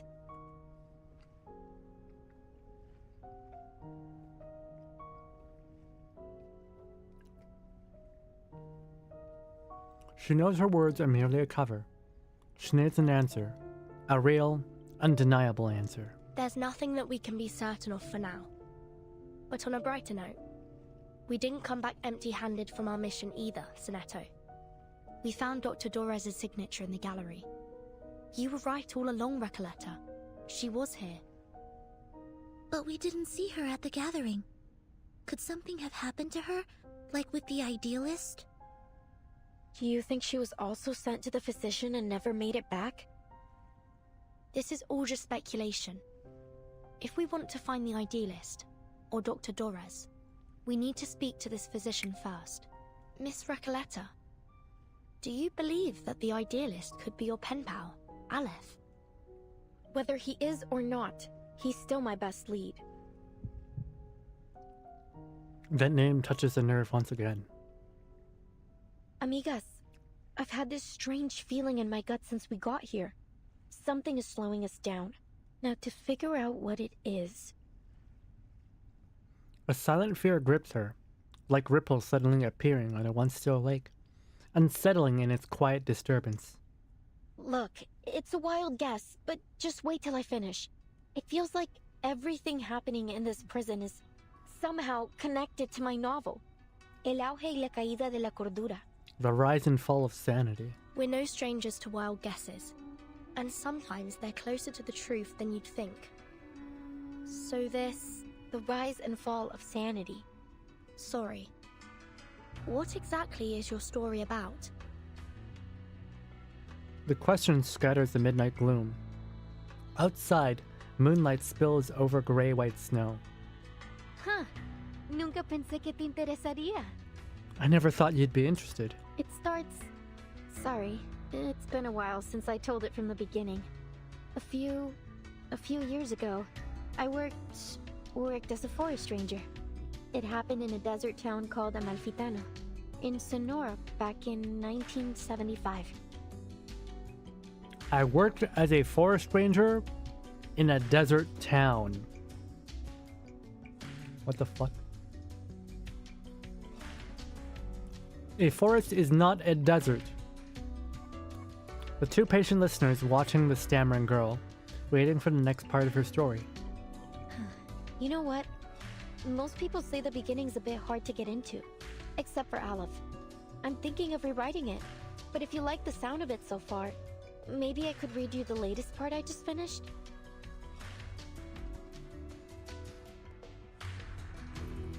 She studies her readers' expressions, guessing madly at their responses. Please.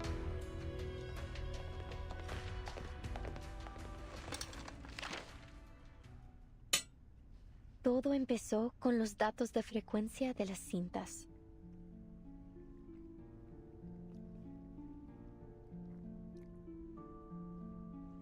It all started with the frequency data from the tapes.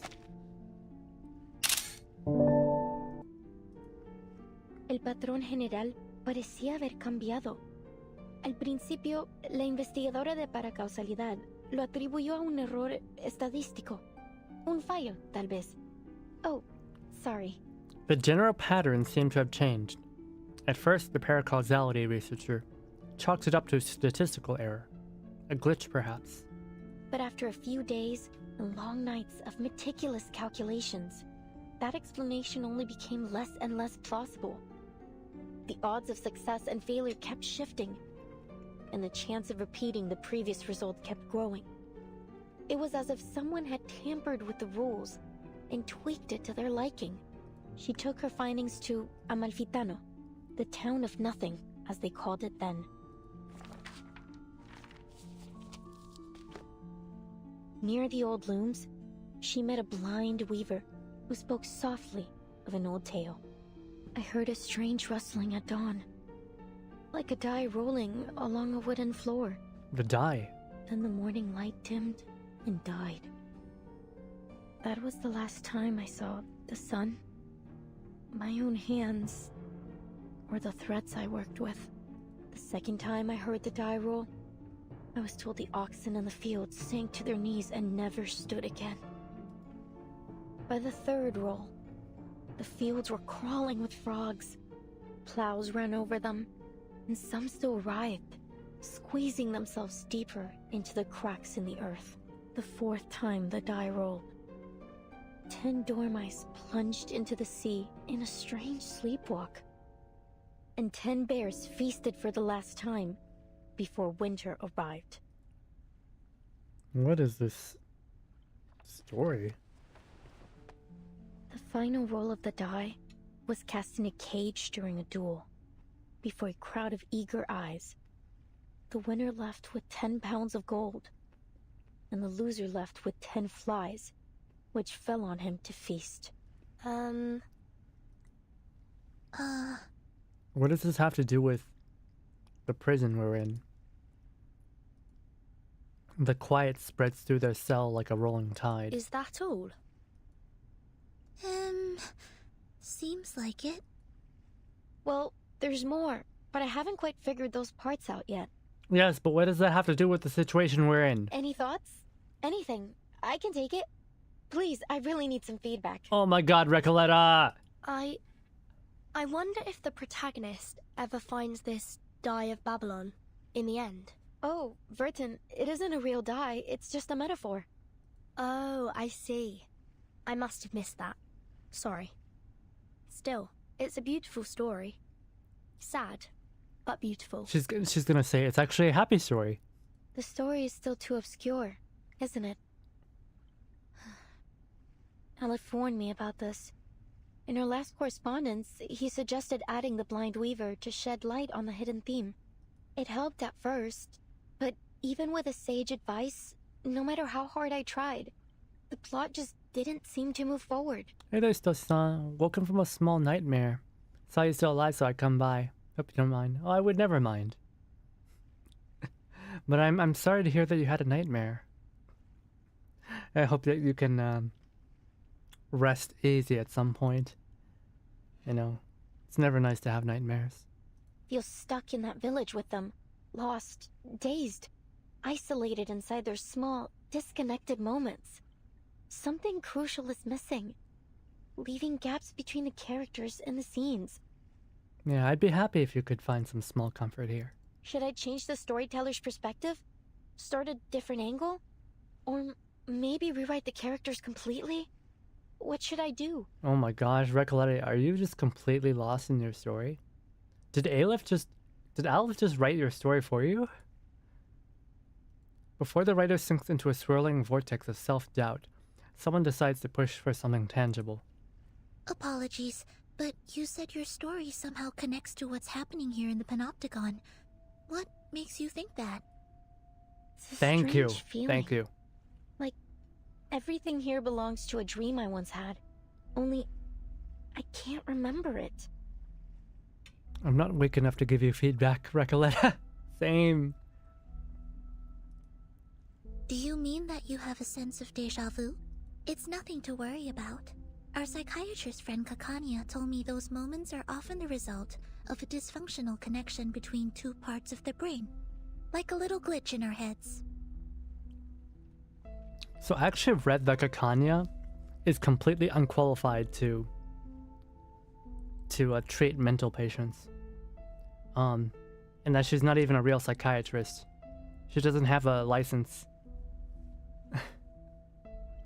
So that to call her a psychiatrist is kind of like, ooh.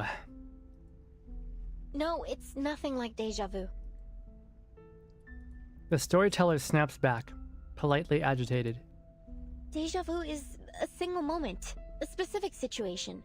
But here it's everything. La sociedad, the rules, the idealist, even the incidents in the gallery.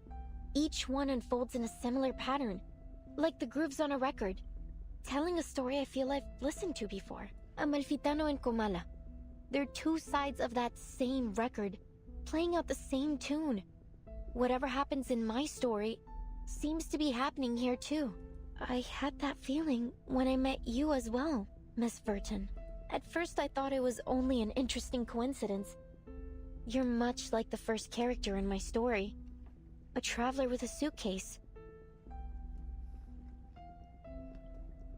The girl rambles on, desperately relating to her characters. But then I realized, the doctor, your Doris, she's like the blind weaver who lost her sight to the die despite having always been faithful to it. And the jailer, she's the bank clerk who assisted the corporation in taking over the town in order to escape her past. And the idealist, he's the murdered donkey driver, and the die of Babylon. No, mis queridos amigos ficticios. ¿Qué rayos les está pasando? Wait. Are you saying that everyone we've met here matches a character from your story? Like some kind of archetype? That sounds unbelievable. But then again, maybe you're onto something. You see the world through a different lens that none of us share. Not just the characters. The events here are mirroring my story too. Aleph. He's the only one who truly understood my story. If things are playing out just like my novel, then maybe Aleph is in fact still here. Are you suggesting that someone is controlling the Panopticon in order to make it follow the same plot as your story? That they've set the rules, started the poetry group, planned the attack on the Idealist, and tried to prevent us from finding Dr. Dores? You see the world through a lens none of us share. A really stupid lens. No, she's kind of special. If that's true, Miss Recoleta, it's very likely that the one acting against us is in fact Aleph himself. Don, Don, Don! What a twist! Recoleta never expected the chain of reasoning to unravel this way. But no. How could that be possible? Remember, guys, we don't know anything about Aleph except what Recoleta tells us.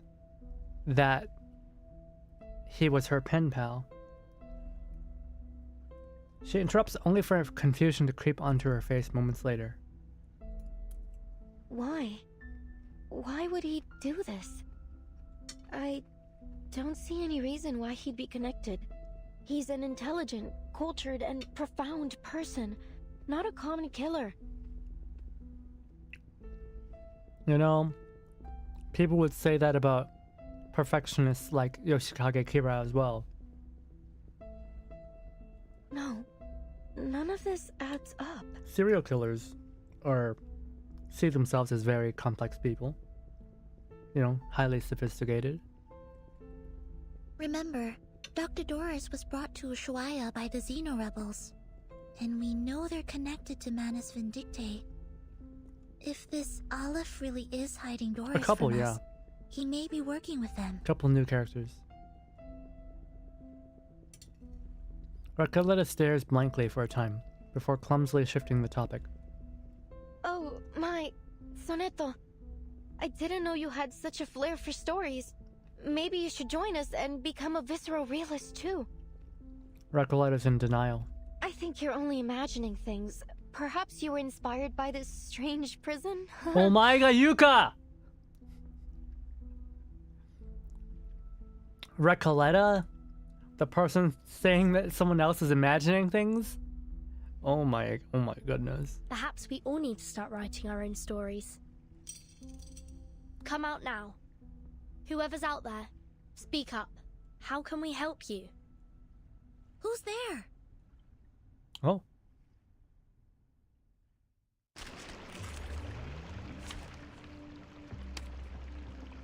Prisoner's shadow.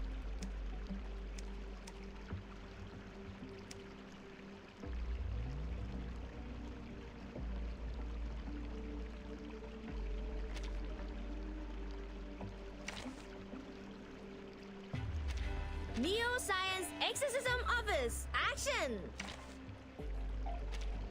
Battlefield documentary. About new genre for me.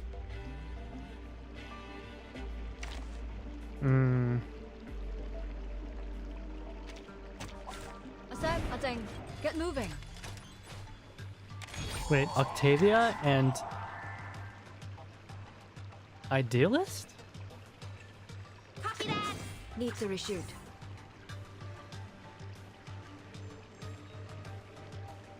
En todos los momentos. Lily! I think, pick yourself up. Let's go. Nuestro aliado es la verdad.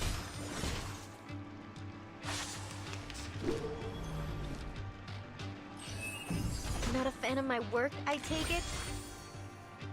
No. Más allá del en todos Probably los not. momentos. Prop, get ready. Cosmología, filosofía clásica. Nuestro adversario es el tiempo. Focus.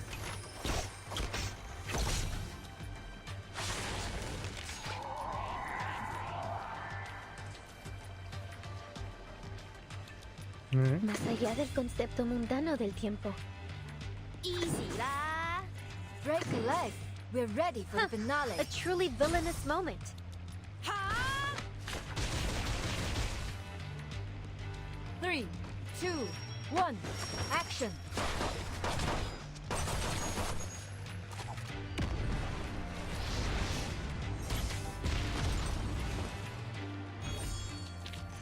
I haven't had a eureka moment like this in a while. The poem I just wrote is amazing. Huh? Wait.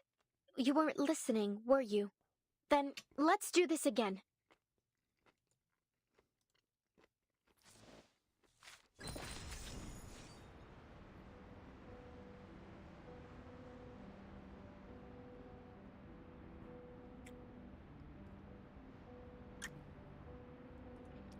I said I was gonna end, but there's no way I can end there. We have to read this next part. We have to read it. I have to know what happens next. It's like a good book. You can't put it down.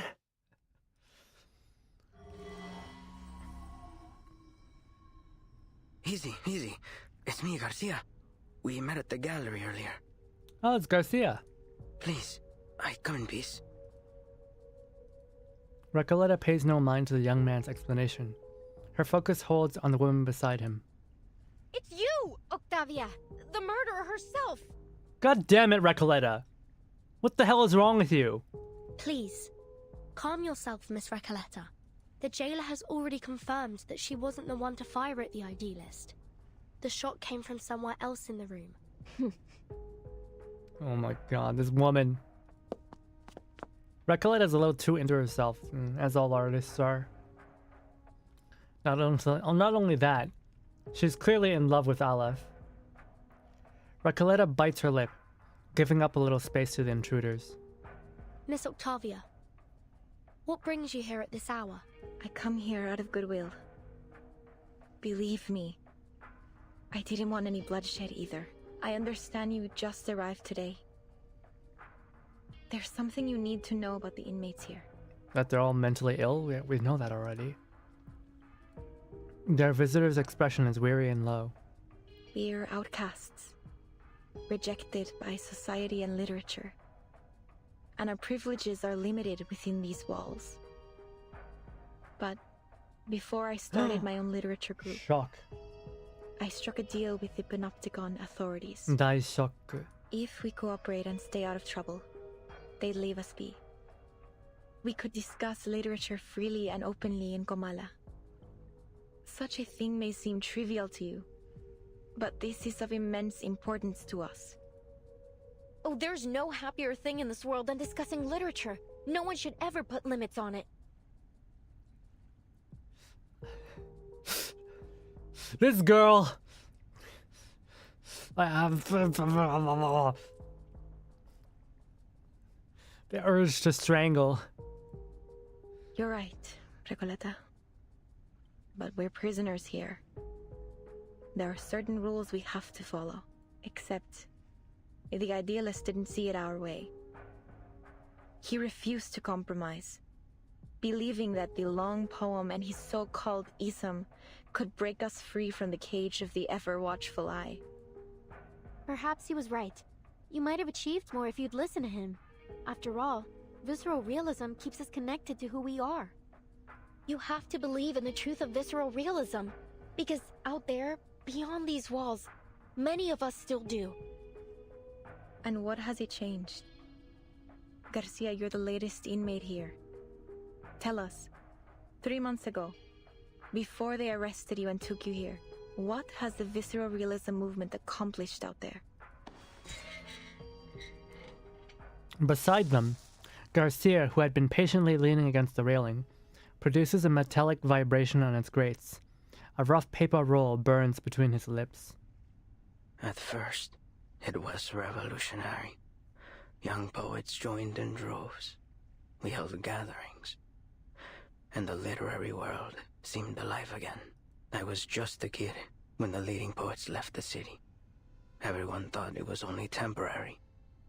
But it didn't come back. And nothing has happened since. No one says it. But we all know. Visceral realism died in 1977. LATAM friends, if you're still here, what happened in 1977? I don't know. I really don't know. I would like to learn. No, not for me. It's not dead as long as people still believe in it. I believe in it. You and who else?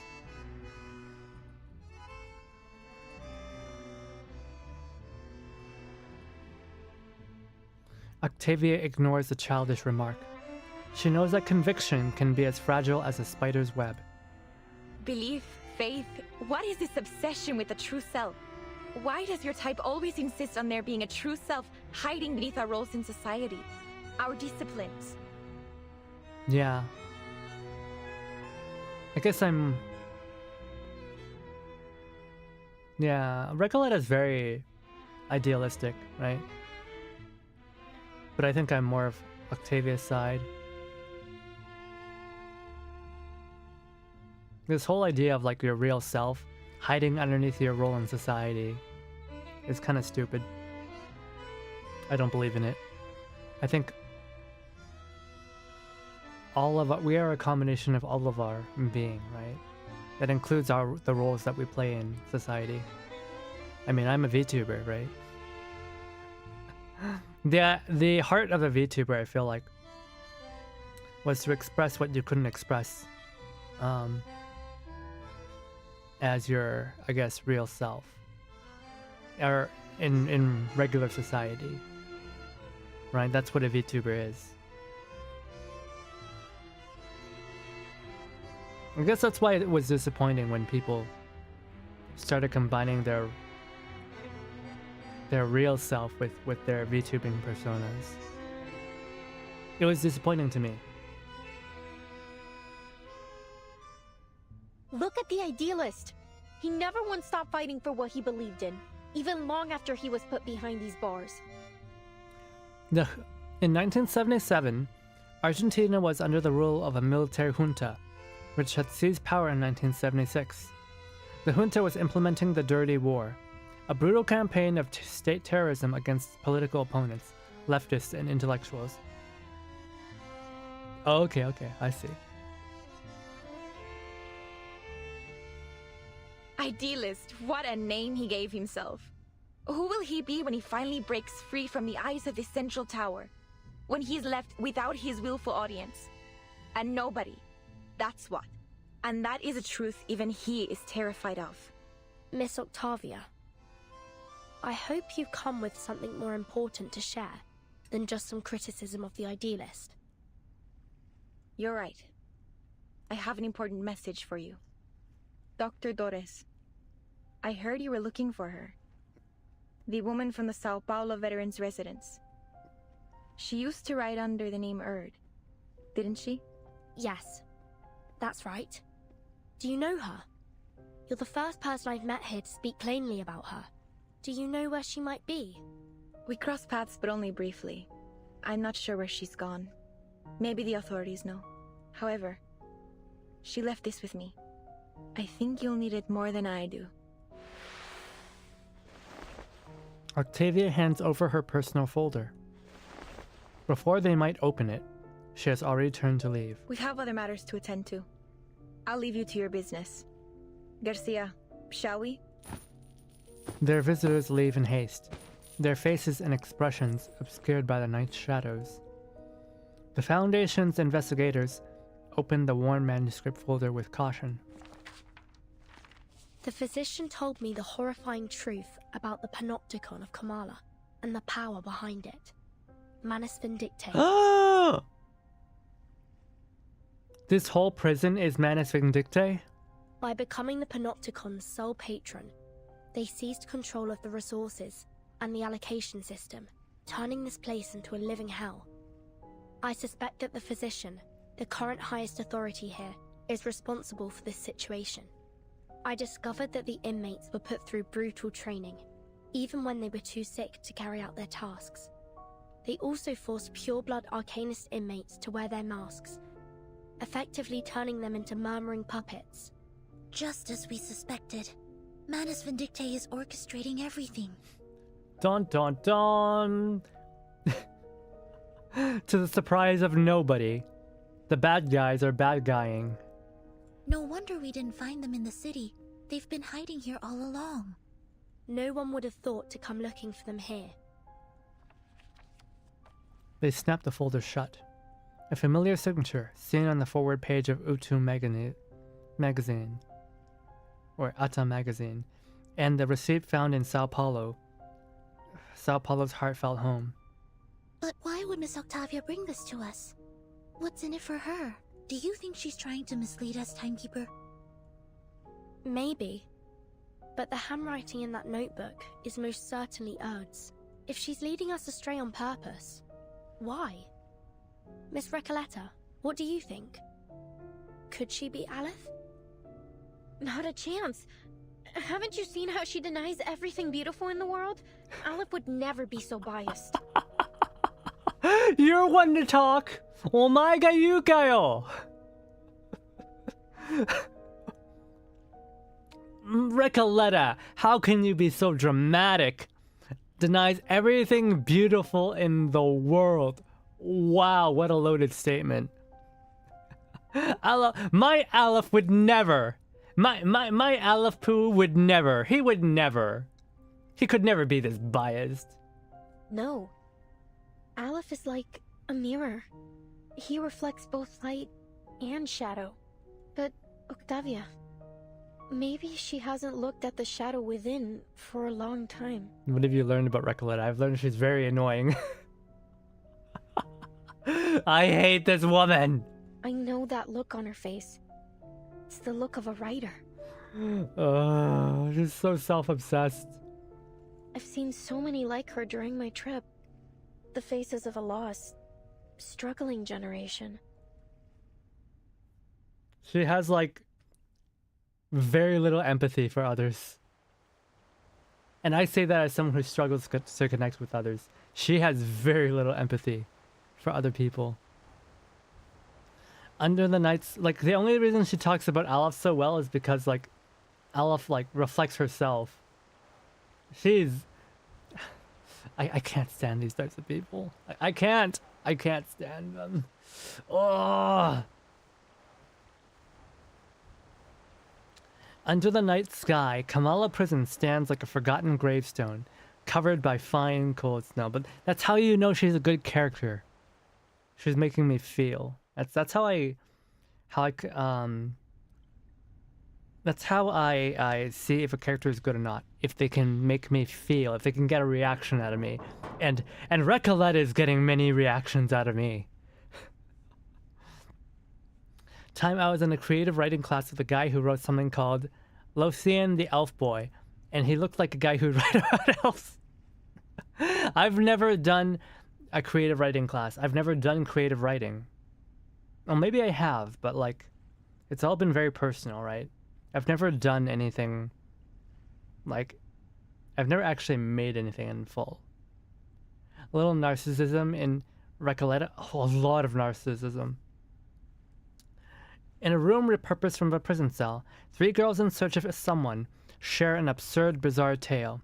Meanwhile, at the entrance to the central watchtower, a jaguar knocks on a secure door.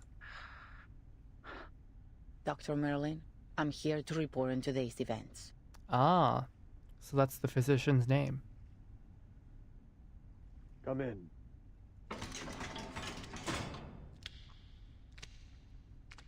Maybe the physician is Aleph. Frantic writing breaks the quiet of the room. The jailer's visit does not deter the man who's behind the desk. It continues writing, wholly absorbed, as if each letter was filling the world around him. You know, here's a, well, I don't know. What is it? Is it going to be the irony that, like, the foremost authority in the jail is the craziest of them all? Why is he writing? What is he writing? There was a commotion in the gallery today, sir. An inmate known as the Idealist was severely injured. The inmates nearby said he lost consciousness from blood loss. However, after we put everyone back in their cell, the Idealist was gone. I made a sweep of the grounds, but there was no trace of him. It's possible that he regained consciousness and went into hiding. I'll perform a full search tomorrow. The jaguar finds herself unexpectedly concealing the truth from Pablo. About Pablo. No need.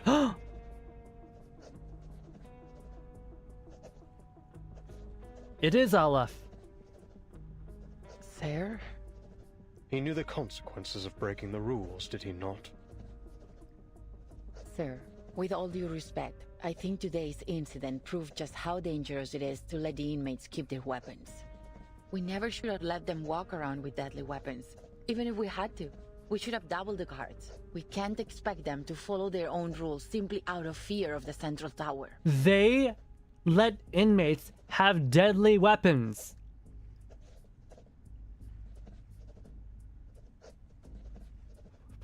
What the fuck kind of jail is this? This isn't a prison, man. The physician interrupts her sharply with no hint of concern. And he's a physician. You'd think that his whole deal would be to act as a doctor, but he's writing stories. He's been writing stories to the inmates. Such matters fall beyond your purview, jailer. You only need to do what's required of your title. So Aleph is the villain of the story. Is there anything else? There is another thing. 2 guests from the Foundation came through today. They said they were looking for someone named Doris. They've shown a willingness to cooperate, though they were involved with the incident in Corridor 0. The sound of writing continues. Her report is disregarded. The jailer takes a deep breath. The next part is difficult to say. Sir, there is one more thing. What is that? I told Miss Octavia we're short on rations, and she's adjusted the inmates' portions accordingly, but that won't last long. Manus Vindicti stopped providing supplies back in March, and Sino has collected all the prisoners they had previously placed in her custody. I just wonder why they have so suddenly withdrawn from Ushuaia and brought all the prisoners with them. I also noticed that we haven't received any orders from the government since Warden Tartuffe was transferred. In fact, we haven't had any communication with them at all. Sir, in frank terms, we're facing down a serious shortage of medicine, food, and basic supplies. At this rate, the Panopticon will soon be unable to operate. Where will our inmates go then? The man before her says nothing for a long time, his pen still flickering over the page. Can we ask the Foundation for help? They've sent their people here. Maybe they're interested in the Panopticon? I like how he's just completely ignoring her. He's just writing away. And you can constantly hear the sound of his pen going about. This is some really good direction from the developers. I could arrange a meeting if you like. The game devs they're really good at storytelling. You're unusually talkative today. The man finally stops writing and looks up. Pardon, sir? He's gonna show his full model now. That's fascinating, you know. Ha! You've become so much more I concerned called about it! this place and its inmates than when you first started. You are now dictated by your title. Guys, like I said, media literacy. I am so good at this. I may not be a literature major, I may not be a literature nerd, but I do have media literacy.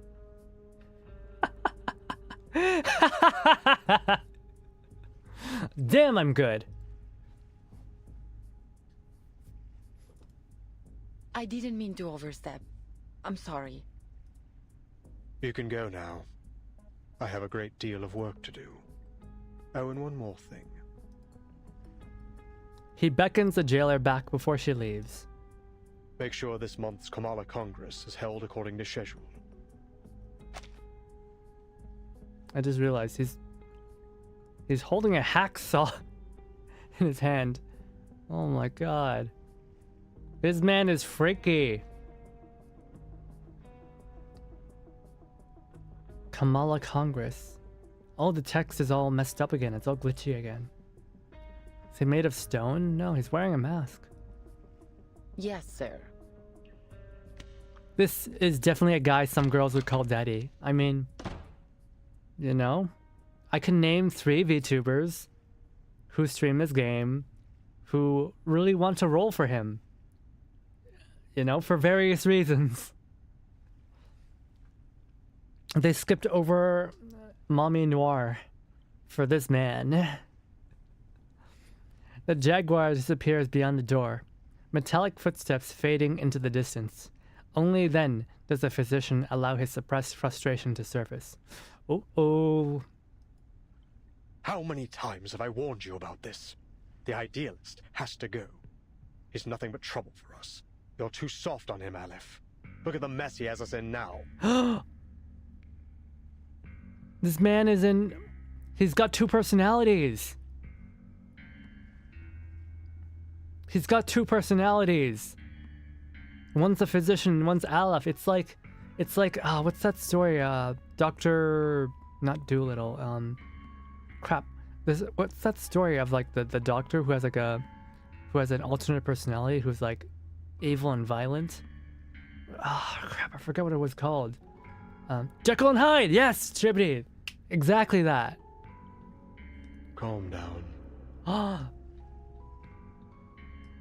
It's 2 personalities in one body. He's a rabble-rousing thief, a self-destructive maniac, a snake in the grass. He even stole the tea of Kamala from me. He's nearly ruined everything we've worked for. It's the dice. The man angrily raises the once lost and now found die. In the dim room, it flickers with a comforting glow. It's only a die, Merlin. It does nothing more than a die can do. Okay, I like Aleph. I like Aleph. I like him. Why is there wet sounds? I mean, there's some goop coming out of the dice. I don't know what it is. It's kind of slightly disturbing. You were there today. You saw what he did. He managed to change the panopticon with this die, even if only for a second. He'll ruin my work, Aleph. He's a slave to his passion. His head is filled with impulsive thoughts. I don't trust him. We can't trust him. See, I knew it. The doctor, the physician, is the craziest person in the jail. Aleph and Merlin are one person. They are one person. I've done everything you've asked. Now it's time to do your part. God, my media literacy is the friggin' best. Should that just be my meme for this chapter? Media literacy? Let's just go. Media literacy! Time's ticking down. I can't afford any further mistakes. No one can be permitted to stop my experiment in the Panopticon. I'll prove it to them. That we have found the path to the ultimate answer. Okay, oh my goodness. Oh my goodness. Oh, I want to keep reading, but I think this is a good place to stop. I'm going to assume this chapter is around 20 nodes. Or there might be more than 20 segments. This game has... Sometimes it can go up to like, what? 30. Chapter 7 has 30 nodes. Right? Chapter 6 is 24. Chapter 5 is 21. Chapter 8 has 24. So like something like that. We've read a lot today, man. Folie et dération. Or dération. Oh my goodness. I love this story so much. This is great. I love this. I love this so much. I love mystery stories. I love thrillers. This was so good. Chapter 9 has 20. Thank you very much, XG. Thank you. I asked that at the beginning of the stream and nobody could tell me. But now I know. So I guess I can do this in 2 streams. I might give myself some more time next stream, or maybe I'll just start the stream a little earlier. Maybe I'll do less talking at the start. But also, by the way, welcome. Welcome, XG. Welcome. Oh my goodness, this has been such a treat to me. This story. I thought I wouldn't like this chapter at all. I thought, oh my god, it's a bunch of crazy book nerds in a prison. This is gonna be horrible, and it ended up being so engrossing. This was excellent. I mean, like 2.5, right, was the most fun I've ever had in a gacha game ever. Ever. I thought, there's no way they can top that. There's no way they can top that. But no. Maybe they didn't top it, but at the very least, I really enjoy this story. I'm really liking chapter 9. Like, Blue Hawk? They know how to tell a good story. Alright? They know how to tell a good story. Yeah, I can't go back to Wuthering Waves. Oh my god. The story in Wuthering Waves feels so bleh in comparison. There is substance here. There's real substance here. Oh.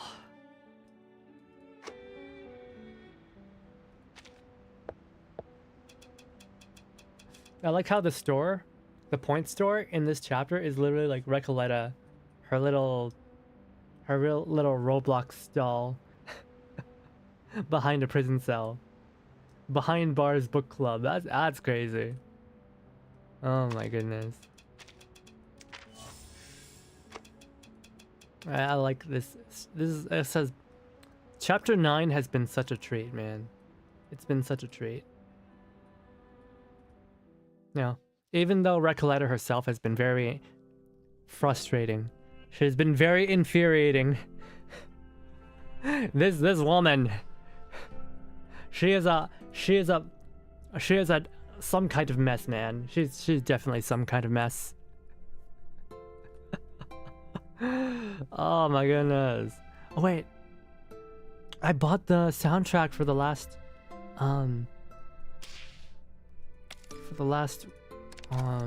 event. So how do I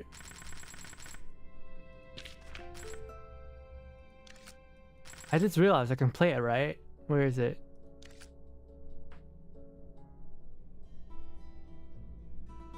Ooh.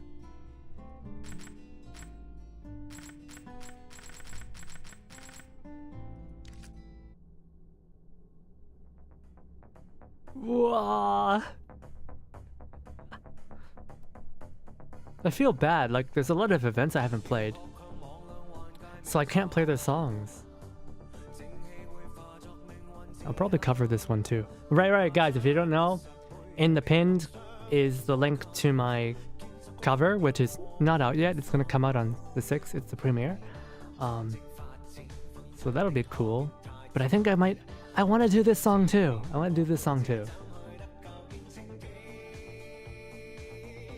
How long it took to make that cover? The one that is coming out on Saturday? I'm gonna be honest with you, I've got 3 covers coming out. Actually, 3.5. I never finished the 4th song. I recorded 3 covers in 3 days.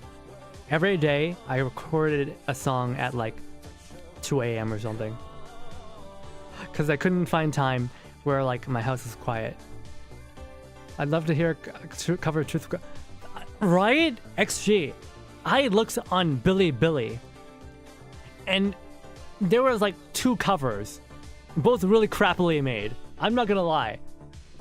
The covers on Billy kind of suck. They're like the quality of someone who just sang the song in a karaoke box and just like recorded with their phone mic. It's pretty bad.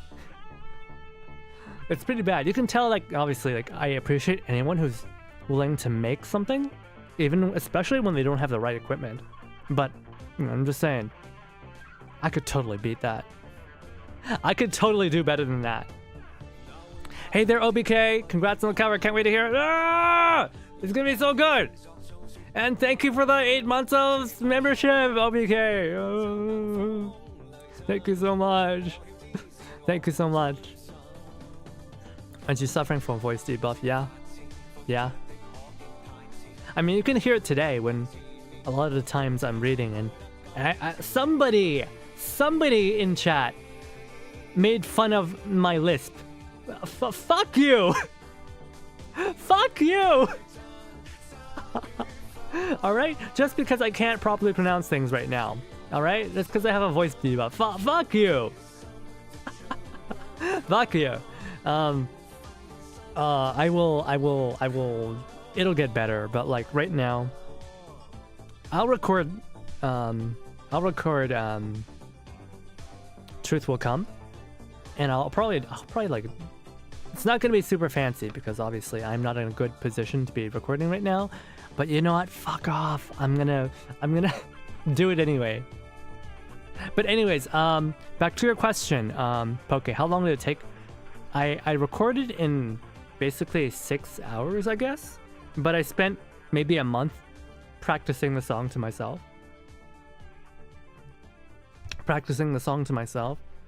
And then what was it? I had to find a mixer. I found one. I might even do like a breakdown during my celebration stream where I talk about how much it costs and how much time it took. But basically, like, I found a mixer and I hired them. And at the same time, I hired an artist. It was hard to find. Okay, I found a mixer who was really fast with the turnaround time.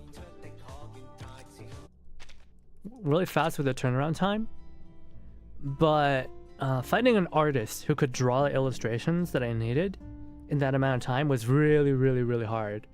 The credits are actually in the waiting room, in the description already, so I guess I can go ahead and say their names. I got Vsen to do my mixing. Vsen is really well known, I think, in the VTubing world. Vsen's kind of expensive, but they're kind of expensive, but they do really good work, and they're fast. They've got really fast turnaround times, so even though I asked for like 2 weeks or something, they're like no problem, right? And Sojun, who did my art, they did a lot of. I asked for them for like, what, color separation, layer separation, and like multiple illustrations for like the background and the foreground. I just have this creepy. They did such a good job. Still trapped in a ghost They were town, a little bit or behind aboard a schedule soulless ship, on. drifting eternally in restless waters. What was it? Sojin promised this feeling me. won't fade easily. Shut up, Recoleta! Sojin promised me a little bit earlier, I guess, than what I wanted. And, you know, they shot past that, I think. But it's fine. They still gave me art relatively quick. You know, relatively quick and for very high quality, and it was not expensive at all, I don't think. The price is good. Sojin did a great job too. The final product was amazing. I have no problems recommending either Visen or Sojin. And then I got Aeroplan to do my video, and the video was really fucking good. The video is really good. Haku got that money now. He's got a little bit of money. Who roasted Sotori? Somebody roasted me. Somebody said, Hakuya, you pronounced it wrong, and I'm like, fuck off.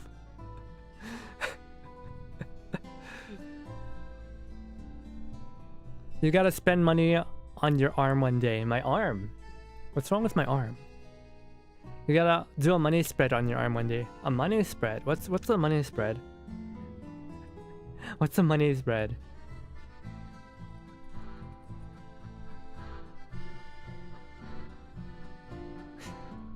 You mean like taking a money and like fanning it out against my face? I don't know how you would do that on your arm though.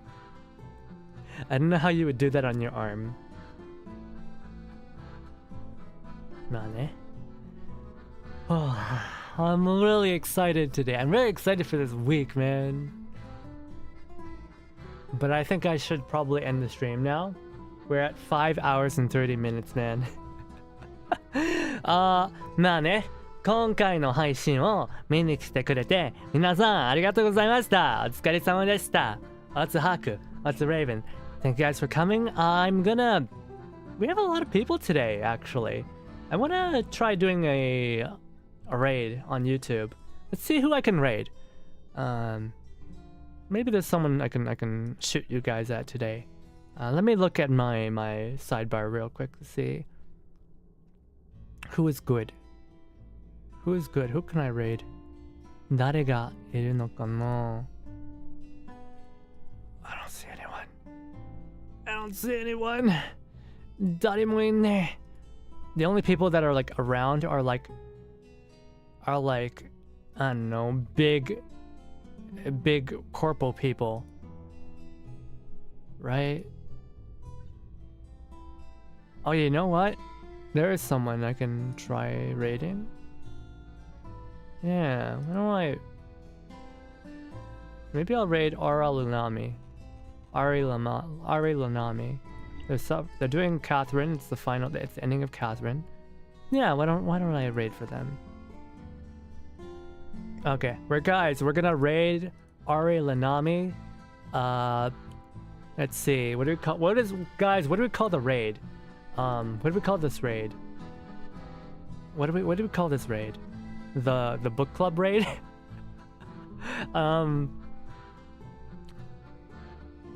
LATAM prison raid. LATAM prison raid. Alright. Let's see. I'll edit this. Yeah, LATAM prison raid. Let's do that.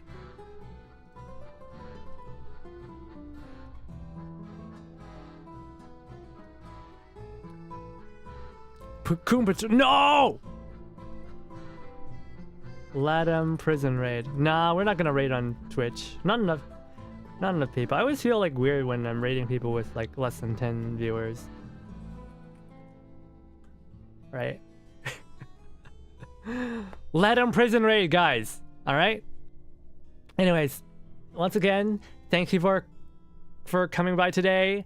I'll see you guys. What's my schedule? I haven't posted my schedule yet. I'm so sorry. Tomorrow we're streaming 100 Line Last Defense Academy again. Anyways, feeling that we're still trapped in a ghost town, or aboard a foolish ship. Well, we'll talk to you later, Recoletta. Goodbye. I suppose this feeling won't fade either. Anyway, see you guys later. Say hello to Ari for me. Bye bye.